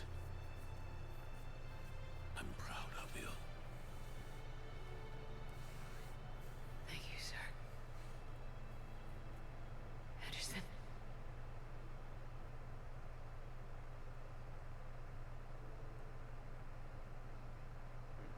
That hits harder with Male Shepherd because his line of dialogue is "You did good, son." Shepard, Commander. What do you need me to do? Nothing's happening. The crucible's not firing. It's gotta be something on your end.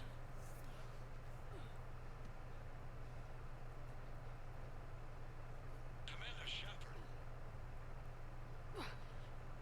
I don't see. I'm not sure how to.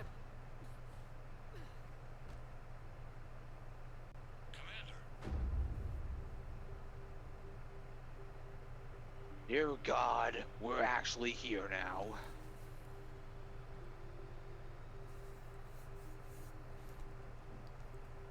Up to heaven we go. The colors, kids. The colors. Well, I like to point out we opened the Citadel's arms using some random terminal in the bowels of the Citadel and not in the council chamber like last time. Like, wasn't that supposed to be the master control unit? Maybe there's another master control unit.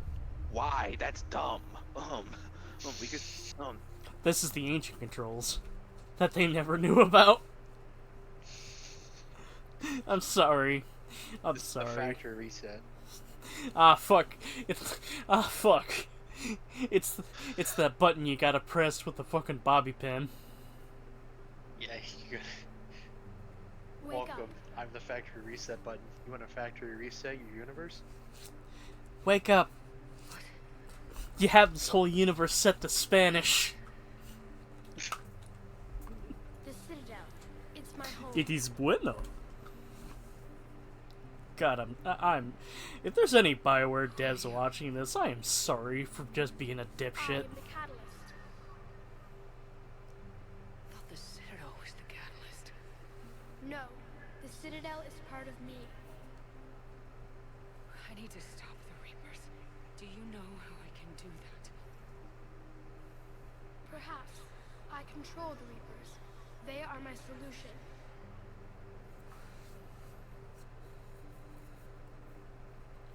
The solution to what? Chaos. Okay. The created will always rebel against their creators. But we found a way to stop that from happening. A way to restore order. I hear another voice somewhere with that child. In the Yeah, right it is audio Google. channels. No, we Yeah. harvest Both advanced audio channels, the civilization. child. The leaving right the audio younger channel, ones alone. Mark Mirror. The left Just as we left Jennifer more Hale. people alive the last time we were here.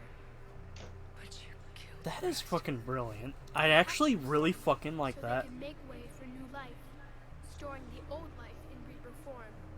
It's too bad this thing's I pretty think dumb. we'd rather keep our own form. No, you can't. Without us to stop it, synthetics would destroy all organics.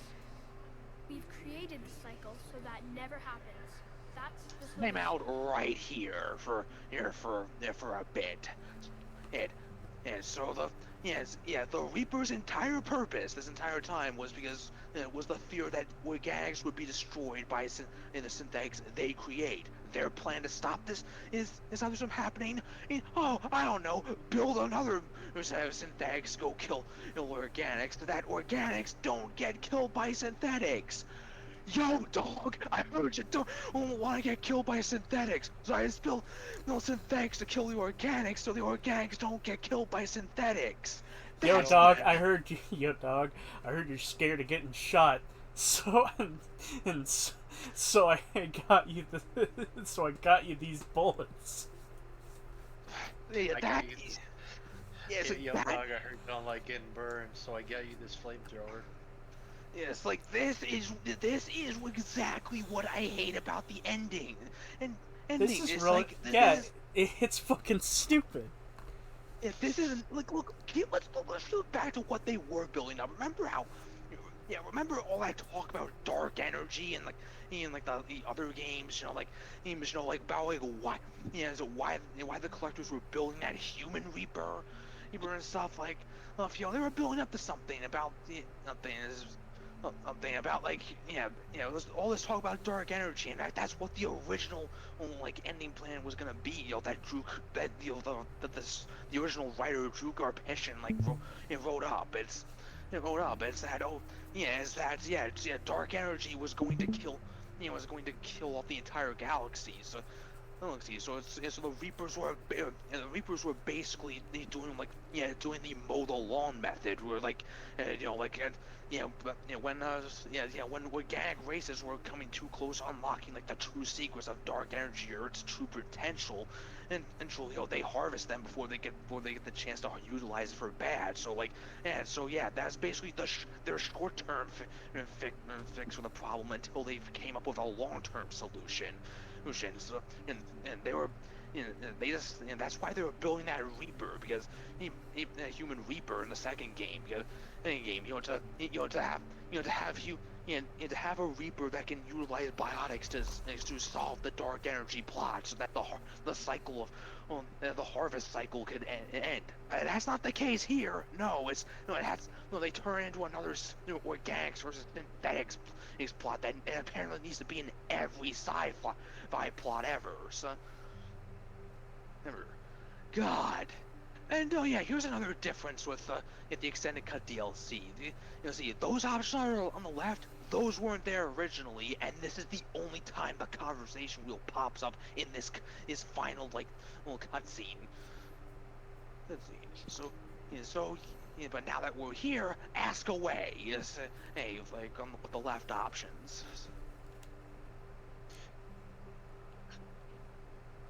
You said.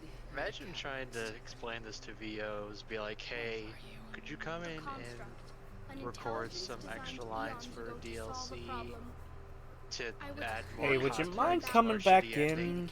Because we kind of shot ourselves in the foot. Yeah, I mean that's the unfortunate downside when it comes to the extended cuts creation, because Bioware got a lot of flack, and as you know with the internet these days, is some of that flack gets taken too far when it turns to death threats. But as beneficial as the extended cut was, this unfortunately was created through out of fear, unfortunately, which that's the one thing I hate when I look back on this stuff. So a new solution was required. The Reapers.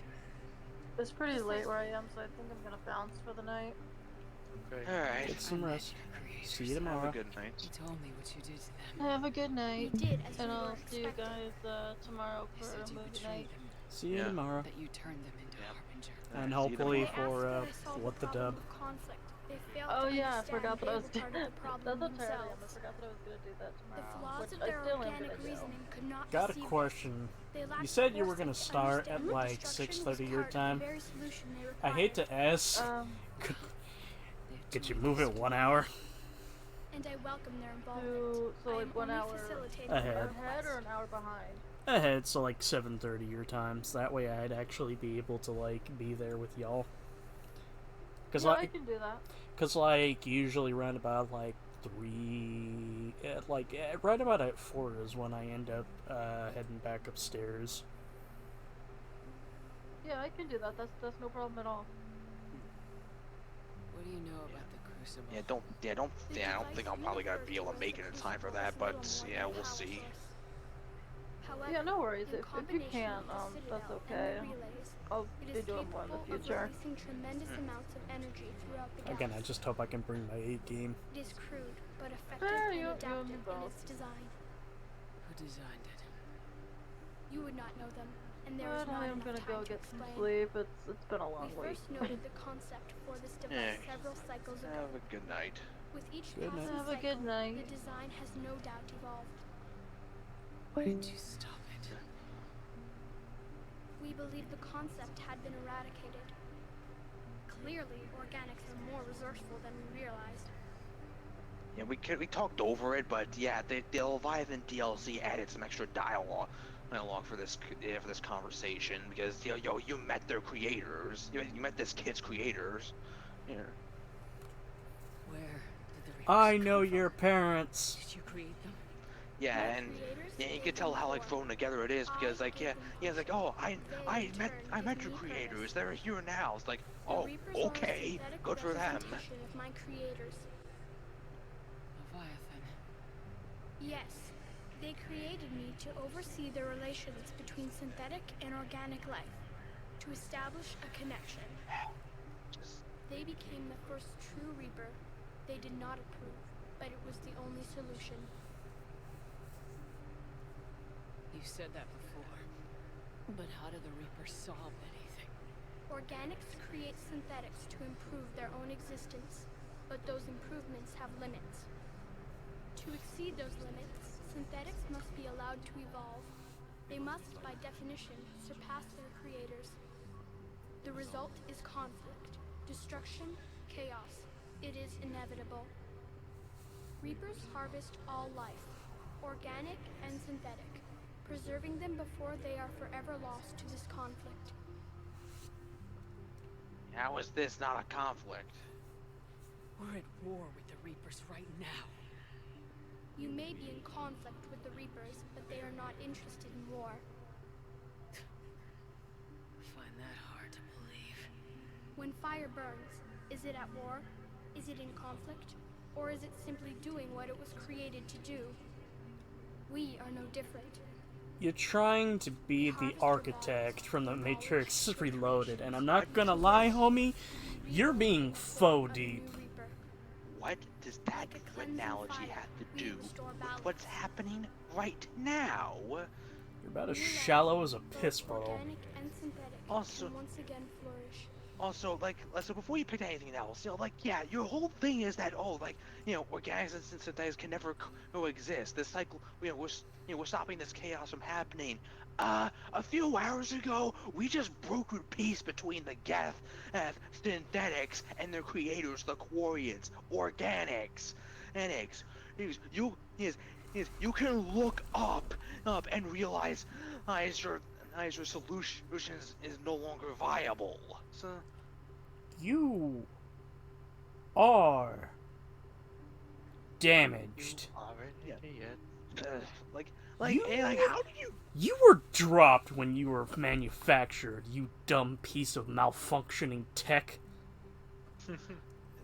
Yes, like this just how exactly do you go from writing some of the best the best sci-fi trilogy of like the the late 2000s and early 2010s and then suddenly output this? And Casey Hudson's defense was pathetic too, because he pretty much he pretty much shot down on like all the criticism saying like it was an attack on artistic integrity. But fuck you.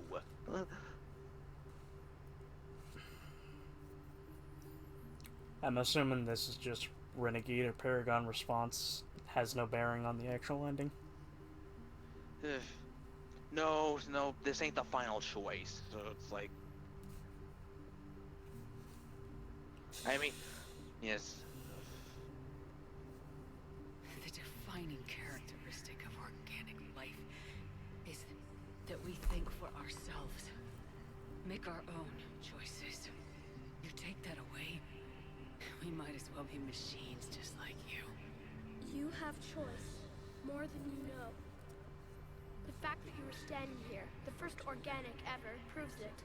You pick the Paragon But it also options. It'd be about the solution won't work about organics having hope. We find it Because is we can't get away from that word either. Why are you telling me this? There's a good reason why my gut went with Renegade there. You have altered the variables. What do you mean? The Crucible changed me, created new possibilities, but I can't make them happen. If there is to be a new solution, you must act. It is now in your power to destroy us.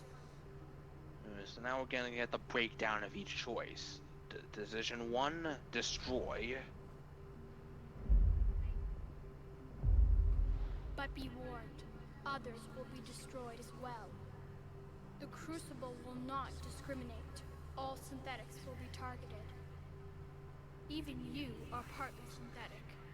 That includes the Geth. What exactly will happen? Your Crucible device appears to be largely intact. However, the effects of the blast will not be constrained to the Reapers. Technology you rely on will be affected, but those who survive should have little difficulty repairing the damage. There will still be losses. There's a no more than bug what has here already that came from the Leviathan DLC, because that close-up Shepard had is supposed to cut to a pre-rendered cutscene of showing like the effects of the ending or something, like basically a flash forward of what we're gonna be seeing when we pick said option. But for some reason, like he's in the Leviathan DLC, bugs is in his conversations that they don't play anymore. So like. Random hot take. I just thought of something.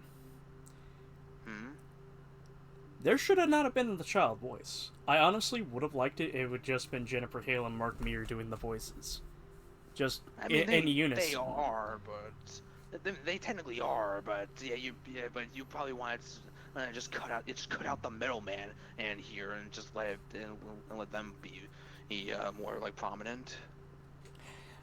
Bit of a weird thing. And I know it's like a side tangent, but have you ever seen The Prince of Egypt, Joey? I don't think I have. The animated DreamWorks film about Moses freeing the Jews away from Egypt. I feel like part of me might want to say I might have seen that when in like the religion classes I had to go to when I was younger, but that was a very long time ago. it's been years since I've seen it, but I distinctively recall somebody Walker talking about it at some point. And he brought up an interesting fact I never really knew, because, you know, it'd been years since I watched it, but there's a scene where they replicate the biblical story of Jesus talking to a burning... Moses talking to God through a burning bush. And they mainly have Val Kilmer doing the voice of God, but an interesting thing is that they do a little bit of an undercurrent of, like, several different people that Moses has talked to. Like, you faintly hear it underneath. This is weirdly reminding me of that.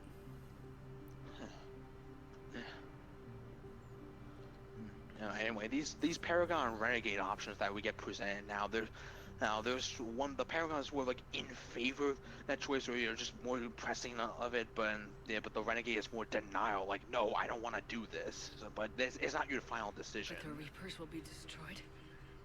Yes, but the peace won't last. Soon, your children will create synthetics, and then the chaos will come back. There has to be another way. There is. You could instead use the energy of the Crucible to seize control of the Reapers. So the elusive man was right after all. Yes. Oh, they cut off the but you scene can of the never elusive take man, control, and they using those we already pylons. controlled him. But I can? You will die. You will control us, but you will lose everything you have. How can I control the Reapers if I'm dead? Your corporeal form will be dissolved, but your thoughts and even your memories will continue. Oh, that played. Your connection For a to second. your kind will be lost, though you will remain aware of their Ugh. existence. God, Legendary Edition's fucking weird. So, but yeah, that revelation. The elusive man was right all along. The Reapers can be controlled. And I do not look forward to being replaced by you, but I would be forced to accept it. Not if I refuse to do it. There is another solution. And this is the one Joey hates. And that is? Add your energy to the crucibles. The chain reaction will combine all synthetic and organic life into a new framework, a new DNA. Explain how my energy can be That... added to the crucible. There is little time left, but I will try. Your organic energy, the essence of who and what you are, will be broken down and then dispersed. Yeah, this is what I was talking about. That was trying to show. So. To do what exactly? The energy of the crucible, released in this way, will alter the matrix of all organic life in the galaxy. Organics seek perfection through technology. Synthetics seek perfection through understanding. To bring back this Organics old will argument, be Joey, perfected by integrating fully with synthetic I have a technology. new Synthetics, in new turn, will finally have counterpoint full to your understanding of whole organics. evasion of, It like, is your the whole, ideal solution. what's the word, Now aversion that we know it is possible, to this it ending. is inevitable we will reach synthesis.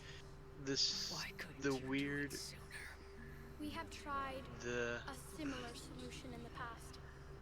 the But it weird has Geiger, always the failed. weird biological technological fusion. Because the organics were I not feel ready. to this ending It is is a not way, something that can be way, forced. way, You way, are ready, way better and you may outcome choose than the it. weird Geiger-esque You're asking me to change technology biology fusion that Saren or the elusive man was proponent Why not? was Synthetics trying to are already part of it. force. Can you imagine I your really life wish without my it? mic wasn't picking up everything. Because listen, if we went with Saren's, if we went with what Saren wanted, we would get husks, only husks. Yeah, but at that point, Saren was indoctrinated, so like what he envisioned didn't matter at that point anyway. So anyway, Yeah, but we're not indoctrinated, so what we're thinking of is a better solution. There is that, so yeah, you leave it in the hands of someone who has their head on straight and has a good heart, sure. Also, if you kept picking the renegade options, you would have gotten the refusal ending. And please, for the love of God, do not shoot the kid. You're gonna get the refusal ending. and Bioware added that as a fuck you to everyone who kept unloading on him in the original ending. So okay, Chester. So Chester, Joey, do you agree that we should ultimately leave it to him what he wants to do with this? In the end, it's his playthrough, his decision, but we're not gonna we won't judge you harshly. But so our options are control, synthesize, destroy, or destroy. or synthesis. Yeah. Or the way I go is control, destroy, or synthesis. There is no don't let the colors confuse you. There is no Paragon or Renegade choice here. Like, pick the decision you want. Me personally, you see, I've said it before, I feel destroy is the best outcome, but I stay away from control all the time. That's not an option. Control just, I'm not gonna lie. The only thing that's a drawback of destroy is more or less the geth. Synthesize, just to me, I don't know. It feels goofy. Or correction, not in the haha sort of way, but more or less like a faux happy ending. It's sort of like, and then the humans and the robots, they combine their DNAs to create a new living matter. Again, it's up to you. So don't tell us what you're gonna do. Just do it. Don't tell us what you're gonna do. Hoot! I swear to fucking God. If you pick that refusal ending, we're not stopping until you get back here and make an actual choice. So this is the ending you're going for? Primarily because, well, it looks like that, from what I've heard, this may actually be the canonical choice. It might be. Then again, BioWare might put in a new little clause saying, "Oops." Oops, we read your save data. That's canonical. Yeah. I don't know how they're gonna follow up like the other choices for the next game, because this seems like the most viable one, based on what we saw in the trailer. Yeah, sure, it completely shoots player choice in the ass. I get that, but it's like but the other too much work. Yeah, too much work, and they're like radically different endings. Like you need to account for.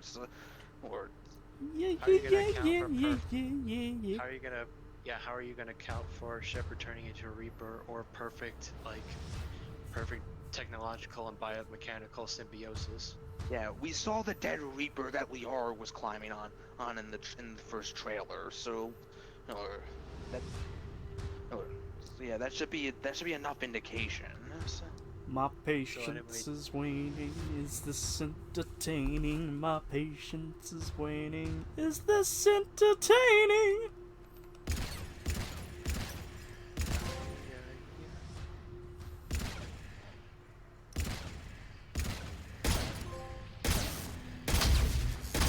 You only get that if you played through all 3 games. Yeah. Play through this game twice, or did one playthrough with an imported file.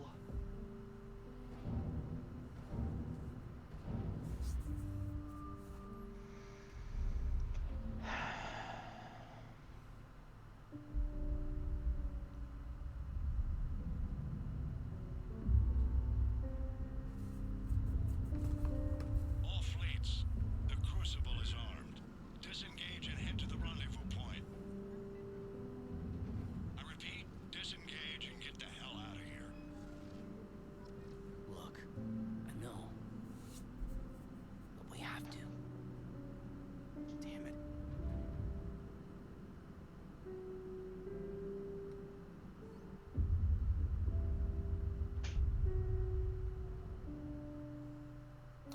I'm getting flashbacks to the intro of Mass Effect 2.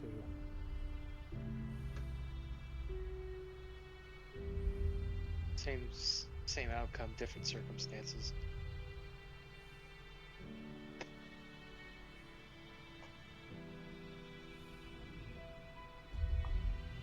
God, this music is beautiful, but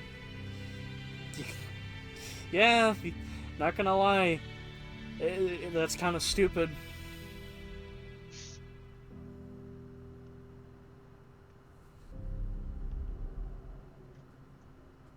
I feel like this is trailer footage. It's not, but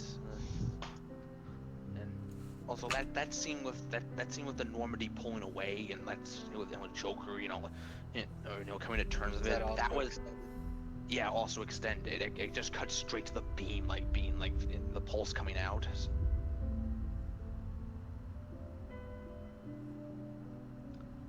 Depending on your military strength, I mean this destroy beam could be way more destructive. Like to the point where it not only destroys all the buildings, it vaporizes organics as well. So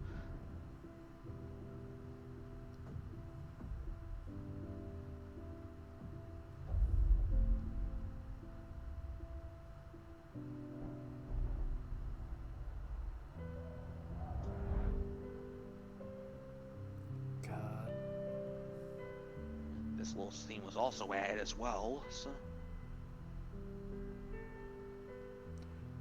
it's a no shit thing, but I hope the Corans are gonna be alright. That is a good point. It says it destroys all. This ending technically destroys all types of technology. So, oops.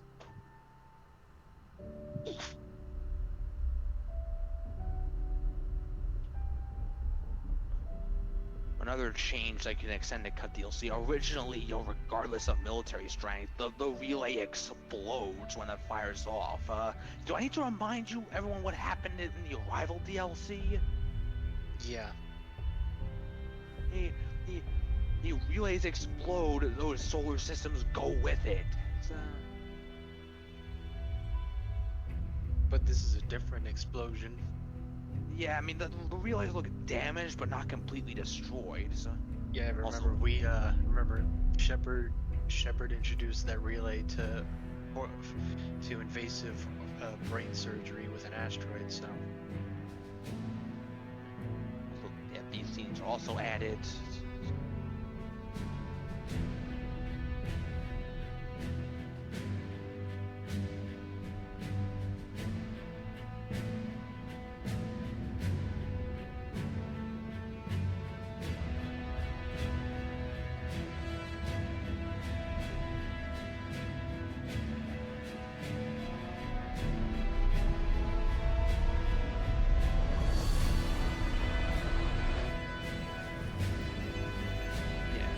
This is the first we see of Joker in the original cuts, because he's panicking more because more systems are going haywire. In fact, we didn't have an explanation for why Joker was fleeing the map originally.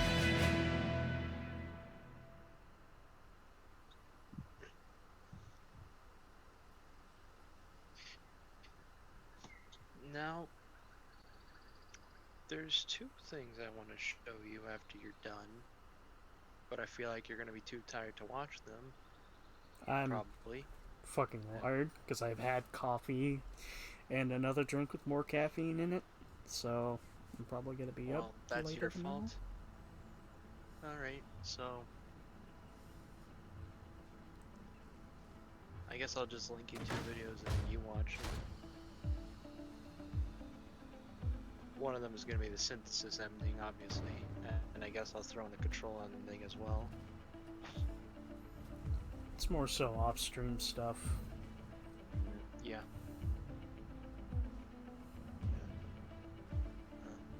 This theme playing it's called what was the name? Daz Martez or whatever it's called, but it's made by Fonts, the same band that made the credits theme for the first game.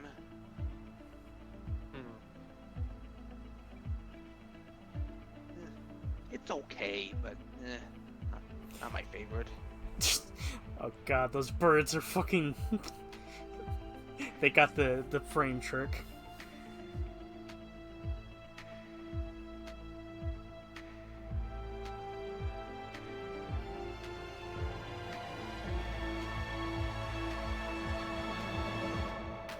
And that's where the game originally ended. No other scenes cut to credits. But we get an extended But we epilogue have- based on our choice. We Because have I think- extended. We have the extended cutscenes. The war is over. The Reapers have been defeated. Against all odds, and in the face of the greatest threat this galaxy has ever known, we survived. We suffered many losses. The relays are severely damaged, but we won.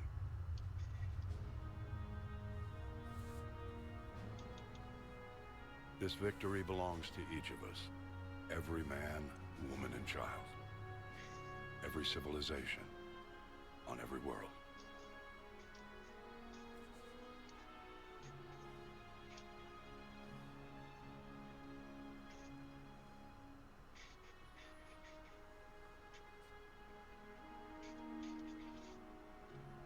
Look, Jacob became a teacher, so... The monastery's rebuilt, Miranda helps with the rebuilding, Jack continues to teach, Azumi still has her gray box, Aid retires. Now, as we take our first steps toward restoring what I we don't know lost, why that made we me. must remember what it took to me win. laugh. Rex and Grunt lead the Krogan now. Oh, baby Krogan. Yeah. This wasn't a victory by a single Creep fleet, violence. a single army, or even a single species. If this war has taught us anything, it is that we are at our Warriors strongest are when now we work part of together. society more. And if we can put down our grievances long enough to stop something as powerful as the Reapers, imagine what we can achieve now that they are defeated. It will take time, but we can rebuild everything that was destroyed. Our homes, our worlds, our fleets and defenses, all of this and more. Together, we can build a future greater than any one of us could imagine. A future paid for by the sacrifices of those who fought and died alongside us. A future that many will never see.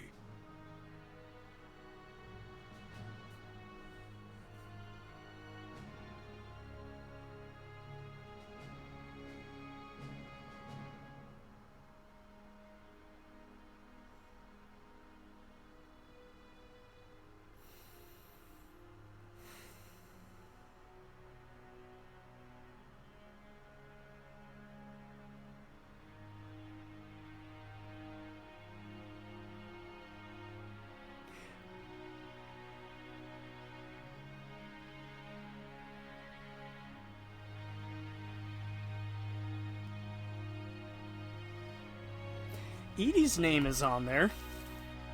Yeah, she's synthetic. And while we still have many challenges ahead of us, Did you forget? How did you Yes. forget that? we can face Yeah, I'm them kind of together. stupid, remind you.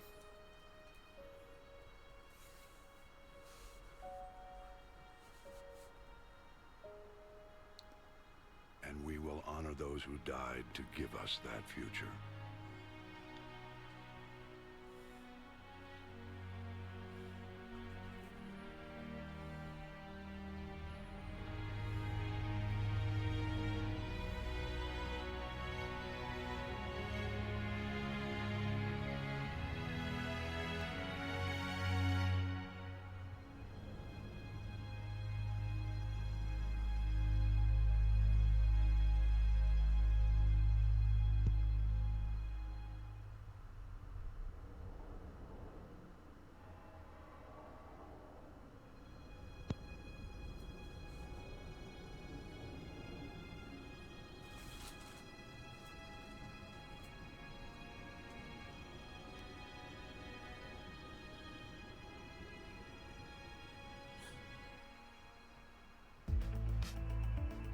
That scene of Shepard has always been in the destroy ending, so ending because it's been there since the original. It's still here now. And No, and yeah, if you pick the other endings, controller synthesis, like, Liara would, doesn't hesitate to put the name up on the plaque. She puts it up there. But that is it. That is the end of Mass Effect 3 and the Shepard trilogy as a whole.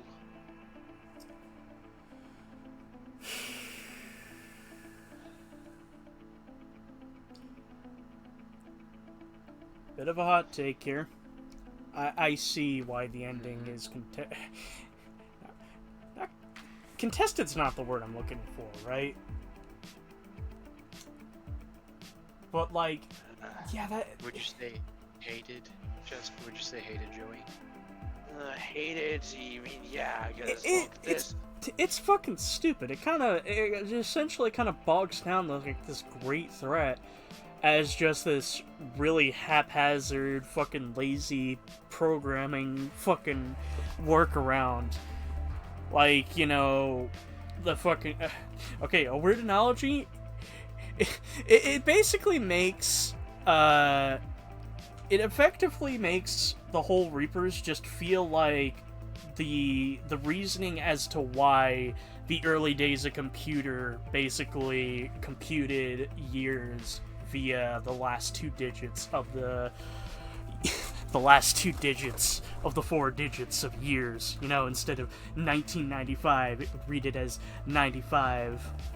As Malfits, that was the name of the song. So, anyway, yeah. It's I can see it, but I'm not gonna lie. As much of a kick in the dick and how fucking stupid it is, and maybe it's just because, like, I wasn't really there in the zeitgeist, so I don't necessarily have the full force of it. I don't feel it's ruined, the experience of Mass Effect for me, though. Well, I mean, look, you experienced this game like well after the fact, with the DLC and the expansions, with the extended cuts. It's like so yeah, you have a much different view of this than someone like me who's followed this series since since the middle. Has gotten this day one and played this with only the collector edition stuff and the FAMASH's DLC installed. So I had to experience just the raw original ending.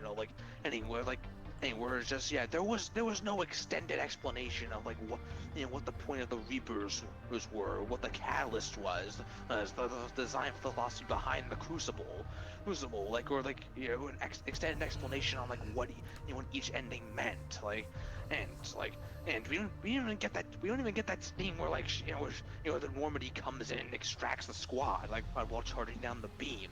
The squad. Shepard gets lasered in gameplay, and the squads are just suddenly back on the Normandy, alive and well. That's stupid. It's just there's just so much this. Yeah, there's just so much wrong here. I mean, Mass Effect 3's narrative was been the weaker side to begin with, but I was still enjoying the ride. I enjoyed the resolution with the Genophage, the Quarian and Geth conflict. I like seeing the interactions with the squad mates and everything, but getting to the end now is just everything we were building up in the past doesn't matter. Here's the story we want to go with, and they just beat over your head like you're stupid. You don't. So beforehand you weren't treating your audience like idiots.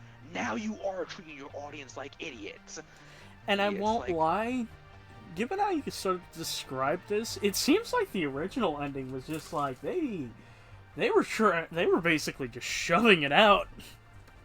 That's what it felt like, because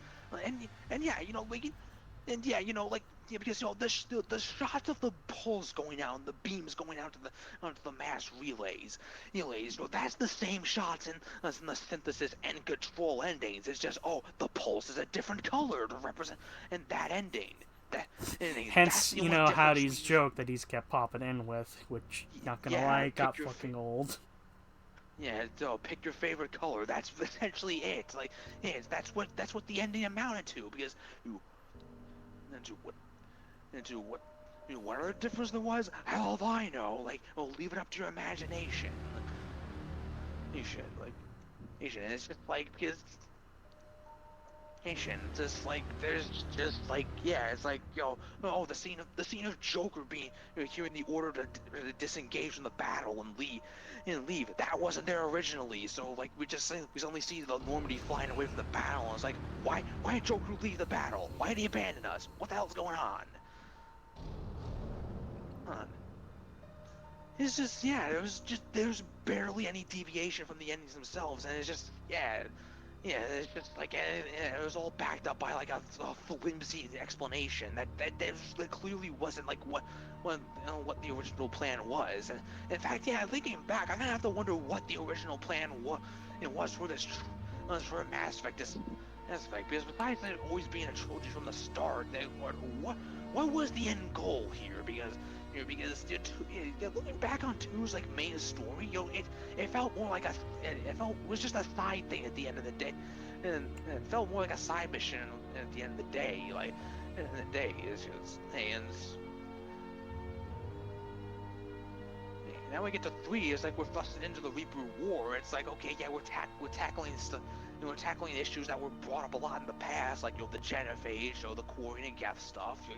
Of like in Cerberus, but it's just like we spend most of the plot dealing with that, but then also we're trying to figure out how do we fight the Reapers, how do we stop them. So it's like they're I mean I mentioned Drew Karpyshyn had a plan, but it's just like but it's like he left partway through, so we don't know what that was. It's just freeballing. Here's this little post-credits bit that I made my wallpaper for a few months. Some of the Well, details actually, it's have been been like almost a lost year in now. time. It all happened so very long ago. That Stargazer is voiced by Buzz Aldrin. One day, my And like one of the first people to ever go in. What will be there? Fun little fact about the child in there. It's actually an adult model, just shrunk. Oh my God, I can actually see it. It's a mini Commander Shepard. Every world could be home. I should go. Oh, you, Wolf, you ruined this ending more for me. Tell me another story about the shepherd. I really like the late, scenery but though. Okay. One It's a nice shot. Story. Yeah. Tell another story about the Shepherd. Okay, one more story. What that is? Maybe the next one. Who knows? Congratulations. Congratulations on bringing an end to the Ripper threat. Commander Shepard has become a legend, and from here, you can continue to build that legend. It was a long journey for Shepard and for the team here at BioWare, and like Shepard, we couldn't have done it alone. The Mass Effect trilogy began as a vision of a small team, but over the years it has grown. The growth has fueled and shaped by your feedback and support by the feedback and support of our player community. Thanks for joining us on this journey. We look forward to sharing adventures with you in the Mass Effect universe. The Mass Effect team. You want to know what the original message was in the original cut? Get back! They cut out that entire paragraph message from the developers, but from there on, it's continue to build that that legend further through through additional side content and downloadable content. That's it. And we're back here. There's no post game. It just puts us right back at the point of no return. But Wait, how do you? I mean, you seen what happened. There's not a real much of a post game after that. Shepard's gone. There's nothing left. But Yeah, but yeah, I mean, look, I think it is nice they got Buzz Aldrin, like the voice, voice that Stargazer, because it's like it's an epic sci-fi trilogy, and you might as well get one of the first people to ever go into space, like, he's involved somehow. I know a good shot to end off with.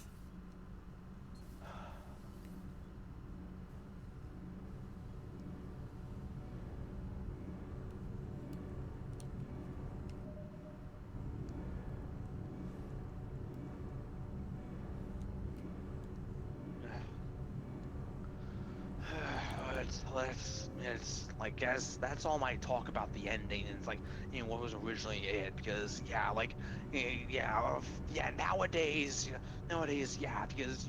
the extended cut is at the forefront, like it's what everyone's gonna be experiencing now. I mean, the only way you're gonna experience the original ending is like its original form is if you get the original 360 like release and don't install the extended cut DLC. You'll see, but that's the only way you're gonna experience it now. Besides catching it on YouTube.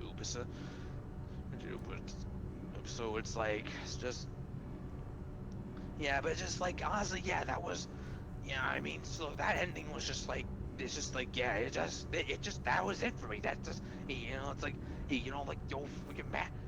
This is my favorite series, and this is how the trilogy ended on like the most dumbass note ever. Like that's disrespectful to what what was established, disrespectful to the characters, and disrespectful to the people playing. It's just like I mean the rose tinted glasses with me were shattered way back when.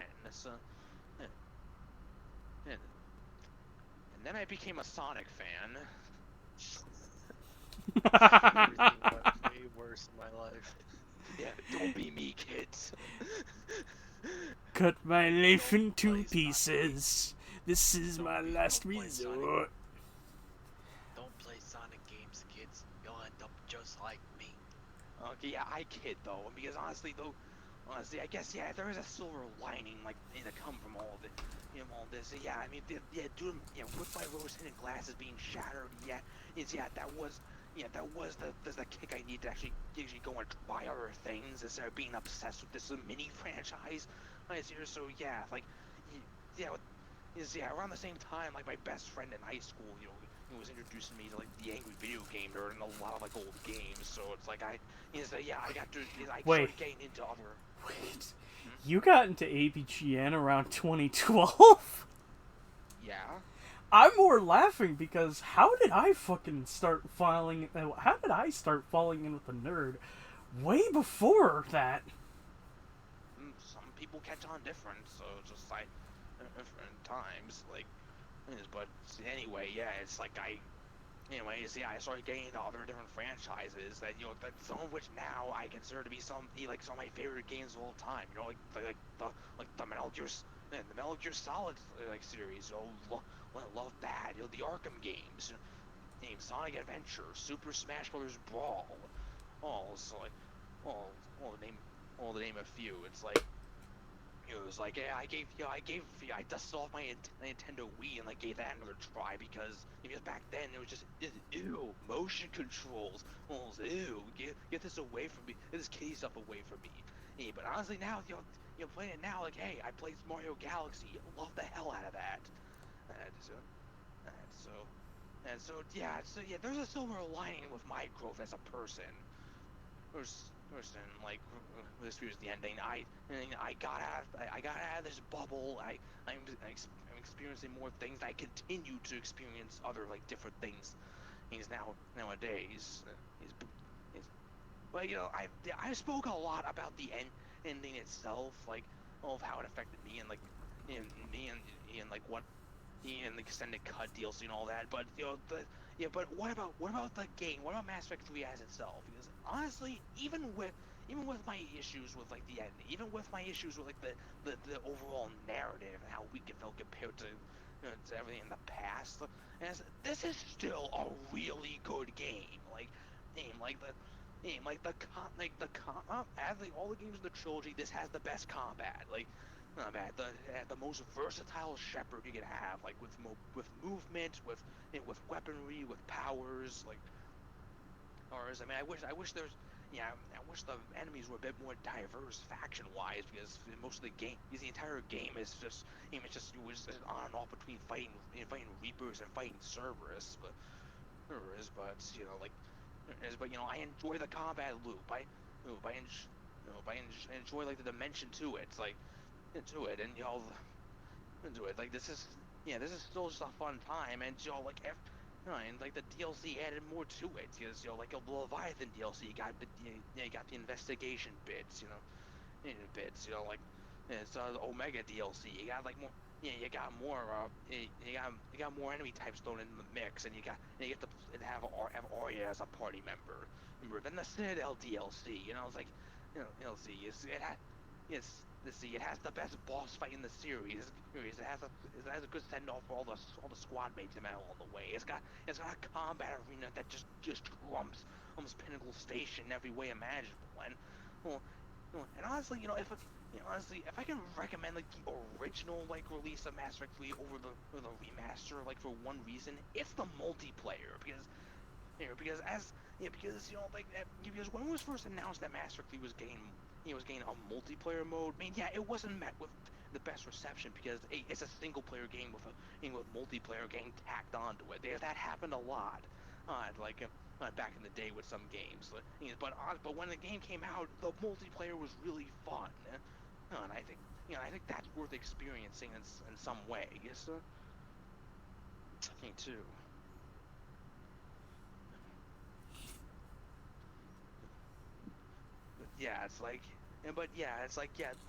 The end destination may be very unideal, but the journey along the way, of Commander Shepard and the Normandy crew, this is still this Mass Effect is still like one of my favorite franchises to date. Like I hate because in fact I'm still wearing the N7 hoodie right now as we speak. So. That's my love for it. So, right then and there. And okay, yeah, I see what you posted, Mute. Oh, nice. Sorry, just randomly scrolling while you talk. I am listening though. Yeah, but still, this franchise is very dormant. Like honestly, because since Mass Effect 3, the only game we've gotten was Andromeda, and regardless of what you may think of that game, I still stands that it's the black sheep of the series, no matter how you look at it. And we got another one that's in the works, it's still in pre-production, but when it comes out and what that's gonna entail, who knows? We just have to wait and see. But I'm gonna be either they're playing it day one when it comes out.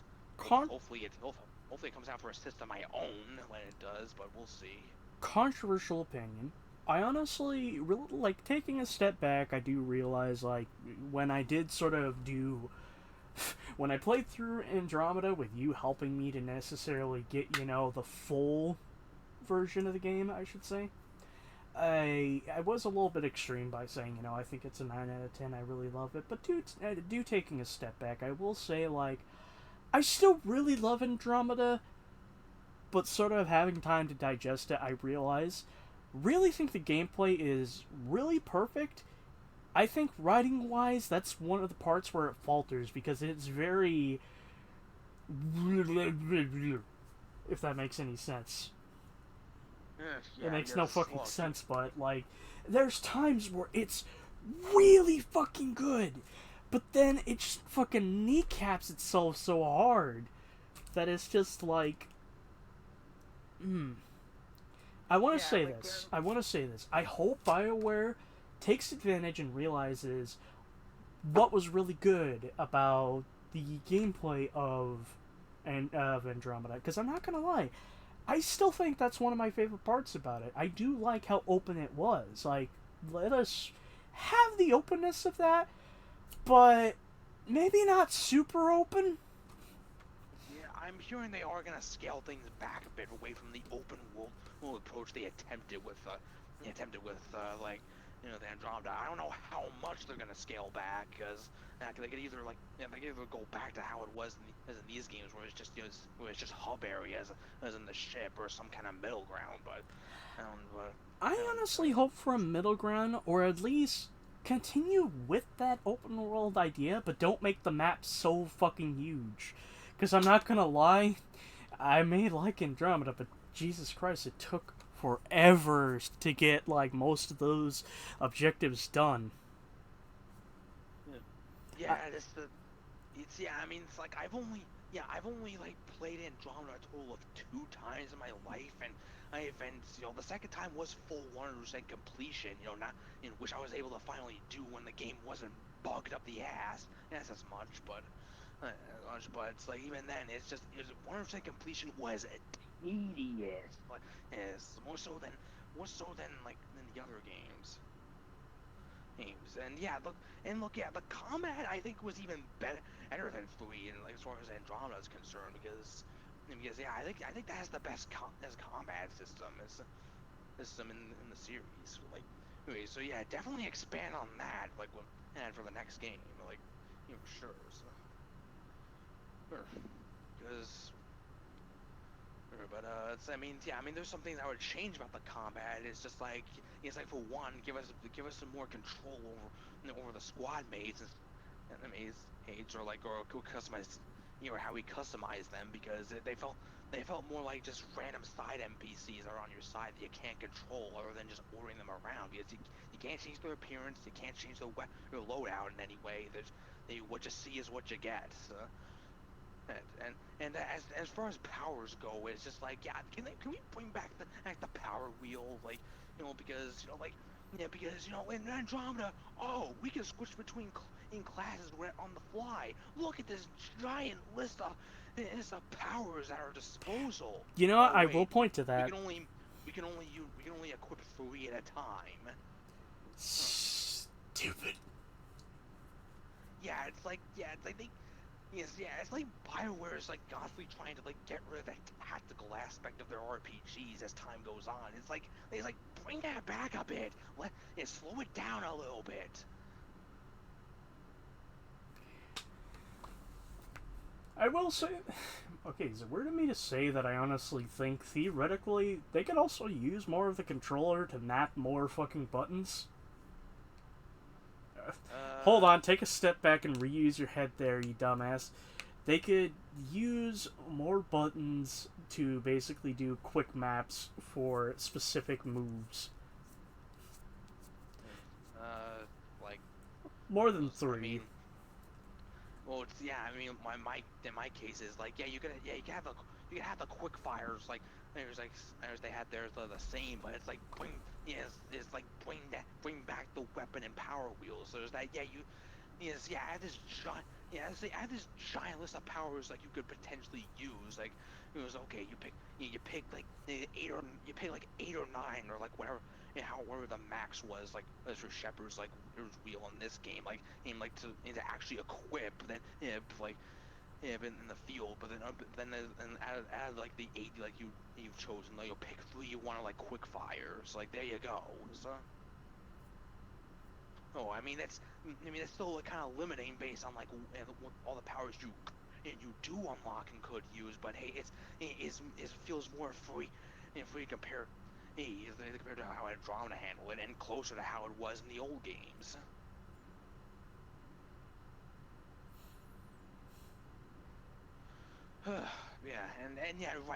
Writing wise for Andromeda, it's this. It's tone that has issues, because you're focusing on a group of people from the Milky Way. They're making the expedition to another galaxy. To settle there, start a new life, and every worst case scenario you could possibly imagine for this expedition ends up happening. But yet, meanwhile, during the first during the first mission, like, Ryder and Leader was still trying to be wisecracking smartasses is throughout the whole thing. It's just like, guys, reel it back. This ain't the time and place. Let's be a bit more serious when it needs to be, and that because it feels like modern BioWare writers decide that every character needs to try and outpun each other's. It's trying a little bit too hard to be humorous. Yeah, to the point where it feels like they're end up forcing it, like MCU humor. Yeah, like I remember looking back at Yong's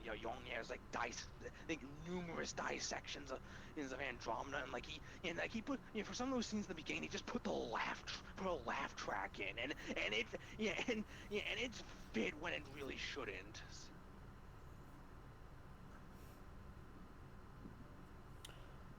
But we're trailing all the talk about Andromeda, right now. Let's reel it back to 3. So, any more you would like to say regarding 3? I honestly feel like what else is there for me to say? I just spoke my heart and voice out about 3 and the series as a whole. So. Do you feel? How does your soul feel?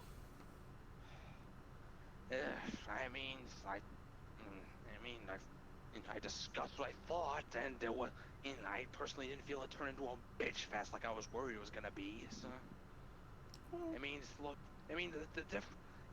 there's a lot more about the original ending that I'm trying to talk about, but there's a difference between just talking about it and actually showing it. But that's for another time. As one person says, there's a difference between, describing something and experiencing something. I don't expect anyone to have the same experience with the ending I have nowadays, because again, you really can't these days, because since the extended cuts a thing, and Legendary Edition has that on by default. If you just play only the Legendary Edition, you're not with no other knowledge of the series, and the reception is gone, you're not gonna really know.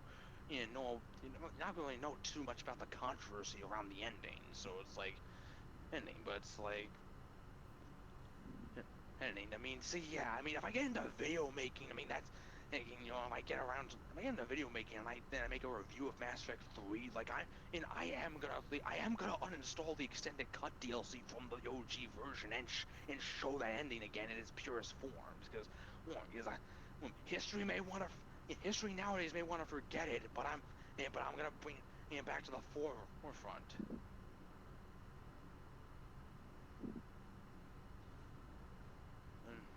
But anyway, I talked a lot about my thoughts on 3. What's your overall opinion on the game as a whole?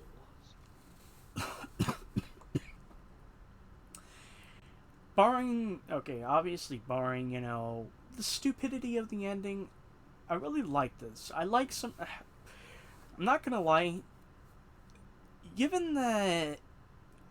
Maybe it's just because this is really fresh in my mind, but I really enjoyed this because I felt there was a lot of growth with a lot of the characters that we spent time with throughout the entirety of it. I've grown myself to appreciate, characters like Jack, who, still, even when we were doing 2, I was just like, she's alright, but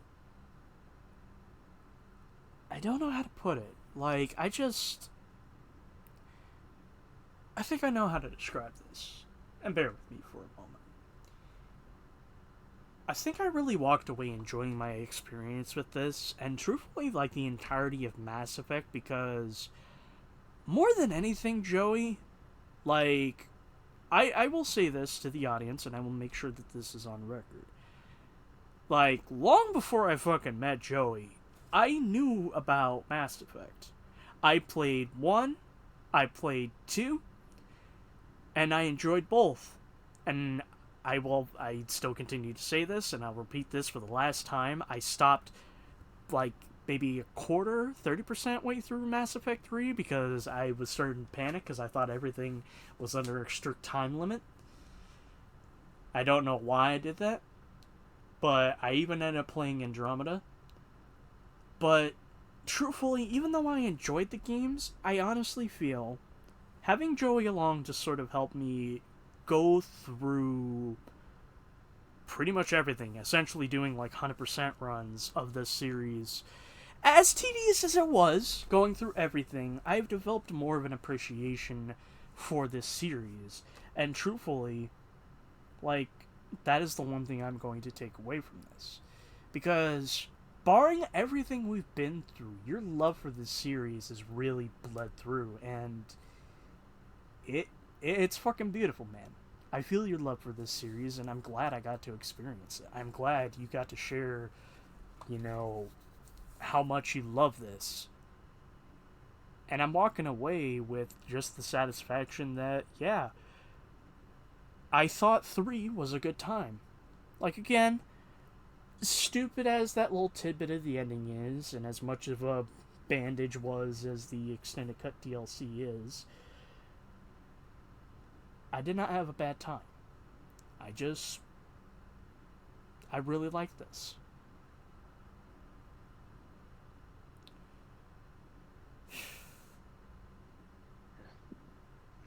You're welcome, and thank you for taking me along with this, because well, yeah, it's like and for everyone to let me speak my mind on this, because this is a chance for me to actually really talk about about this entire series in depth with really with someone with other people like-minded outside of say at the end random YouTube comment like elsewhere so. Even then, even with as much as I love this series, I kind of felt like I was always in a bubble of sorts, like, we're just talking about like why I like this and stuff. But these playthroughs, they finally gave me the chance to really just discuss the games, what I like, don't like, what this means, what that means, and sure that things were bumpy, like I got pissed off with like with some resets and it's the whole taking cover bullshit and all that. But honestly, yeah, thank you for going along with this, let me talk about this series and just having a good time all around.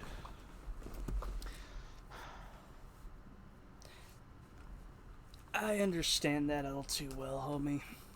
Heck, but you know what I'll say.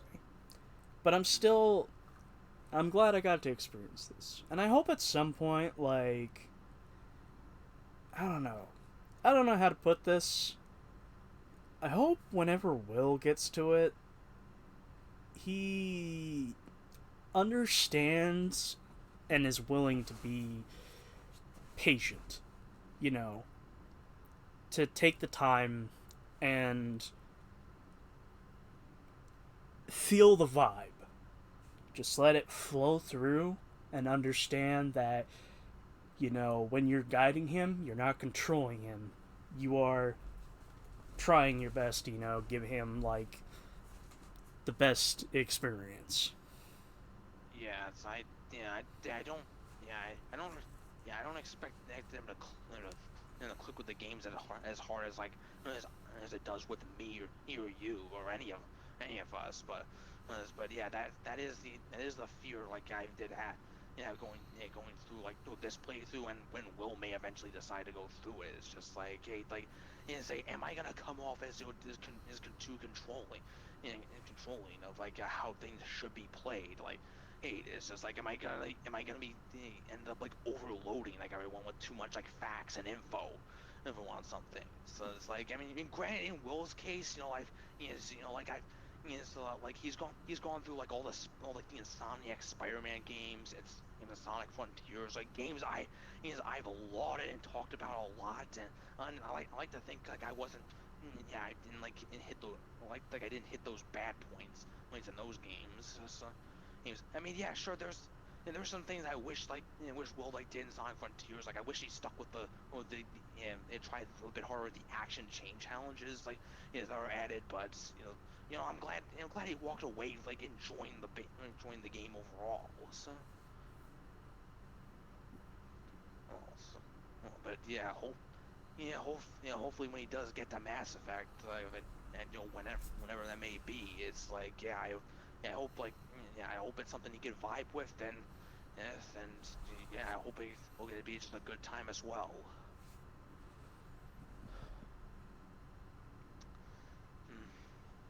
Not much else I can add. Yeah, I mean, you've officially hit the 6-hour mark. Technically 2 minutes past that. I mean, most I could really say, about Mass Effect going forward is, well, let's see. You've already done Andromeda in the past, right now, so that game's already taken care of. I don't see a reason to head back to it. As much as I love it, I'm not gonna lie, it would feel redundant to do it another time, and even then, I'm pretty sure the 100% stream of it, I don't think that was cataloged in VOD. But either way, nah. I'm not gonna lie, I'm gonna make the same fucking choices, so I don't think there's a point for going through it.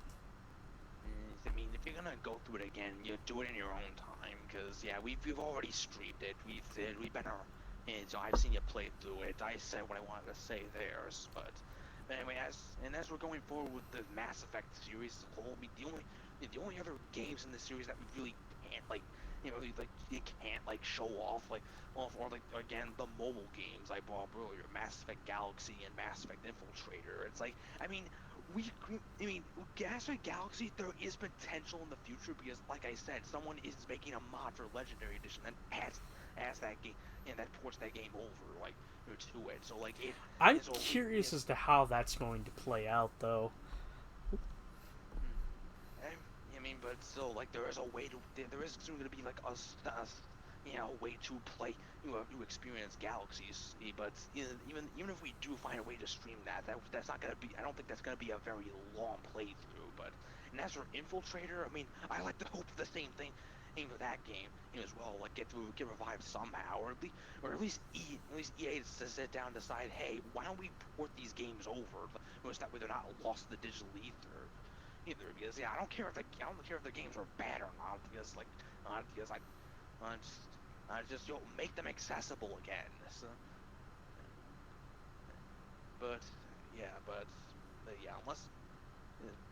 even then, even if we do have a way to play those mobile games, they're not going to be very long and pretty insignificant overall. So the next time we would return to Mass Effect specifically, it's going to be the next Mass Effect coming I don't know, it's still in pre-production, it's in early reports are suggesting it may come in 2030 for the next generation of consoles, but I hope that's not the case, but who the hell knows.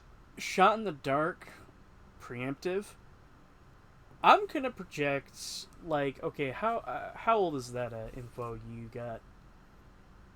It's semi recent, but but that's just.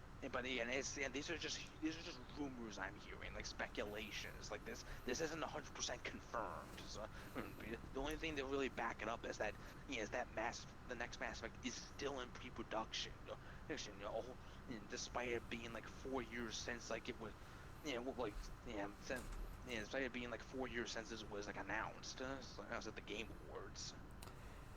Two things. One, I do hope they are taking their time to necessarily,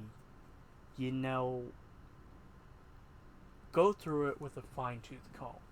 Model it. Turn it into a wonderful model. A model that stands the test of time and becomes a piece of art that is loved. Secondly, I'm going to be a bit preemptive.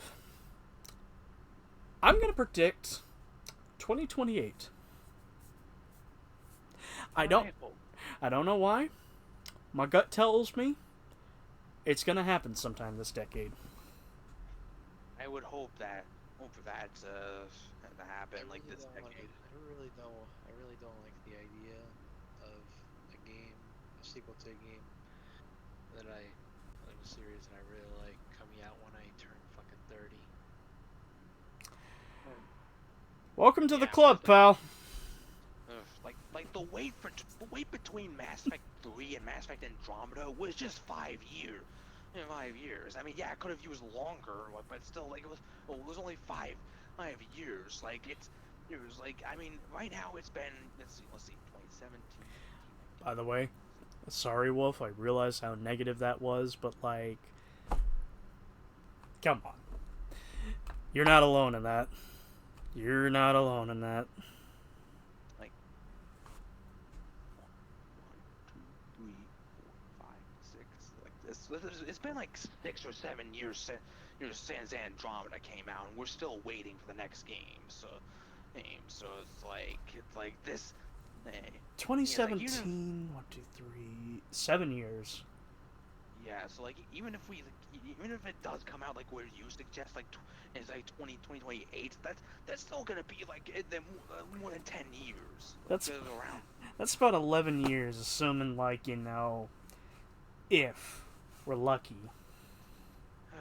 Yeah, it's just like and like I see that it has like good people like on board.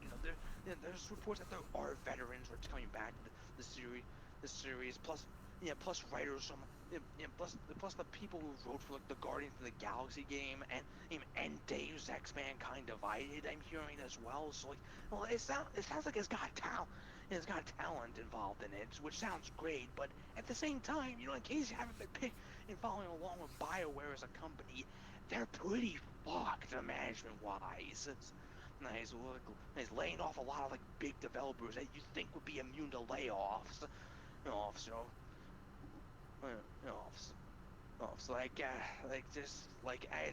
I want to be optimistic, but it's hard to be that. So like, but again, we just keep getting drip-fed information about the game's premise and stories. I need more info than what we got so far. Or it's like I need to see like a extended breakdown of like what the story entailed, like who are the big players and what the gameplay is gonna be. So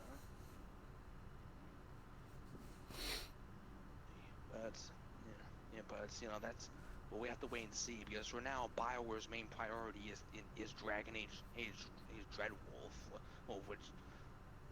which is slated to come out either like later this year or sometime next year. So like supposedly. So like Shot in the dark.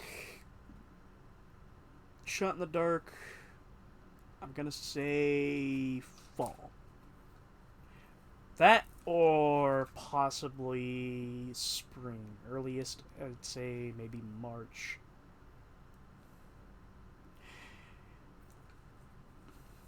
But that's me just kind of have my head in my ass at this point. Yeah, only time will tell at this point, but yeah.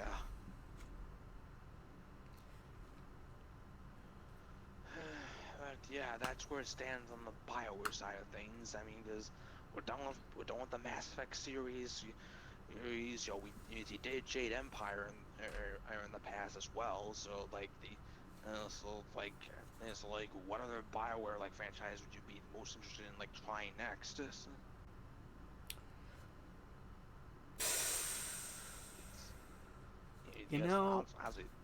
only things I can really think of like that you could really choose from is the first two Baldur's Gate, Dragon Age, and like KOTOR, or Neverwinter Nights as well. Well, truthfully, I know at some point I want to get to Dragon Age. That might take a little bit, though. I'll say, in terms of, like, Baldur's Gate, I don't think so, because I need to ask you, Wolf, since you actually played them. Those are more like, RTSs, right? What, Baldur's Gate? Yes. No, No, there's CRPGs like they're like heavy on they follow like the Dungeons and Dragons like rule set. This is, yeah, the first two games and their expansions used advanced Dungeons and Dragons rule set, which is a very, very, very outdated rule set. If I may speak my mind, I'm curious about the old Baldur's Gate, but not to the point where I'm going to stream them. But truthfully, there is a game I really do want to get to a little bit earlier before Dragon Age. And I won't guarantee it'll happen this year. But at some point, I kind of want to go through both Knights of the Old Republic. With a caveat, though, I really fucking need Matt to be there. Okay.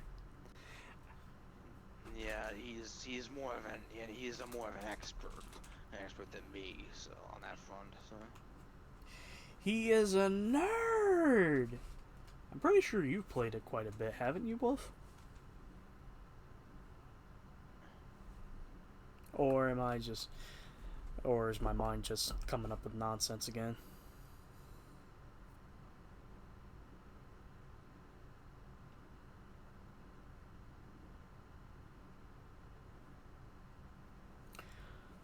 Regardless, my point is, I would like to get to both KOTORs. Even though, theoretically, Knights of the Republic 1 was BioWare, and the MMO, and Knights of the Republic 2 was Obsidian. Yes, that's like the one KOTOR, the one like KOTOR game like BioWare had no involvement in. So.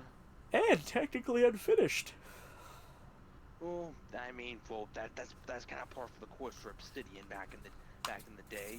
They make great games, but they're bugged to hell, and have a lot of stuff on the cutting room floor. So It's, god damn it. It's kind of like the weird thing with certain video game companies that their mark basically indicates something.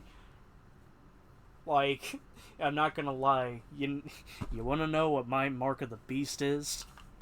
Fucking Deep Silver. You see that? And you see that on a game? Fucking run.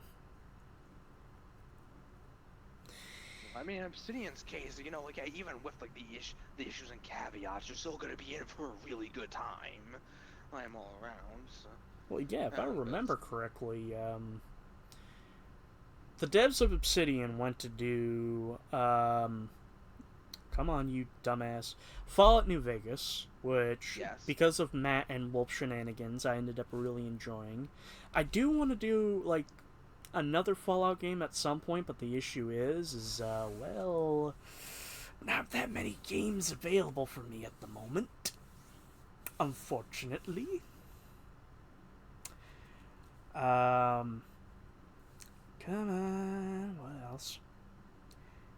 But the other one that was, I think, didn't they also ended up working on the Stick of Truth?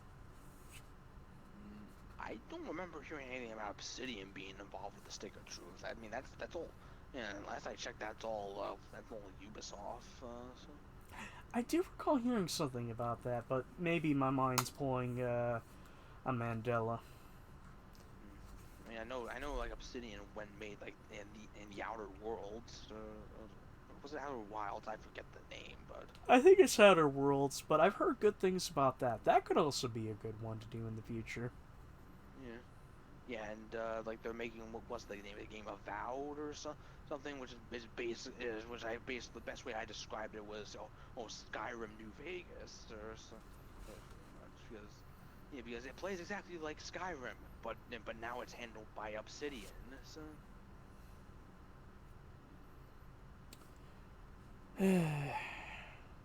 But it feels weird to be done with Mass Effect 3. It is indeed a very strange feeling. But it's kind of like how when you ended the series, Danganronpa series. Yeah, it's like we knew we were gonna get here eventually, but now we're actually here. It's like, yeah, what next? What next? Well,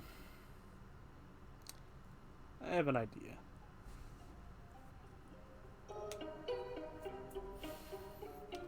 Well,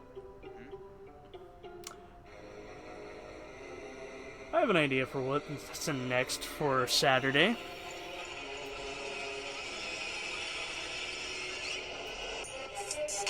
We won't play into this,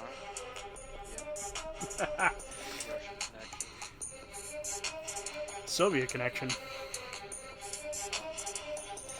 By the way, yeah, this is probably going to get my stream flagged. Ladies and gentlemen, after a run of bullshittery and fuckery,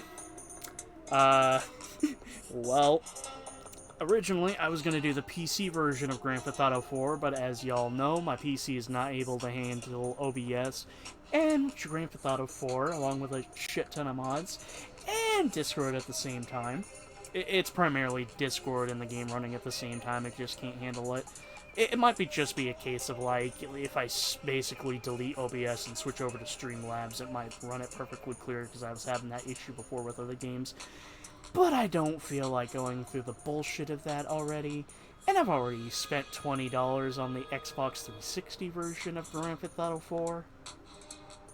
So, next Saturday, we return to G10, we return to the world of Grand Theft Auto for a little bit of a romp with our old friend Nico Bellic. So, with all that said and done, thank you all for tuning in. Thank you, Joey, for giving us a wonderful experience. And thank you for taking me along with this. I mean it. Appreciate it, brother. We'll see you all in Liberty City next week. But yeah, obviously Wednesday we're doing Control. Have a good one. Do svidanya. I don't know how to say goodbye in Serbian.